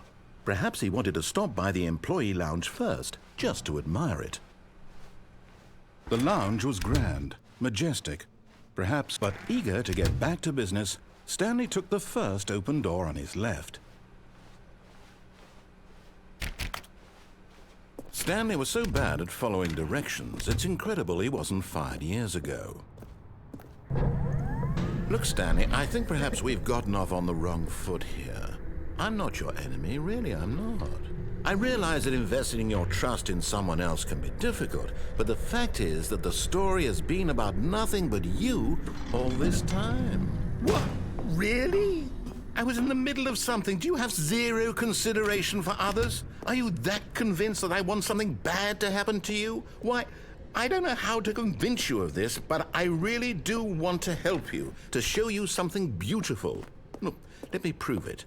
Let me prove that I'm on your side. Yes! The last Stiggly Wiggly. Stiggly, Savor this okay. moment, Stanley. This is a real accomplishment. This is doing something just for the sake of doing it. Where so many people expect to be rewarded for the most trivial achievements, you've insisted that a job well done is its own reward. I would tell you that I'm proud of you for collecting them all, but that would be like a reward, and we can't have that. So, instead I'll just say, it's done. We're all done here. And now we can go to whatever the hell you were doing before you hunted for figurines.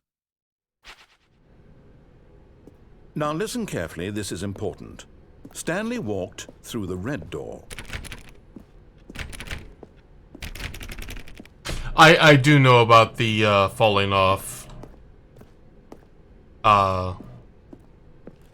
ending. Perhaps you misunderstood. Stanley walked through the red door. I still don't think we're communicating properly. Stanley walked... All right, fine, go ahead, Stanley. You want to know so badly what's out there? You want to find out what lies at the end of this road you've chosen? Well, don't let me stop you. You see? There's nothing here. I haven't even finished building this section of the map, because you were never supposed to be... Okay, let's see.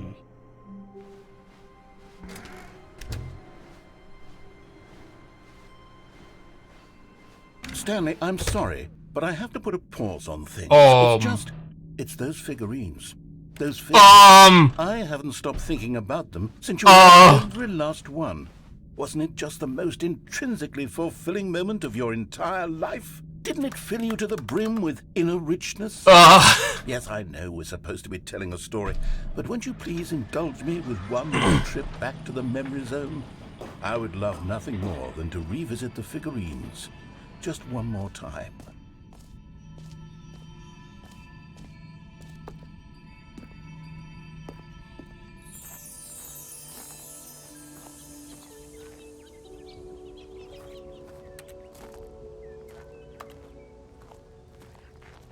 This game's so weird. How did they make it weirder? Like, genuinely.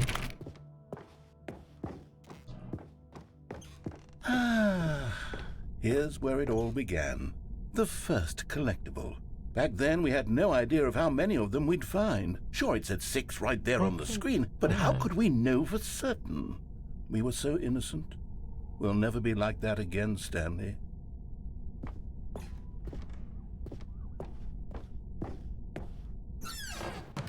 And here was a second Stanlerine. You found this one all on your own. Just by poking around in the boss's bathroom. You did that, Stanley. I'll be honest. Back then, I had no faith in you to find any of them, let alone 6. But you continue to surprise me in all sorts of mundane, unremarkable ways.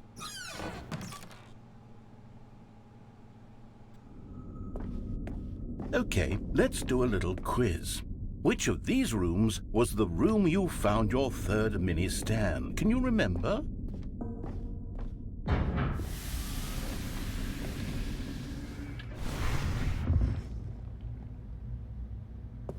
Hey, That's exactly right. It was here, behind the boss's office. It was the third one.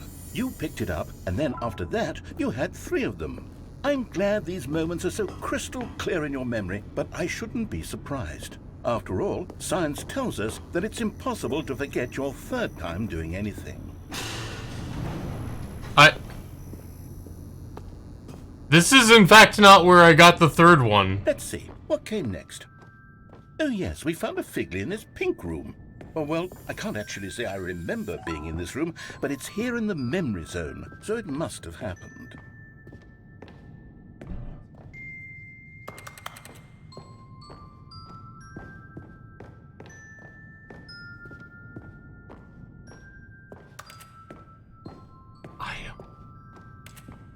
I am so confused.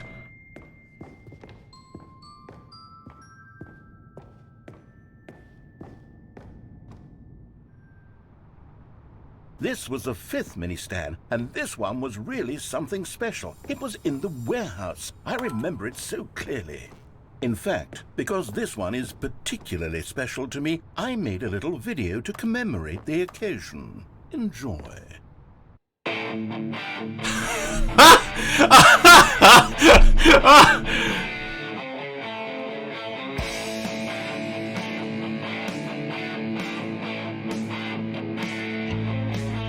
Oh my...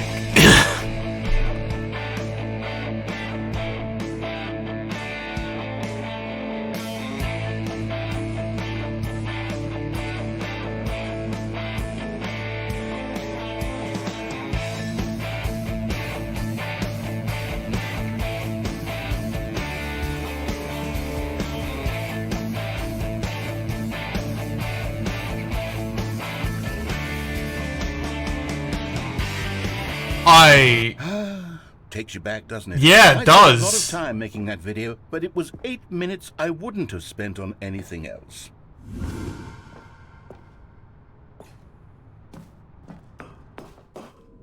Oh man, that's super weird.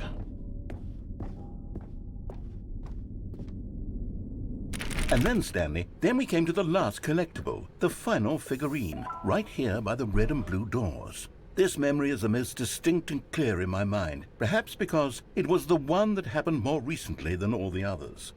Who can truly say how the mind works? All I know is that this is the moment where you picked up a Figley and I thought to myself, yes, that's all of them. They're all collected. It was a moment unlike any other, except for the other moments picking up figurines, which it was exactly like. That's cute.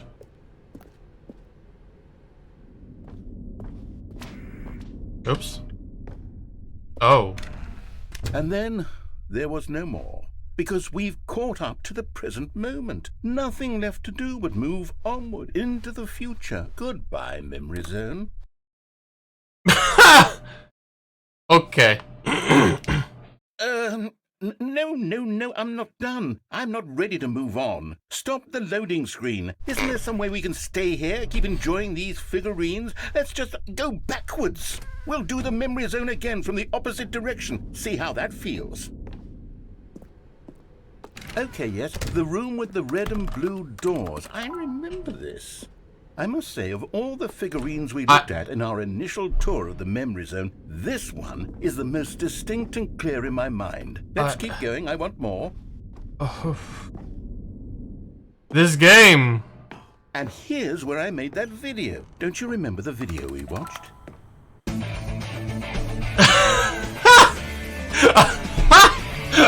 Yes, I love that video.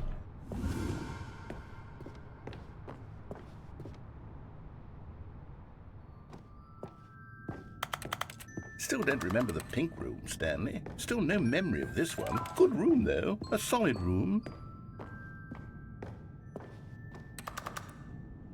These really were a treat to hunt down. You know, if there had been any kind of reward for finding all of these, it really would have neutered the intrinsic joy of collecting them. I'm very glad we resisted the temptation. Next one.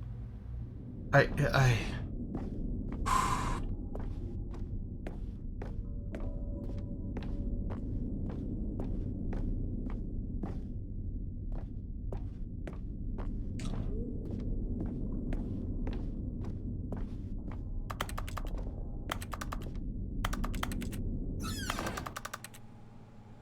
This was our second Figley. Don't you remember? Yes, I remember it too. The past is truly a wonderful thing. Why does anyone ever choose to leave it? Keep going. This is it. The very first one we found in the exhibit where I introduced you to the Figlarines. Oh, I want more memories, Stanley. I want to keep going. What else is there? What came before this?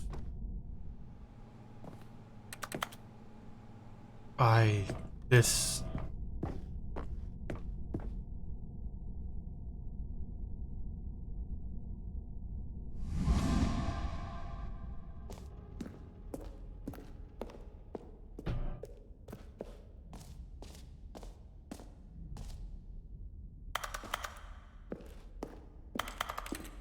Look, it's the terrible new content that we were originally sold on. I remember hating it back then, but time does put a rosy filter on everything. In fact, I dare say I'm actually quite fond of it now. Oh, yes, the 2 doors! Who could have forgotten that? A classic memory, this one.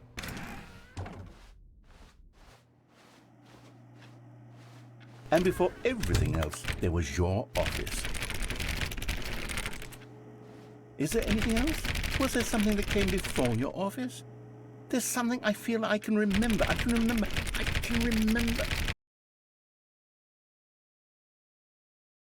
Yes, I'm remembering something now.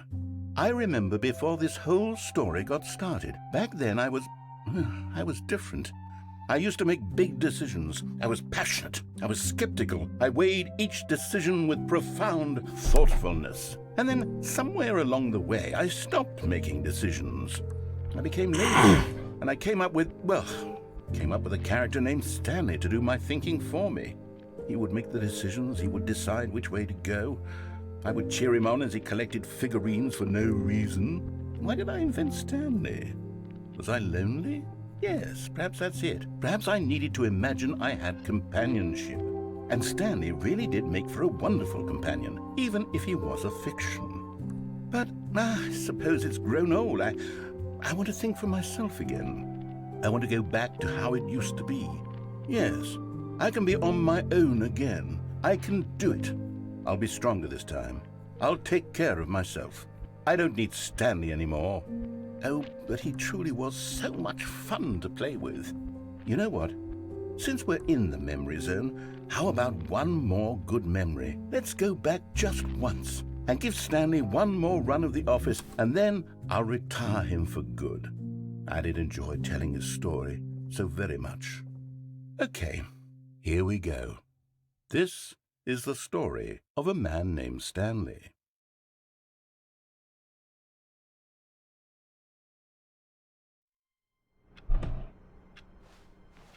Stanley decided to go to the meeting room to check on his co-workers. He never functioned well by himself and constantly needed support and guidance from others, so the thought of total solitude was terrifying to him. Wow, this game.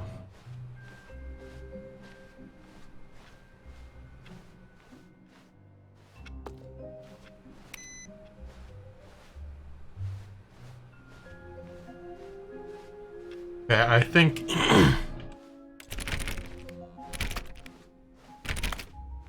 When Stanley came to a set of 2 open doors, he entered the door on his left. I think I'm gonna do one more ending or attempt and call it a night, because... Yet there was not a single person here either. Feeling a wave of disbelief, Stanley decided to go up to his boss's office. Hoping coming to a staircase, Stanley walked upstairs to his boss's office.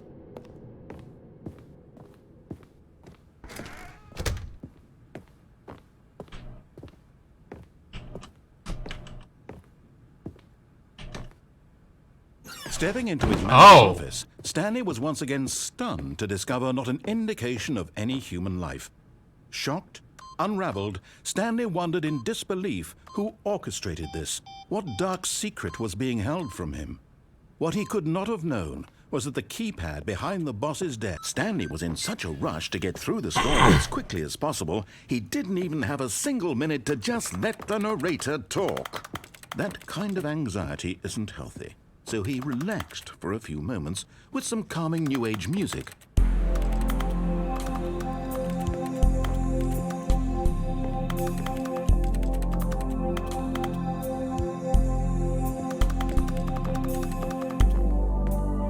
Feeling soothed and rejuvenated, Stanley calmly walked forward into the opened passageway.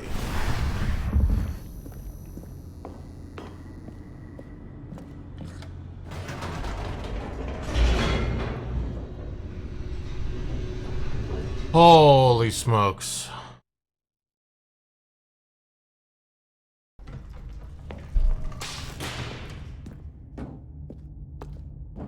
Stanley walked straight ahead through the large door that read Mind Control Facility.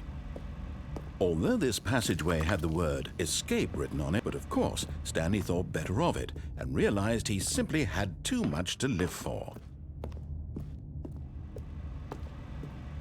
Nope, still on board with death.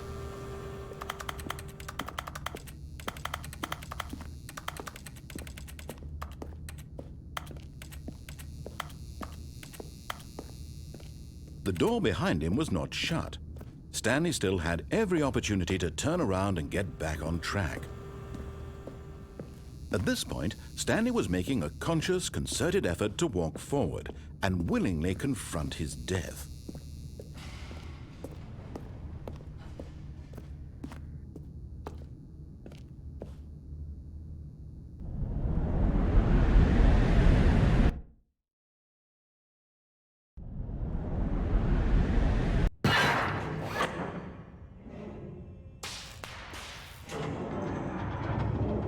As the machine whirred into motion and Stanley was inched closer and closer to his demise, he reflected that his life had been of no consequence whatsoever.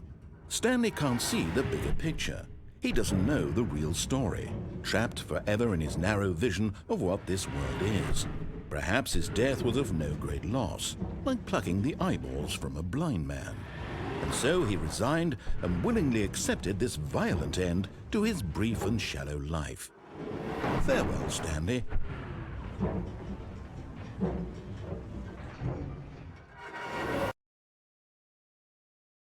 "Farewell, Stanley," cried the narrator, as Stanley was led helplessly into the enormous metal jaws.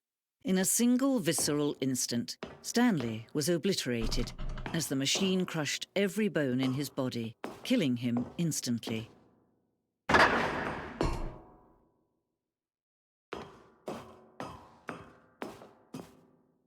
And yet it would be just a few minutes before Stanley would restart the game, back in his office, as alive as ever.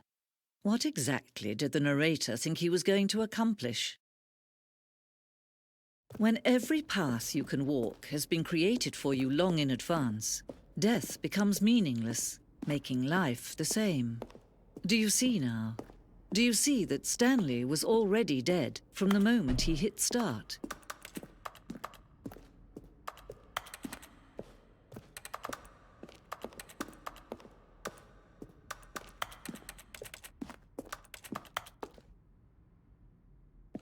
When Stanley came to the lift, he traveled upward to the power source at the top of the facility to end this injustice forever. Then he pushed the number 8. Stanley stood on the snow.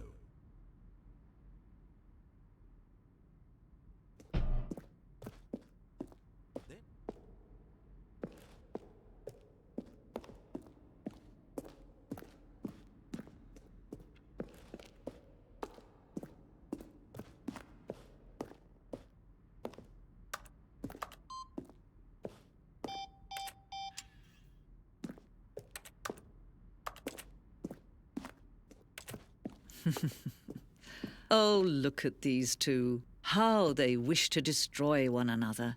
How they wish to control one another. How they both wish to be free.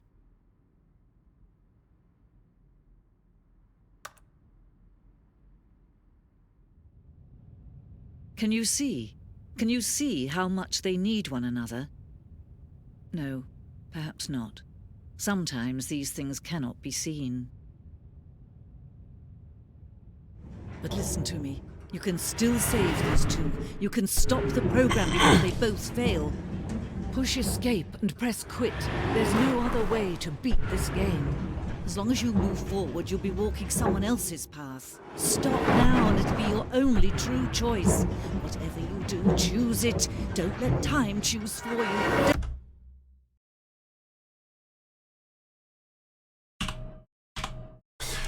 And with that, I think we will call it a night.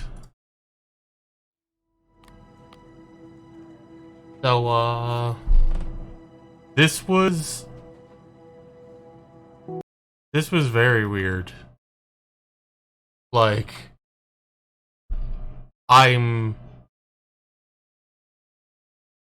it's very nice to have some of that first time Stanley Parable magic back. Very peculiar. But yeah. We're going to raid Kelvy, and I'm gonna have a good night. And hopefully you all as well. Goodness.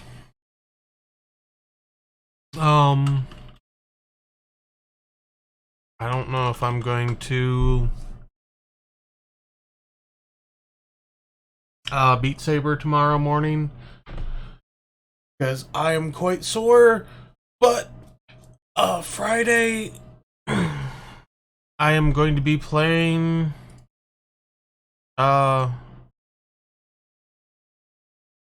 Satisfactory. There we go. With Ariopolis, a good old friend of mine. I do not know if I will be streaming that, but he will be, so yeah. At any rate, thank you all very much again, and have a wonderful night. Wrong button.